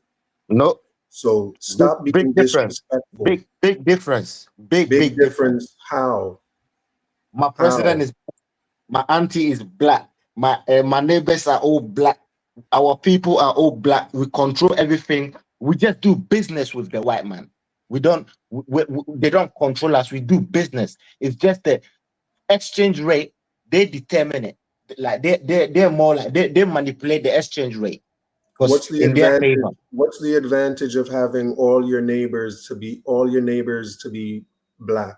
What's the advantage to that? Yeah. So I get peace of mind when I'm walking around and I know 100% of the people I'm seeing are my people. Like obviously that makes you feel good. You think? I don't know you about think you. if you You think might if all your not like neighbors, black people. You think You might if not all like your black people. So you think if all your neighbors are black, you're more likely to live not just my neighbors. My country is black. You get me? That's a big difference. My country is black. My country is not for the white man. You understand? Your country is not for the white man. Yes. My country, my country, my land, even the government doesn't control my land. You understand what I mean? Yeah, I'm actually starting to understand what you're saying. Yeah, my land is mine. It's not even for the government. So you would prefer that white people stay in their land and black people stay in their land? We can do business. We could do business, but y'all stay over there and we'll stay over here. Yeah. That's what the Chinese do. That's what the Chinese do. Chinese do that too. Everyone does. The Indians do it. Right. It's no wonder that a hunter-gatherer society is your idea of a paradise, because y'all think like, why not? Like y'all think like Neanderthals. That's not Neanderthal. That's not a Neanderthal. Neanderthals don't even have brains as like humans. What are you talking about? No, I mean, no, seriously, because you guys like. American Jew, you know what? Yeah, I'm gonna get you some bow and arrow. Yeah, I thought. Hold on. When the world goes back to COVID-19 and you need and the world is falling, you gonna depend on the white man to feed you, to clothe you? No. Yep. Well, if the white man controls the monetary system in America, they will. Let me answer his question. If the white man controls the monetary system in your paradise, then you are depending on the white man to feed you and clothe you. In what way? He controls your money, so he must be feeding you. I don't need money I don't need money for food. I don't need money for food. Clothes. I don't need money for food.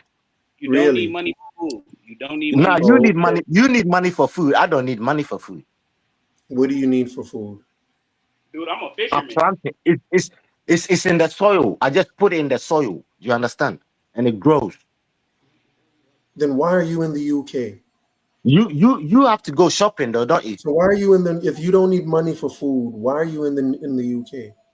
I'm not gonna say you don't need money wherever you go. You can go. You want a house, or you want a house. It's not the food. You got all the food you want. You just want a house. Dude, I'm a certified fisherman. I'm a fisherman. I go get my own fish and I could feed myself for weeks. That makes no that's sense. my type of guy. That's my type of guy, yeah. No, I don't need that. I don't need to go to the fisher market to go get some parasitic food. I can go feed myself by going fishing. I got 2 fishing poles right here in the corner. Right exactly. Here. That's how you're meant to live.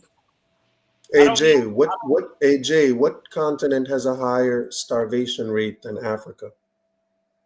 Probably another third world country. I didn't say country, I said continent. Continent? Yes.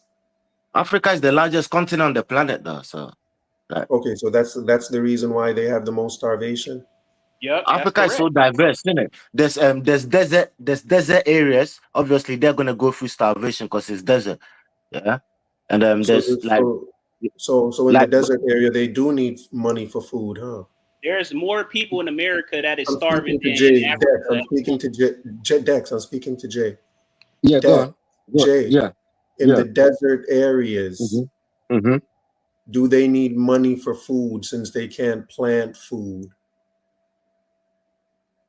Yeah, obviously. Yeah. Okay. Yeah. Okay. So y'all do need money for food in Africa. So why did you end up saying y'all when I told you Africa is a continent and there's desert areas, and then you grouped it again as y'all? Like, how are you gonna do that? It don't make sense. We were talking about Africa because you said But Africa is a continent. What? Africa is a huge continent. Don't you get that in your head? So I shouldn't say y'all? You can't say y'all because Africa is diverse. Like this. But I'm talking about the countries on the continent.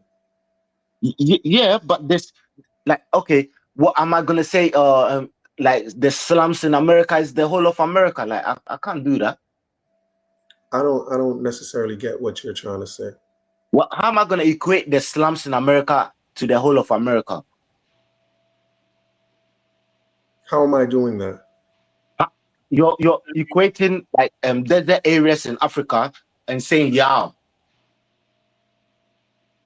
Well, you said Africa was a paradise. So which means you said all of Africa is a paradise. You didn't say your country was a paradise. Let me answer for him. What he's saying is, you're saying Africa as a whole, right? When you say they're poor, you're saying they're all poor. But I would argue even that America is more poor in a sense. That's why you got all this affirmative action and all these things. Saying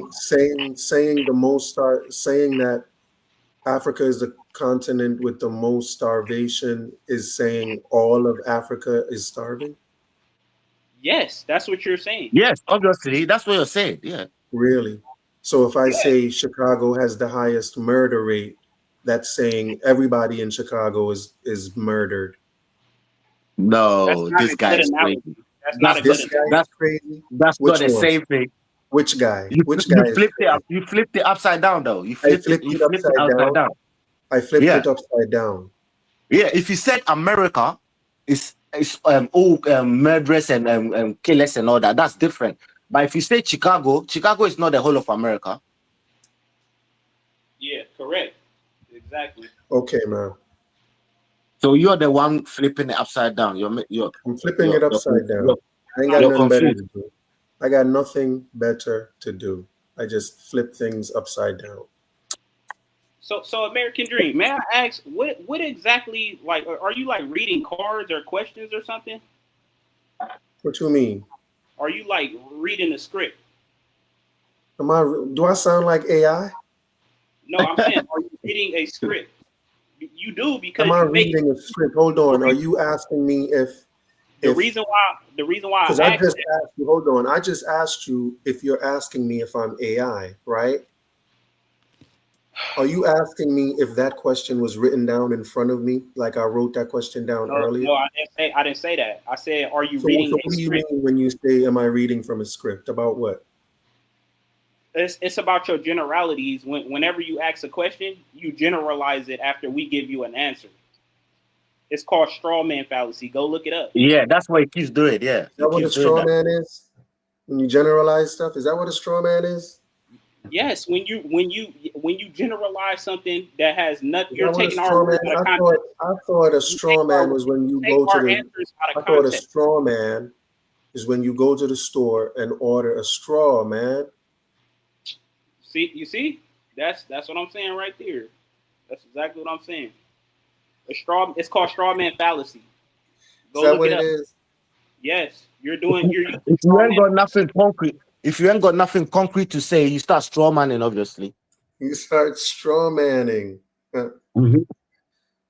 Wow. Yes, it's called straw man fallacy. Look it up. Hey, can y'all do me a favor? Can y'all talk amongst yourselves while I go? Let me go check on something real quick and head back. Can y'all talk amongst yourselves? It's okay for y'all to talk about me. I won't be mad at y'all. You know what I mean? Just keep the crowd entertained till I get back. I'll be back in a few minutes. I got to check on something. Okay, for sure. Is that okay? Yeah, that's for sure. All right. So what I really want to talk about is these FBA people.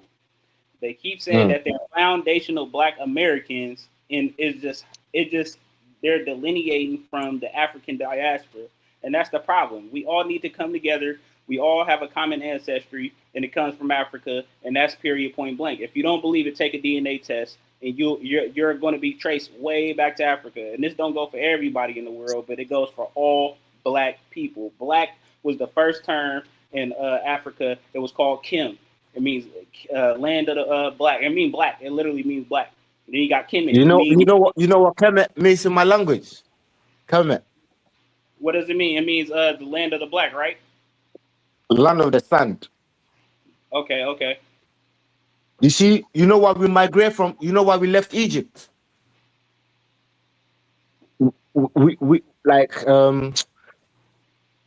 you know the desertification, yeah? It made us move further south. Yeah. Where we originated. Yeah.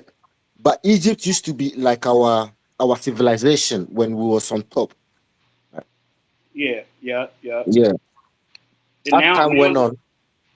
See, people don't understand. The people that live there now are Arab people. They're not African people. So they think that they were the first. They were the first then invaders, you know. Yeah, exactly. Yeah. But these FBAs, they're dangerous just as well as the indigenous people. And I would even claim that they're claiming to not be of anything of African descent. Because that's to their disadvantage. You know that, don't it? Yeah, because they're only 12% of the population. Imagine exactly. So imagine Caribbeans and everyone, Haiti and everyone, they're all joining the African Union. So imagine you segregate yourself, it's your loss, isn't it? At the end of the day, the whole world is going to need Africa in a few years' time. Yeah, America gets its wealth from Africa. They need the resources of Africa to sustain, and that's what I keep telling you. There's so much more resources still left in Africa that it's not being touched. They're literally raping Africa of its minerals and claiming to be the wealthiest of the whole world.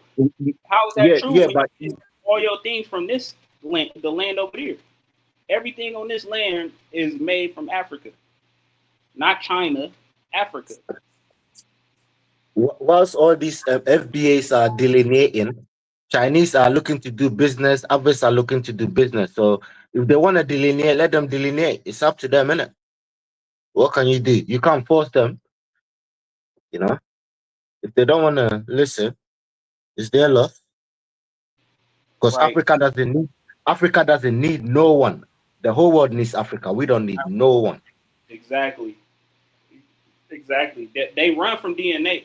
The reason why they run from DNA is because that's the only thing that disproves their whole theory. You know, once you draw no matter what they think, once the white man looks at them, they know where they're from anyway. So they might be arguing amongst, but the white man that brought them there, they know how they got there. The white man knows. Yeah, their whole talking points is a white supremacist ideology. Oh yeah, I think it's Donald Trump that's promoting all this FBA stuff anyway. I think it's Donald Trump probably. That shit coming from the CIA. That shit. Yeah.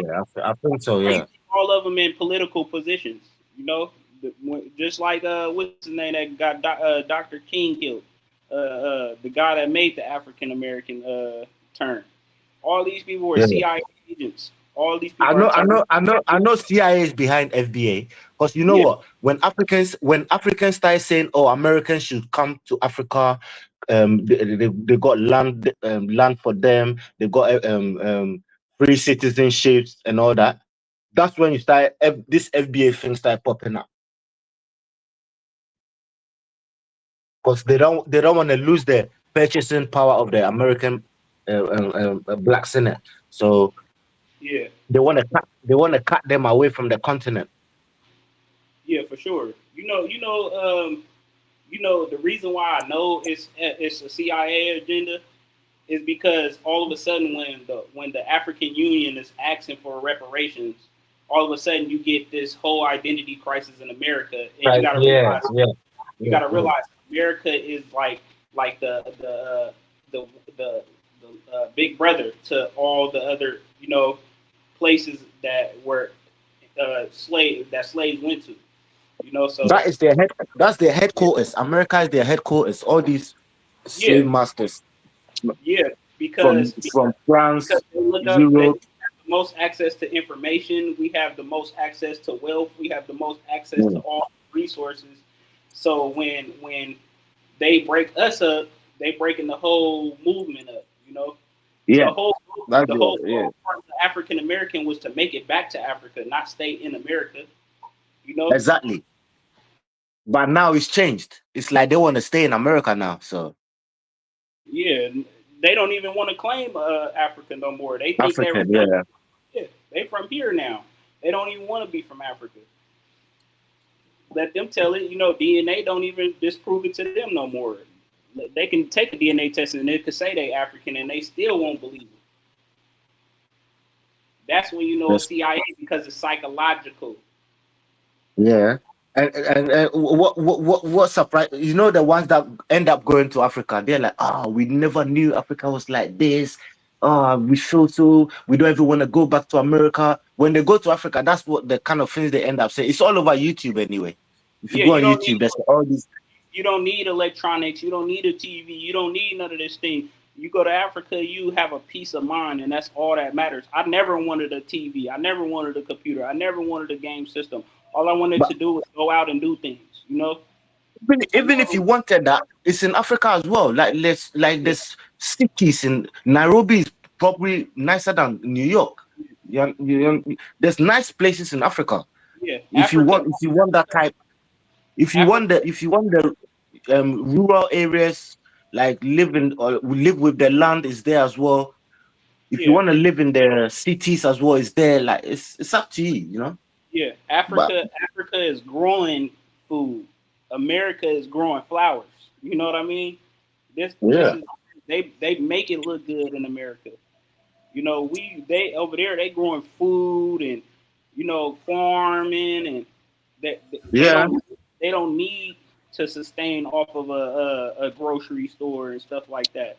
You know what I mean? You can go fish for your food. You can go hunt for your food. You know, we're God's children, isn't it? So He put us in the best part of the world. You know what I'm saying? Yeah. We're directly from God.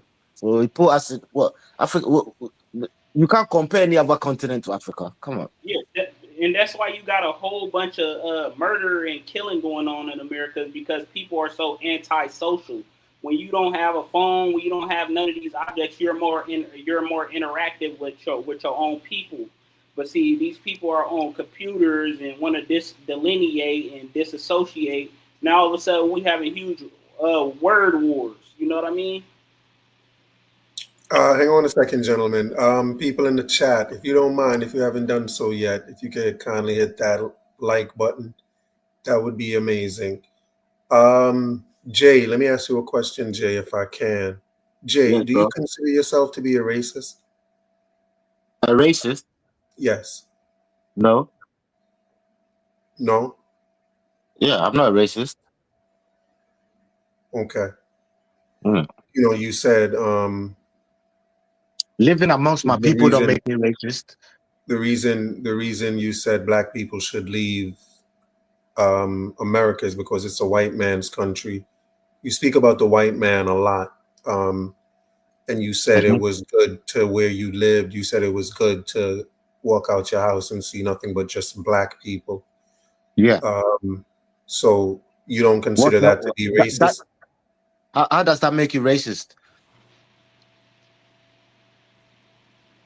Living amongst your own people don't make you racist. Wanting to live amongst your own people, your own race, don't make you racist.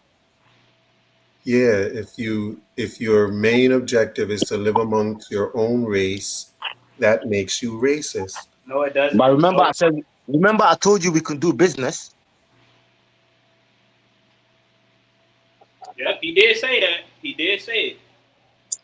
Racists do business with black people. White I don't racists think do so. business. White You don't racists think don't so? want nothing to do with black people, mate. They don't even want to go into your shop and buy nothing from you. But you said it was the white man that controlled the monetary system of Africa. So why is Of the Africa world. doing Of business the with the world. white man? Of the world. I'm saying it again. Of the world. Not Africa. So what? Of the world. I know, but I'm talking about you specifically in Africa. Africa doesn't have its own monetary system. The monetary system is international, and the people that control it are you know who? The people that control America are the same people that control the financial system. Who's that? The white people? That's why America can keep borrowing money non-stop. America is in trillions of debt, but they can keep borrowing money. Why do you think that? You think Africans can keep borrowing money non-stop? Why do you think America is in trillions of debt? Yep. The American But they dollar. keep borrowing money. Yep. The American dollar is a promissory note for the government. So what's the point? I'm missing the point you're making. You shouldn't make the point at all. The point is very clear. So tell me again if it's that clear. That the same people that run America are the same people that control the financial and the monetary system around the world. That's why America can be in trillions of debt, but keep borrowing money from the IMF because they control that shit. They control what? If Ghana goes to IMF to borrow money, they're gonna hit Ghana with a 60% interest. Yeah. If America goes to borrow money, they're gonna hit America with like 10%. You see the big difference. So it takes long for an African country to pay back their debt, which leaves them in a financial slavery. So why do you think they charge the African countries a higher interest rate? To keep them poor. To keep them poor. Yeah. And the African countries have no choice but to go to those banks? Until we leave the monetary system or cut off, like go totally like against the IMF, like the cut ourselves from the financial system, like Burkina Faso and all that trying to do now. But why haven't Yeah, you? that's the only way. If they're trying to keep you poor, why do you constantly go to the banks that you know are trying to keep you poor? They control the financial system. But why do you keep going to the banks? Trying to keep you poor, whether they control the system or not, their job is to keep you poor, and all you have to do is walk away. But you keep choosing to go right back to them. Because you it has can't walk away. You can't walk away. Hold on, Dex. I'm speaking with Jay. Okay, you need money to do business around the globe, right? No one is separate around the globe. Like that's not in apart from North Korea and I think Iran. Nah, Iran is still a little bit inside the monetary system, but North Korea is totally out of it. But apart from those countries, everyone is like we all use the dollar for trading. You understand? So I cannot just say like if I want to buy something from China, I'm gonna have to use the dollar, right? Because the international banking is done in dollars. So so just to answer my original question about your racism, what you're saying is you'll do business with the white man, but you don't want to live around him. Same way they don't want to live around me, same way I don't want to live around them. And for that reason you call them a racist. So why aren't you a racist? If it's Because the same. I don't hate their race. I don't hate their race. No, I don't hate their race. No. You sure? So why don't you want to live around them? Because I want to see my own people. You want to see your own people? Yeah, around me, yeah. So why? Why is that so important to you that everyone around you is your people? Yeah, I feel good. Feels good? Yeah. Is it possible? I don't know about you. Right. So do you think something is wrong with people if they don't feel good when they see people around them that are all white or all black or all Chinese? Do you think there's something wrong with people who are okay and who like to be around other people? You think that that's kind of like an abnormality or something? No, what you're saying is really it's a fallacy. If you go to China, if you go to America, Chinese like to stick together. If you go, every Indian stick together. Everyone does it. So it's not. It doesn't mean Chinese are racist. It doesn't mean Indians are racist because they stick together. Everyone So does it. So why not us? stick together? So do black people stick together in America? Yeah. I suppose so. Yeah, they must Okay, do. so they don't need to go to Africa to see black Groups people. come So they together don't need to go to based on Africa their to see people. black people and Sorry? live around. So they don't need to go to Africa to live Why around not? black people. Why not? Because Why they live not? around black people in America. Y'all just It said. don't matter. It don't What matter. you mean it don't matter? What the It hell? don't matter. That's a That's generalization. what I'm speaking to Jay, because Jay is saying it matters so I much. wonder why you asking him. Do you Because you don't realize think that that's hold on, is up to mine. Dex? You Do don't you think it has realize Dex? Do you realize Jay is saying it matters, and you think you are helping his cause by saying it doesn't matter? This is why Dex, I keep asking you to like just let me and Jay. I don't speak. have to agree with everything he say. I agree with what I Okay, say. but all right, man. Jay. Yeah. Well, yeah. Where were we, Jay? Where were we? Oh yeah, living amongst blacks. Yeah, you were saying something about living Yeah. amongst. So we kind of agree that even if there are black people in America, if there are black Americans that only want to live around black people, if that only want to see black people, they have that option in America, right? Not really. Not really. No. But you just said, I thought you just said the Chinese people stick together. Yeah, but if you stick Hispanics together in stick America, together. Didn't you just say that? it's all group. Like you see, grouping. Yeah, like Chinese will group together because they look alike, innit? Indians group together because that's their race. Yeah, everyone groups according to their race, innit? It's a fact. No one can deny that. Everyone groups according to their race. Hey, American Dream. Could I ask you a serious question? Sure thing. Like, I don't want to attack you, but I'm going to have to, because a lot of your questions are in a white supremacist stand. And I want to understand why you ask these questions. And I wonder if you do agree with what the question that you asked. Give me an example of a white supremacist question that I asked. Is it racist to live amongst your people? That's a question that a white supremacist would ask. Yes. But I'm not the one living amongst just my people. I'm asking him that question. Oh, but that's a white. Listen, hold on. What?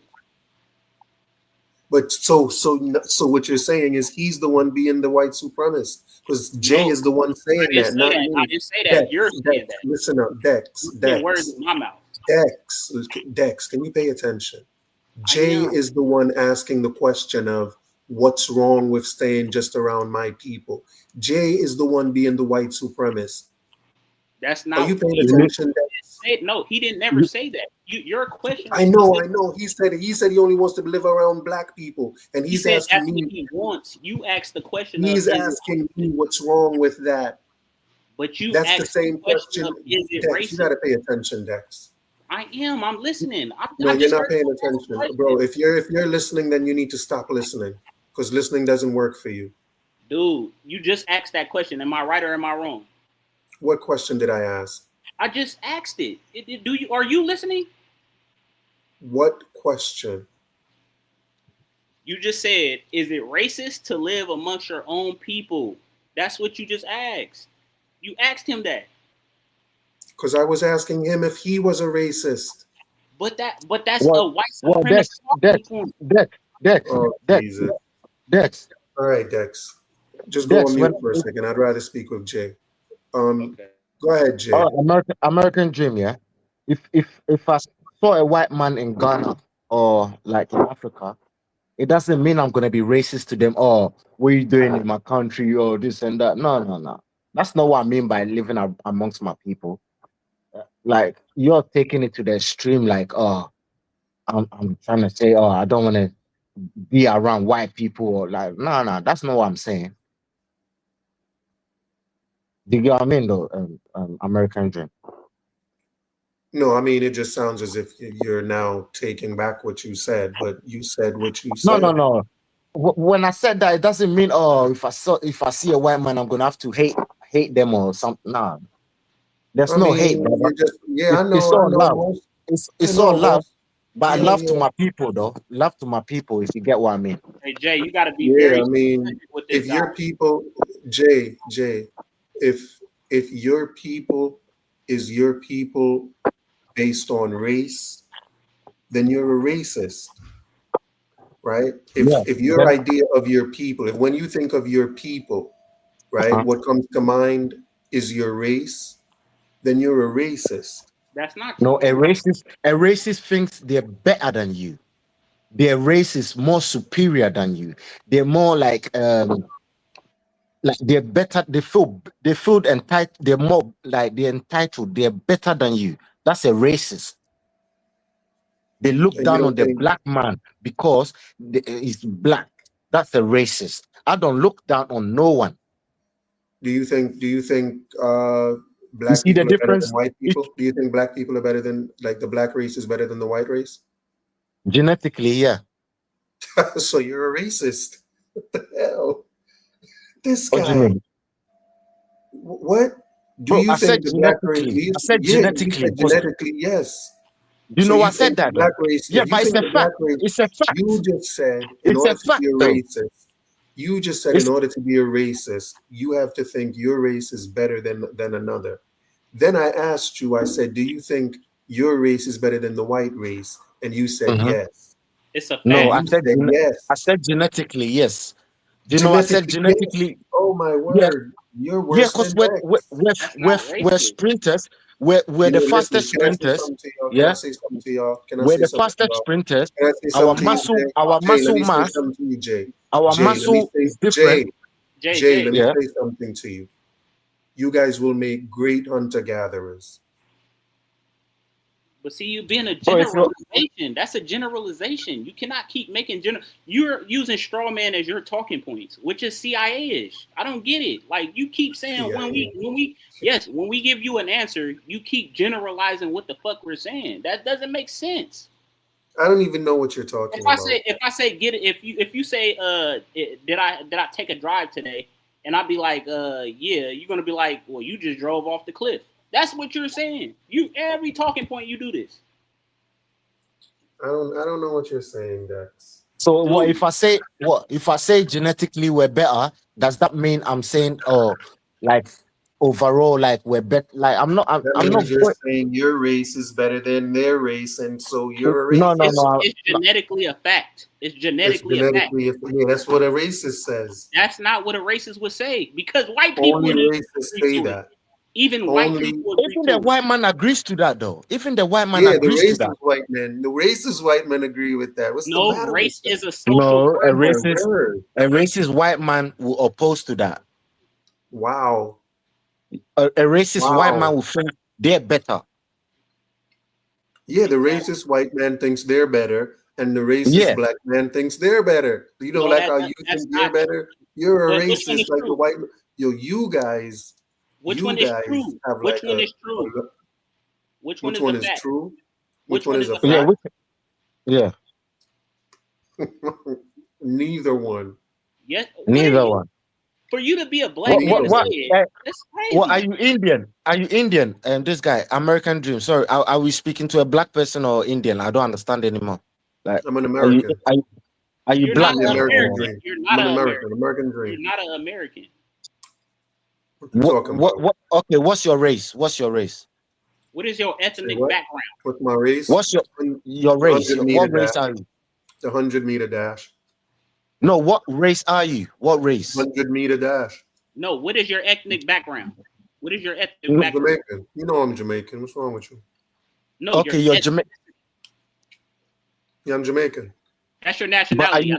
I said No, your my nationality is American. Hello, American it's No, is no, where not. I'm no, from. no, no. Let him answer race. I You can't want be race. Jamaican and I My want him American. to nation answer is the race. United States of You cannot America. be Jamaican No, and no. American What at the race same are time. you? What Can't race be are you? Jamaican and American. You cannot be What Jamaican and race?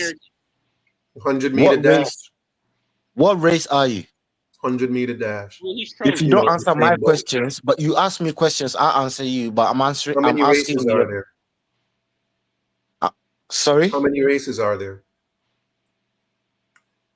Black, Asian. Okay, wait, hold on. Black, Asian is a Asian. race. Asian Yeah, is a race. Asian is a race. I thought Yeah, Asia Asian was is a a race. continent. What? What, you don't know And Asian is a African is a race? race. What, did you And go to European school is at a all? race. Did you go to school?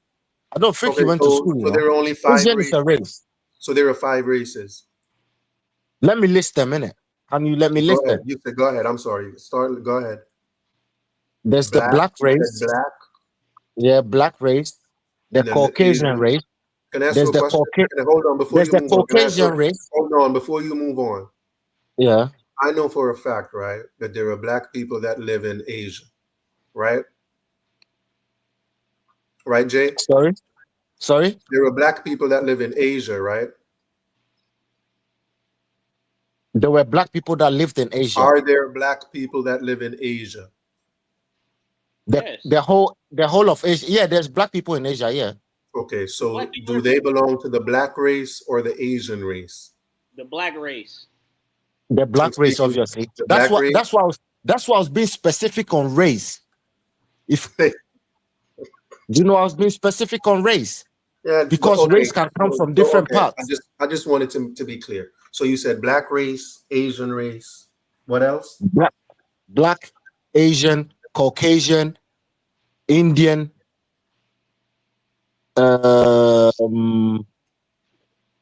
Technically, what's their name? What's all these people? Technically, is one. It's called the human You know, race. New Zealand, the Aborigines is a separate race as well. And what else? There's the the New Zealand. What's those native New Zealand people? Sounds like you're struggling, Jay. No, I've mentioned 5 already. I'm trying to get all of it. It's only 3 to me, but really 1. It's only 3 to you? Yeah. But really 1. All right, name human race. All right, name the 3. Name the 3 then. Listen, Name the 3 then. listen, hold on. If Jay got about 6, right, Jay? Yeah, I think there's about 6, yeah. If Jay has about 6 and Dex has about 3, why can't I have about 0? You can't have. Oh, then you don't know what race means. Then you can't have 3. If I can't have 0, you can't have 3. I just said it. I just said it was 1. I just said it was 1. You just said it was what? I said it was 1, but in 3 in 1? context today. Then I say it's 0. It's human race. So you're not even counting you as human race. Yes. Oh, okay. Look it up. No, Look you up don't right think- now on Google. Look up right now on Google how many races are there. Just that Yes. alone. It's going to say 1. It's going to say 1 biologically. American Dream, prove me wrong then. Prove me wrong. How many races are there? Google it for me, please. I beg you. Just look it up right now. It's going to say 1 What's wrong with biological. your Google? It's going to say 1 biological. Pause. Yo, American Dream, can you Google how many races there No, are, I please? can't. I am too comfortable right now. Hey, so when you say that we don't want to live amongst our people, right? I mean, the different people, right? You're making a generalization that he's saying that he's racist. That's not racist. I don't get how is that racist. It's not racist. That is racist. So who do you live in a house with right now? I bet it's no white people. So you're racist. Yeah. Wait. Are you telling me that you think everybody in his neighborhood lives with him? I didn't say that. I never said everybody. Yeah. Jay, let so him. What are you talking about that? Pushing because he's generalizing what I'm saying. Generalizing. I know you keep dodging this question, but I'm gonna ask you again. What race are you? What race am I? Yeah, I know it's a touchy one for you. That's why you keep dodging it. What race are you? You didn't finish listing them off. I don't know what all my choices are. Oh, okay, whatever. I I know didn't hear why the you're choice dodging. that I I know wanted why yet. you're dodging it. I know why I you're didn't hear the dodging it choice though. that I wanted yet. I know why you're dodging that question. I know why you're I dodging it. didn't hear the look, choice that I look. wanted to choose yet. I get to choose, right? Asian is You not a can't race. choose. You can't Do I get choose to what choose? race you are. You see, Asian is that's not. Really? why America. Oh, you can choose what sex you are. You can choose whatever you think. Well, you can choose what race you are. Hold on. So how come you get to choose how many races there are and what they are, but I don't get to choose which one I am? Yeah, because I'm Who basing the, the who race the on the hell are phenotype. you? Who the hell are you? Because I'm That you basing get to race. decide. You get to I'm decide. basing. So you I'm get to decide basing what race I am. I'm basing race on phenotype. No, you're not. You said black, Asian. You basing it Yeah. on phenotype, continent. You got everything mixed and mashed up in your head. How dare Well, you? when they say the In the words of Asian Greta race are the Thunberg. In the Asian words race, of Greta Asian Thunberg. race are known as the How Orientals. dare you? Asian race are known as the Orientals. Yeah. Indian race are known as the Indian, Pakistani, Bangladesh, Sri Lanka, Elon, and all that. The Elon, Asian, the Caucasian race is Europe, Europe, and maybe what? Basically Europe, Russia, and the rest, right? That's the Caucasian race, yeah. The no, but the Red Indians are a bit of a mixture of Asian is not a race. Asian is not a race. It's an ethnicity. It's not a race. I tell you no, what, guys. I tell you what. no, it can't I be tell you what. Hold on, Jay. Jay, I ethnicity tell you because what. When you index, hold on, Jay. Japanese Hold on, Jay. ethnicity is Jay. different from Chinese Jay. ethnicity. Jay. When you index, come to an agreement on what race is, I I'll know what tell you race what is. my race is. No, We no, don't I have to know agree. I know you think you know. But when you I index, know come you to don't an know. agreement. I know you don't When know. you and you y'all don't know either. When you index, I come know to what an race agreement. is. When you index, when you convince Dex of what race is, when you convince Dex that Asian is a race, when you and Dex come to that agreement, But I'll there's Google though. You absolutely can tell Google you. it. You And can I listen just Google to Googled me. Asian it. race. Listen to Googled me. it. I When just you Googled and it. But Dex agree, Jay, Dex, stop can cutting me off, Jay. Yeah. When you and Dex agree, I'll tell you what race I am. all Okay? right, Dex, can you Yeah. Google the Asian how many races there are, please? I beg you. Because I can't do it It on says my phone. I just Googled it. It says biologically there is only one human race. That's what it Oh says. yeah, Oh, like shoot, I was wrong. It's It only says, one. hold on. It says by the U.S. Census Bureau, white, black, African American, Indian, Alaskan Native, Asian, and Native Hawaiian. That's by the in the Pacific Islander. So it's Wait, say that one. yeah, again. that's What? Pacific Hold on. Islanders. Okay. I'm about to count them. 1, 2, 3, 4, 5, 6, 7, 8. It's 8 races. See, I was closer, yeah. See, I was closer. But I thought it said it was Yeah, one. it's around 8. Wait, I missed It says something. biologically there's one, but in the U.S. Census, it's in America according to the social construct. There's 8. In the American system? The social construct that ain't just American. That's a global thing. It's global. Yeah. It's global. Yes. But you disagreed with it. You said it was 3. I just Yeah, he said it's just found out. He I just just found out. but I said 8 He in the just U.S. Googled it. Yes. Wait, was Asian on there?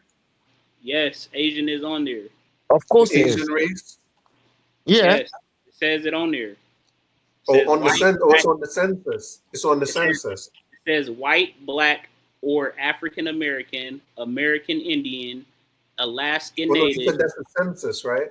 Asian. Yes, that's the U.S. Census Bureau. That's the US Census. Okay, so it's the US Census and Jay, you agree with that breakdown of how the US Census breaks down race? I never said I don't need the US to break it down for me. I've got eyes.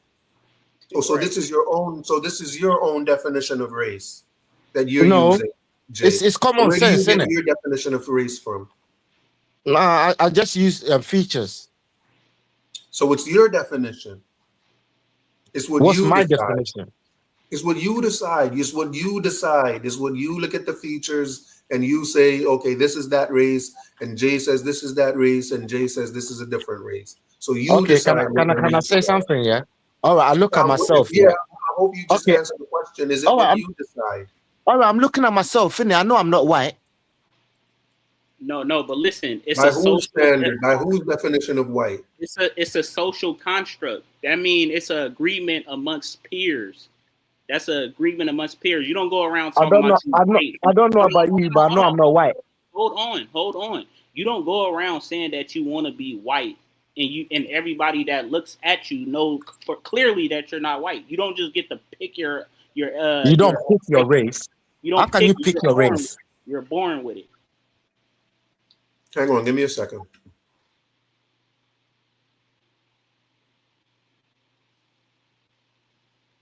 Oh, I don't know if I'm a woman or a man. All that stupidness. You can't choose your race. Right. You can't choose it. It clearly says this right here. It's a social historical construct.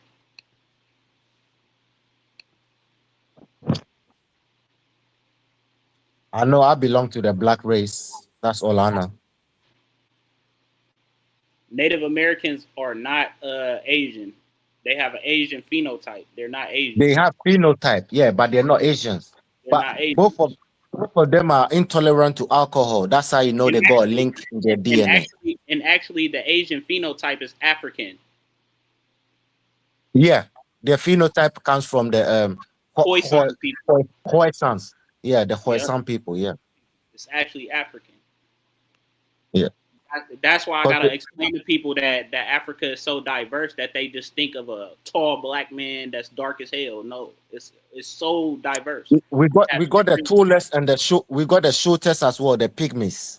Yeah, different pigments. Yes, different. The East No, African. I mean the pygmies. I don't know if you know about the pygmies. They live in the forest of Congo. They're very short. The shortest people. Oh, okay, I never heard of them. I'm gonna have to look Oh, that okay. They brought one to I think America in a cage with monkeys and all that. They were exhibiting. The white people brought one pygmy to the.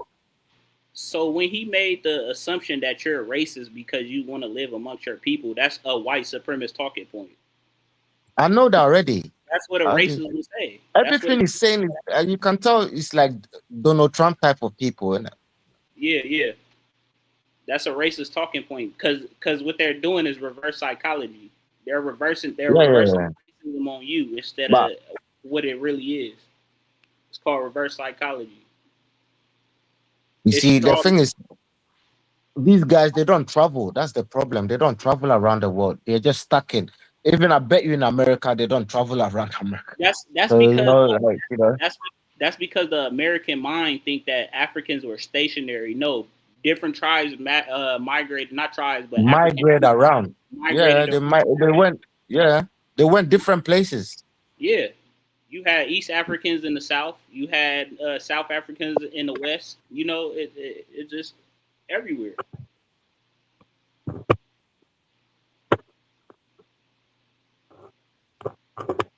We were never stationary.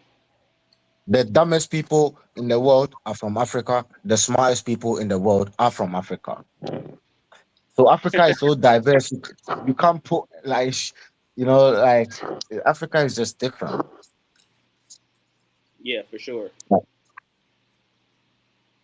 We're talking about like continent that is so huge. Like they try to make it small on the globe.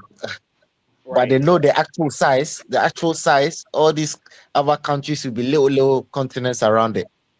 Yeah, and that's what he was going to get to. He was going to say the Spanish people original. No, they're ish. Anytime you see Irish, Spanish, anything with an ish. They're all ish. Yeah, they're all ish, isn't it? Yeah, ish. Kind of. They're not total beings. You mean like the Germanish?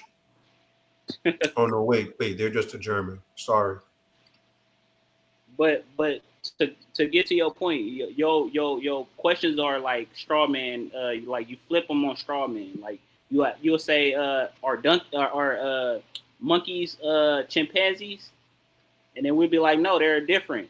Oh, so you're saying that they're one of a kind? They're no, we're not saying that. We're saying that they're different. I think he's doing it on purpose, though. I think I'm doing what on purpose? But all these mind gymnastics, all this word gymnastics. Hold on. Mind gymnastics, gymnastics, mind. No, semantics. It's gymnastics. Semantics. Yeah, so go look up a straw man fallacy and tell me what it says, and then I'll tell you that's and just think about it and see if you are using straw man fallacy, because I could tell you are. Just look up straw man fallacy. Okay. Straw man fallacy is just making somebody original question and reshaping it into what you think that you need to ask it, and you're asking it in a generalized sense. I don't think that's what it is. That is what it is. Look it up. Nah. Well, American Jew, you're very proud of America, isn't it? Am I very proud of my country? Yeah. Are you proud of your country? Of course. You're misrepresenting. I'm proud of my country. Yes. I just looked it up.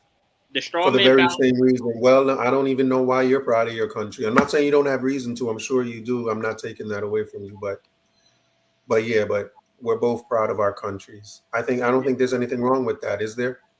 Yeah, but my country is mine. Yours is not yours. What do you mean mine is not mine? What are you talking about? Yours is owned by corporate America. And yours is owned by corporate America. We've already agreed on this. No, it's not. So who's the white man that controls your monetary system? Sorry?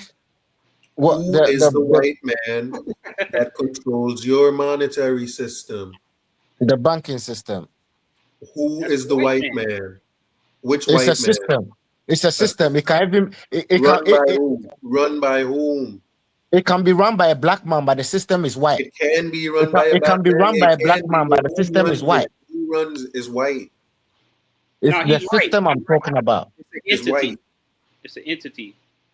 It's the entity. It's a white system. Are you being ignorant on purpose? No, I'm trying to be clear on purpose. I'm telling you, it can be run by a black man, but the system is white. Hey, Jay. The system is white. Hey, so Jay. Your country is run by white people as well. Jay. No, it's not. Yes, it is. You already said our resources are ours. Our Right. resources are ours. How are your resources yours, but they run your monetary system? Hey, so what, you want us to not to use cash anymore? You don't want us to use cash anymore? Hold on, Don't you want Dex. us I'm speaking to J-Dex. I know. What, you don't want us to use cash anymore then, basically? You don't know, ask you to use what? You don't want us to use cash, right? Cash?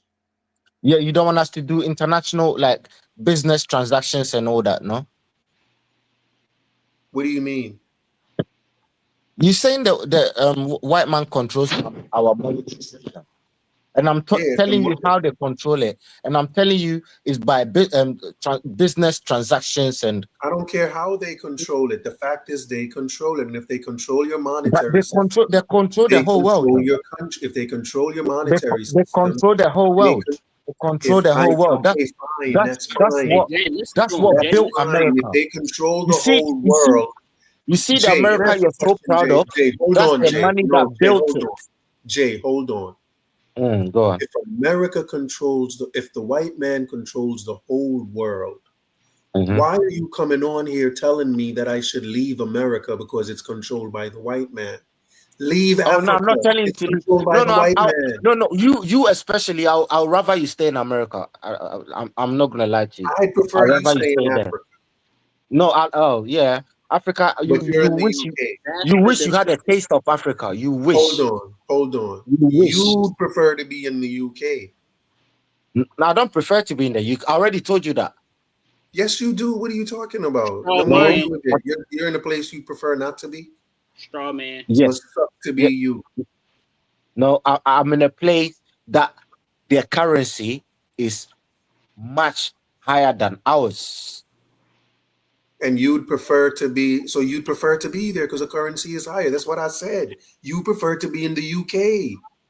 But I'll prefer to be in Africa, but our currency is not as strong as UK. And you'd prefer to be where Why would I prefer to live in the UK though? In this cold weather? Are you crazy? You live there and refuse. But it's not a preference. It's not a preference. It's not a preference. Then why don't you just leave, man? Oh, this guy, you're just hold on, Jay. So I just looked it up, and he keep doing it. So I had to look it up. It says the straw man fallacy is an informal fallacy in which a person misrepresents or distorts an opponent's argument to make it easier to attack or refute. Oh, my daughter. Yeah, but I wanted us to have like a proper logical conversation, but it's not making sense, the guy. Who's not making sense? Dex? Mr. American Dream. American Mr. Donald Dream. Trump. Mr. Donald Trump. Oh no, not the dream. Make America great. Make America great again. Why would you say that? Because you want to make America great again, innit? Don't you want to make your country great? It's not your country. What you mean it's not my country? Africa ain't your country either. It's run by the white man. The white man controls it, remember? America can never be your country, you know. You're just lost. Africa can never be your country again either. The white man runs Africa is in our DNA. Africa is in my DNA, fam.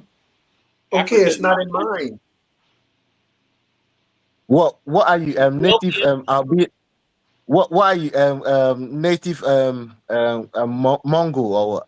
The Indian or what are you like? Jay, you can't make him when you said Africa is in your DNA, you mean it's literally in your DNA?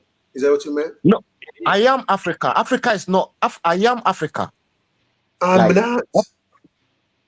Yeah, you're not. That's good. No, my DNA you don't is want not. You to be. Hold on. What else is in your DNA? What else your is DNA in your is weak. Your DNA is weak. Your DNA is weak. Your DNA is information. Your DNA is weak. Jay, other than African, what's in your DNA? I don't have nothing else in my DNA. Just 100% African. Yep. Okay, then I am not that. What are you then? Have most of it my in DNA got a bunch of stuff in it, like most African Americans, like most Caribbean people. We have a bunch of stuff in our DNA. We're not African. What's the majority though? What's the majority? It doesn't matter. It do matter. It does matter. It does not matter. Yes, it does. It doesn't matter to me. Listen, this is my goddamn DNA. How you gonna tell me what should matter about my DNA? Who the hell do you think you are? I'm telling you, it does matter. Man, listen to me. If my DNA is only, let's say, 68% African, yeah, I'm not the African you are. That's more than half. What are you talking about? So what? You're more African than anything. You're more. You don't get recessive from dominant. You don't get dominant from recessive. Anything else is a mutation of the African gene. What are you talking about? So you're telling me that if I have 100, if I have 100 relatives, yes, right, and 68 of them are African, and 32 of them are not, I should just ignore the 32 that are not. That's not a good question. Hush your mouth. I'm not ignoring my 32 non-African relatives, just like I'm not going to ignore my 32% non-African DNA. But listen, what is the matter with y'all? But listen, you see Jay, Dex, you see Jay? No, Jay is African. But listen, Dex, I hear you. Be quiet, Dex. Jay is African. You're not. I can tell from the way you speak. I am. No, African. you're not. Yes, no, you're not. Where in Africa are you from? Who are you to tell me who Where I in am? Africa are you from? Where in Africa are you from? Listen. Where in Africa are you from? No, you listen. You can't say where in Africa. You can't say where in Africa. Africa is a continent. There wasn't countries before. There wasn't countries there before. Hold on. So Jay, where is he gonna tell you he's from? Jay, what All right, go on. Dex, where in Africa are you from? The continent. Africa. I'm from Africa. Where Africa in is a Africa? continent. Which It's a country? continent. It's a continent. I get that. That's why I'm asking you where. We didn't have nowhere. We only had a continent. Nowhere. What are you talking You didn't about? nowhere? Okay, you're from nowhere in Africa. Got it. Africa is Africa. No one in Africa is from somewhere like a Everyone in particular Africa place. is from nowhere. It's not Everyone in Africa is from nowhere. So It's you not want one- African All Americans? right, hold on. Jay. So I'm you from want South Africa. hold on. I'm from South You want Africa. African Americans to leave America. You want African Americans to leave America and go nowhere. I'm from South Africa. You want African Americans to leave America and go to nowhere in Africa?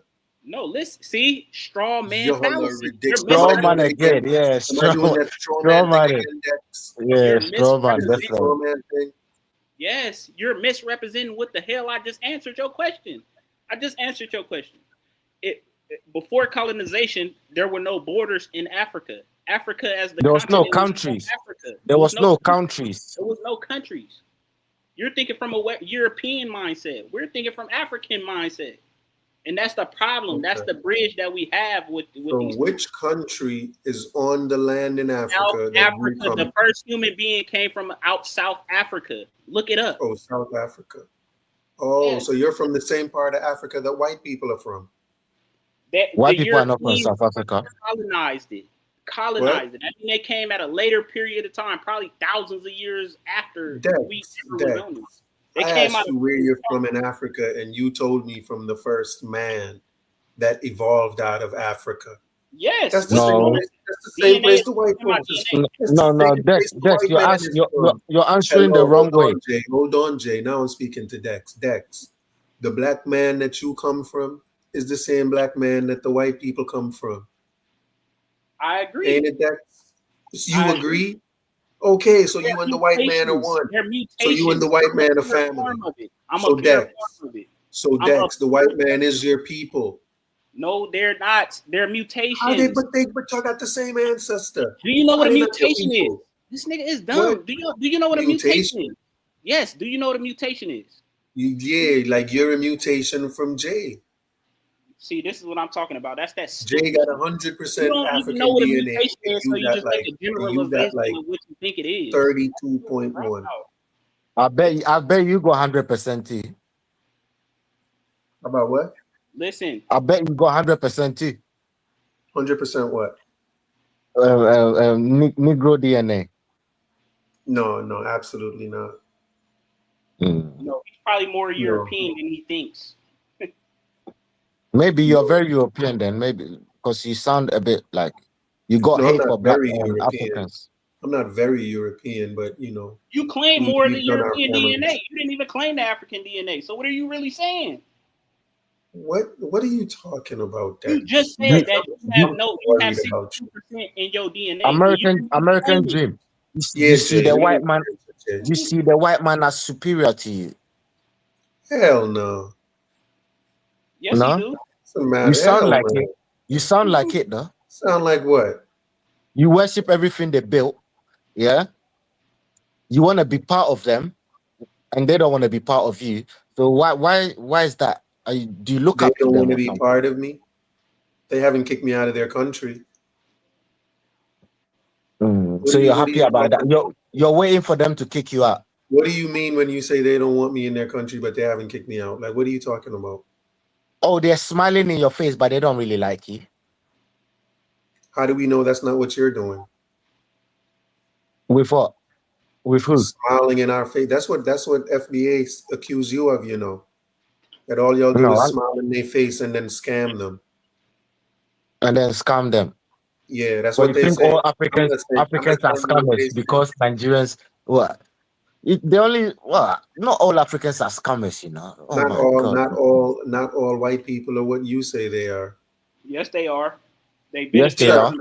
Yes, they are. They're not showing it. They're not showing it. But when it comes down to it, good racist. We are not racist. We can't be racist. We don't oppress nobody of We no don't. type of Yeah, system. we're not in a position of power to be racist. In Africa, not even in your paradise, you're not in a position. We don't control. We don't control the world.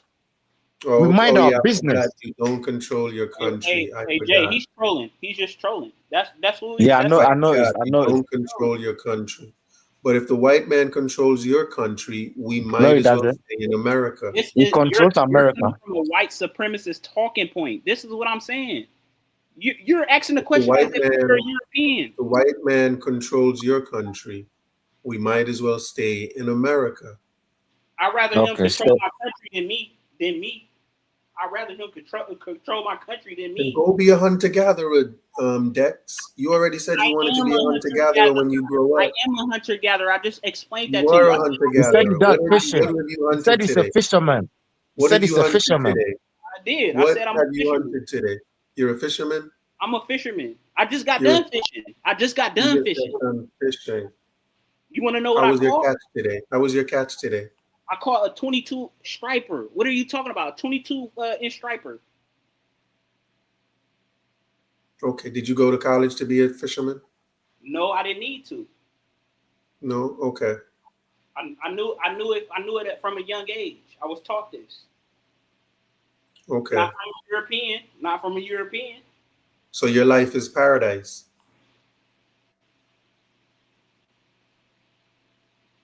So you're going to use the straw man. You're misrepresenting my talking point. That's what you're going to do. No, you said the hunter-gatherer thing. You said the hunter-gatherers were living in paradise.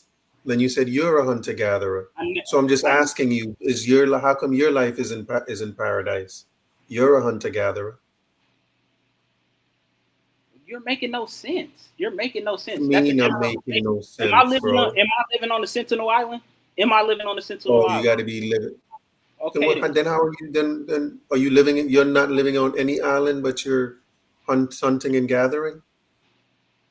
What do you mean by hunting and gathering? Going to the supermarket? You said what? What do you mean when you say you were a hunter-gatherer and a fisherman? Because hunter-gatherer is literally fish. We don't need to go to the supermarket to get his food. That's what it means. If all hell fails right now, you are not able to even feed yourself. That's what I'm saying. I can feed myself.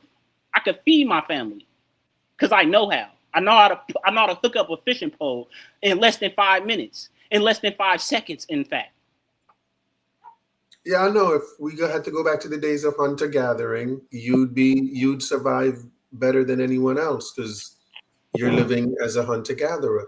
But I'm asking you, if you're living as a hunter-gatherer, why isn't your life paradise? No, this guy is funny still. He's just trying to mock everything, innit? He's just mocking it. Yeah, he just uses straw man and he mocking. Yeah, he's just mockery. He's just mocking. Yeah, might have has. But you're going too, Jay? Yeah. Take care, bro. Yeah, man. Blessings. Thanks for coming up.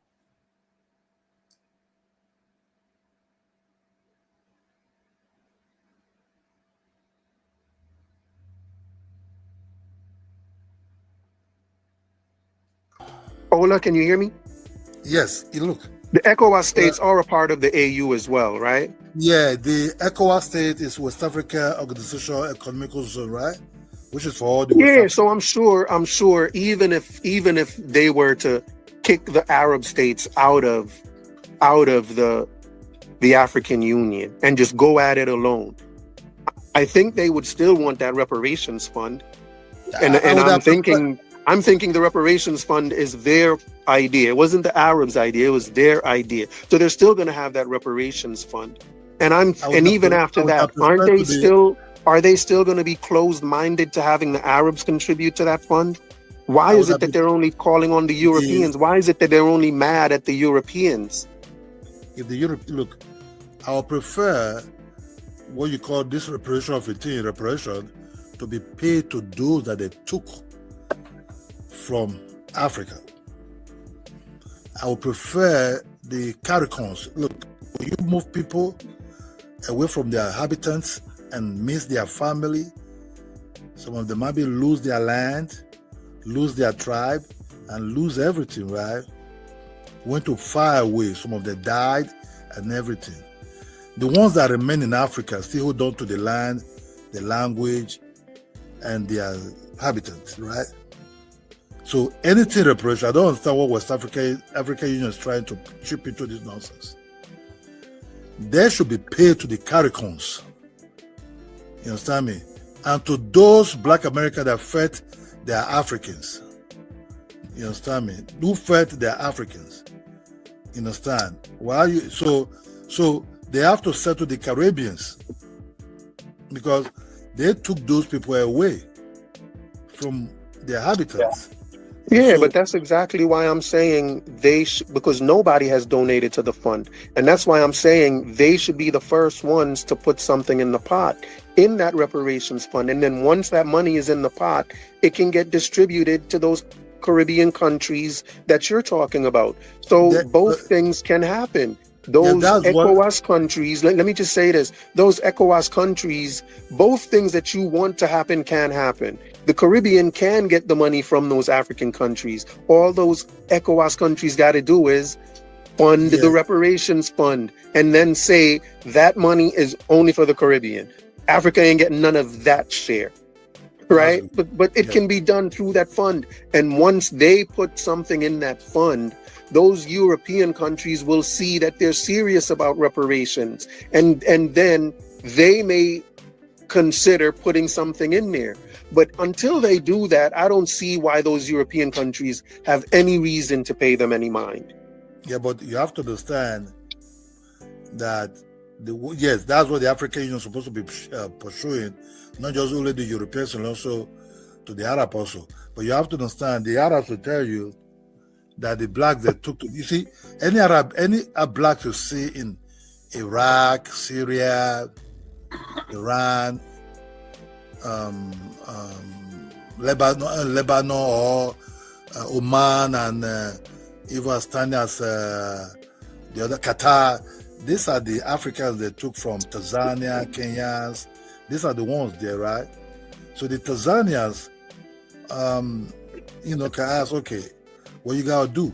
But the West Africans have to chase the one, because the Arabs are able to come to the West Africans like that, because just too far from them. So the West Africans, which is ECOWAS, if they want to talk about reparation, they have to chase the white man to pay the Caribbeans. Why putting that thing there? The Caribbeans is because we know. Look, 400 years is not too far, my brother. My great grandfather had more than 400 years that I know the name, right? More than 400 years. We talk about 700 years even. So they have to, the African Union, West African Union. I'm not talking about African Union now. I'm talking about ECOWAS. Have to ask their colonial masters. They can push for them to compensate the Caribbeans, that the Africans they took to these Caribbean territories, and Brazil and United States. Those that feel like Africa and United States. Because the ones you see now, they say they're not Africans. You understand? That's why I'm not too bothered about the United States ones. Because they have to chase actually where they're coming from. But the one that they fed that they're from Africa, I think they need that money.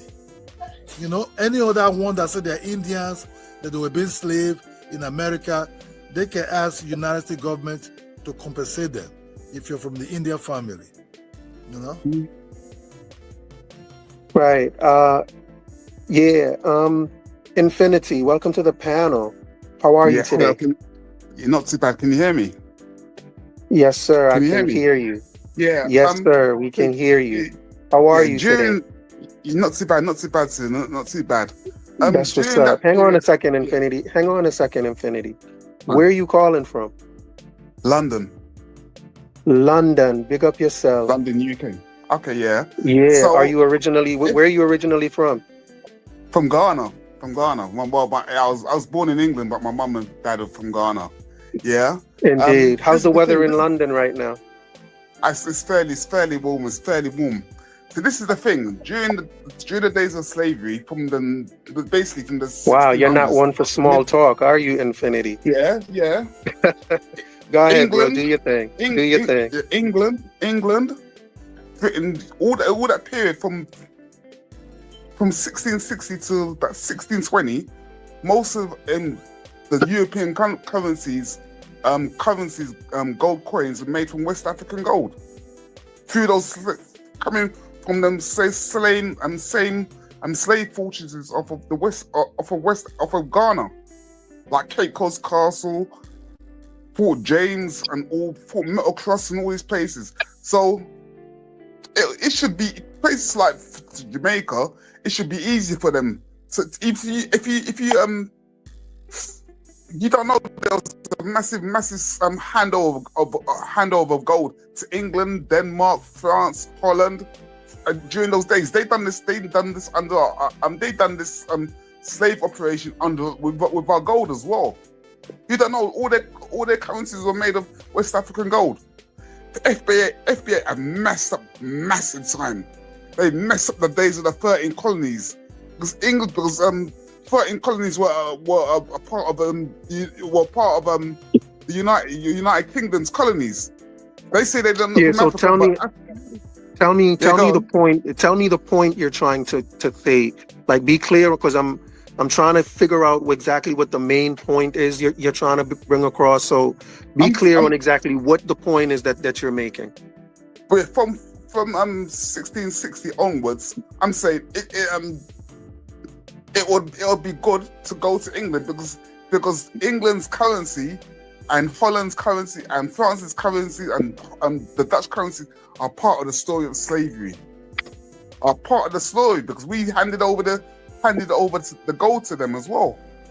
Oh, so you're suggesting that FBA and ADOS be a part of the global reparations program. Do you know something? I don't give a damn if they don't want to. To be honest with you, from what I've heard from their mouths, they basically, I think, from the days of the 13 colonies, from the year 1660 up to 1776, I think they forfeited that anyway. Do you expect African people to vouch for them, saying that we gave England all that gold for that period of time when England's colonies in America, for when England had colonies in British North America? After what they're saying about people, they thought they made it difficult. I think, do you know something? And this is the other side of the reparations argument with them for the United States side. That man, Biden, he didn't want to know at all. They don't want to know. They're in massive debt in their country. They don't want to know. They're gonna go. From when Trump was in office the last time in 2020 to now, they've gone 17 trillion in debt. You think they're gonna hand over another 17 or 18 trillion debt to Black Americans now? They ain't gonna do it. Just you have to try to be realistic and honest. I got you on that, and I hear what you're saying. But the topic of the show, though, Infinity. The question of the day is we're talking about the 6th region. You've been listening. So, the question is just what are your thoughts on the idea of the 6th region? Do you consider yourself to be a part of that 6th region? Do you consider yourself to be a part of the 6th region? What do you mean? People in Europe and the UK? Is that? Do you consider yourself to be a part of the African Union? Well, I'm from Africa anyway, so I'm even though I was born in England. It's a non-starter. It's a no-brainer. Of course, I'm part of it because my parents are from there, so I'm part of it. Yes. Right. And do you believe in the idea that people in the diaspora should actively help to build the continent of Africa? Well, if they want to, but I think in this reparations apart from if they want to, that's either down to them, yes or no. It's subjected to each person. Yeah, it's down to them. If they want to, yes or no, it's down to them. But the thing is, the for the reparations thing, Africa would have been a massive help because it supplied most of those European countries their national currencies. That's what I'm saying. That's what I'm saying. If they want to help, it's up to them, really. We can do a lot ourselves anyway, if the conditions are right. But if they want to, they want to. They don't want to, they don't want to. It's, I'm not begging people. Indeed. You still there? Yeah, I'm not begging people. Yes, I'm still here. I'm not begging people. If they want to, if they want to contribute, they can contribute. They don't. What are they coming to build? Who are you talking about, the FBA or you talking about the other ones? If you're talking about the Caribbeans, that is totally different. The FBA and the ADOS, they're not coming to build no damn shit in Africa. They should build their own hoods where they live in and build wherever they want to build in the United States. You understand me? We didn't need them to build our cities. We didn't need them to build places like Lagos, Accra, Harare, and all those places. We didn't really know if they even exist even at that time. You understand me? So what are they coming to build? They build no shit. They should just remain where they are and develop themselves over there. We don't really need them. Sure. Ola, can you tell me again, you may have said it before, but can you tell me again why the Black Americans are the only diasporans that you wouldn't welcome into what you see as an ECOWAS type African Union? Why did you say again that Black Americans are the only ones you would exclude? Yeah, because they're not. Look, you cannot bring in people that's constantly telling you that they're not African. They don't have nothing to do with Africa. They're not Africans, and nobody's even asking them to claim Africa. They're constantly saying, all kind of things that they want to talk about, and they become their YouTube trading aspect, both old and young, in among their cult or their movement or the Black Americans community, that they're not Africans. We are not. Look, in Africa, even we have our own tribes and everything. We're not like all the same, but we have respect for each other's tribes and everything. That's where we navigate.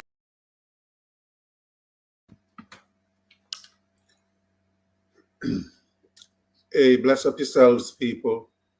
I'm going to shut this thing down. Y'all be blessed. Stay blessed. You don't know. Next time.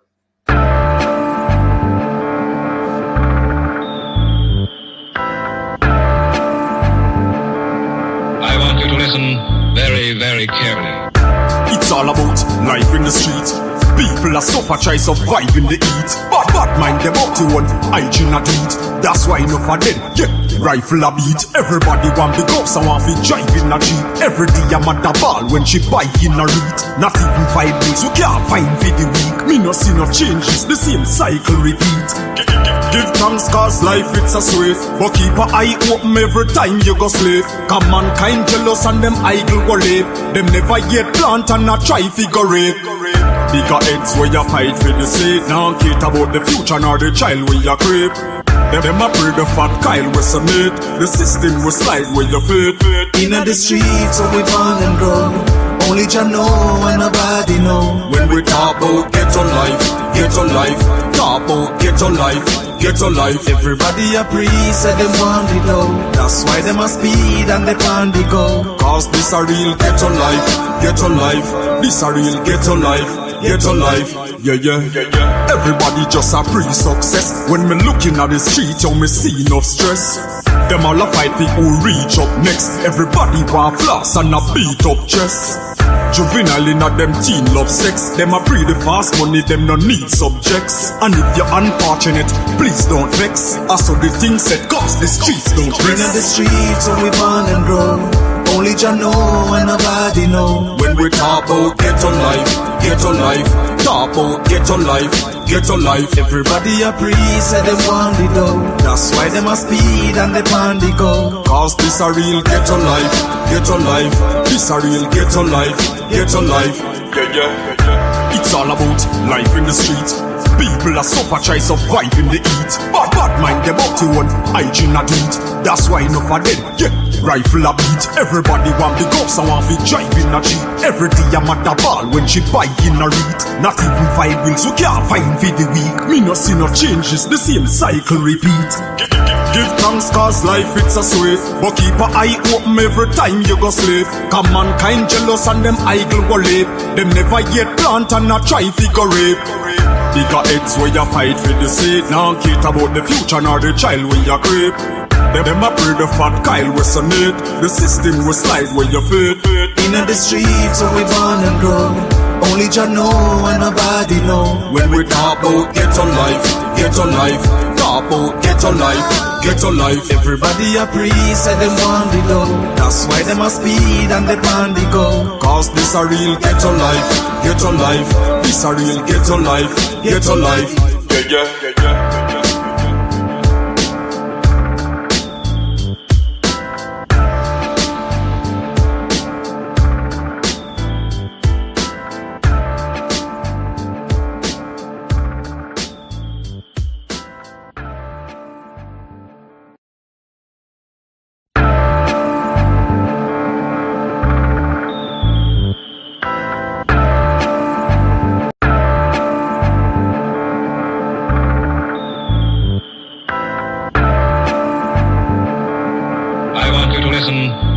Very careful. Tell the youth them to be strong. You can't tell the youth them to preach wrongs. While you try it on these lands, just remember every man is equal. Yeah, each one teach one. And the Father God, him are the only done. So make we ease and reason. Smoke trees, span the ends, all the deep meds. Take a look at life and don't close your eyes. Sometimes things happen and it's no surprise. And I just so it go. It's the government no have no heart, them no care about poor people. Yeah, bigger heads no love people again. Them most than little of them. We see friends now reason again. Vex through whistle a blame. More time it hurt me to see how the face deal with the eagle of them. Regular me see it a pain. Take a look at life and don't close your eyes. Sometimes things happen and it's no surprise. And I just so it go.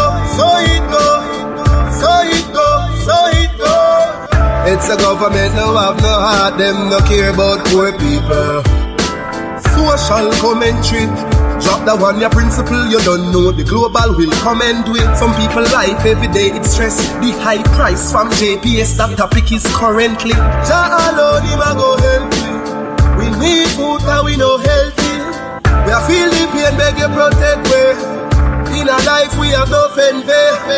Take a look at life and don't close your eyes.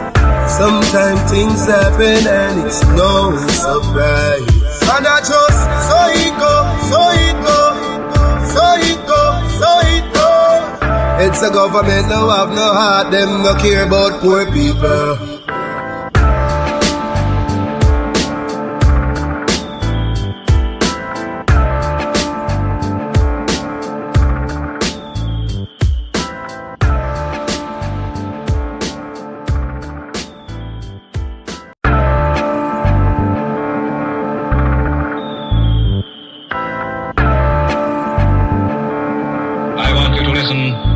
Very carefully. Just because we're black, they say we are slaves. Speak of righteousness, they say we are praise. Just because we're black, they say we are slaves. Speak of righteousness, they say we are praise. Brought us from the motherland in bondage and chains.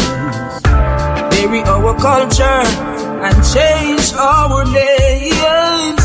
They claim we're free, yet we are in pain. As long as there's life, there's a lot to gain. Just because we're black, they say we are slaves. Speak of righteousness, they say we are praise. Just because we're black, they say we are slaves. Speak of righteousness, they say we are praise. When God spoke his words, they said he was deranged. Marley sung his songs, they said the same. Malcolm X and Martin Luther fought relentlessly so we could be better. Just because we're black, they say we are slaves. Speak of righteousness, they say we are praise. Just because we're black, they say we are slaves. Speak of righteousness, they say we are praise. Brought us from the motherland in bondage and chains. Bury our culture and change our names. They claim we're free, yet we are in pain. As long as there's life, there's a lot to gain. Just because we're black, they say we are slaves. Speak of righteousness, they say we are praise. Just because we're black, they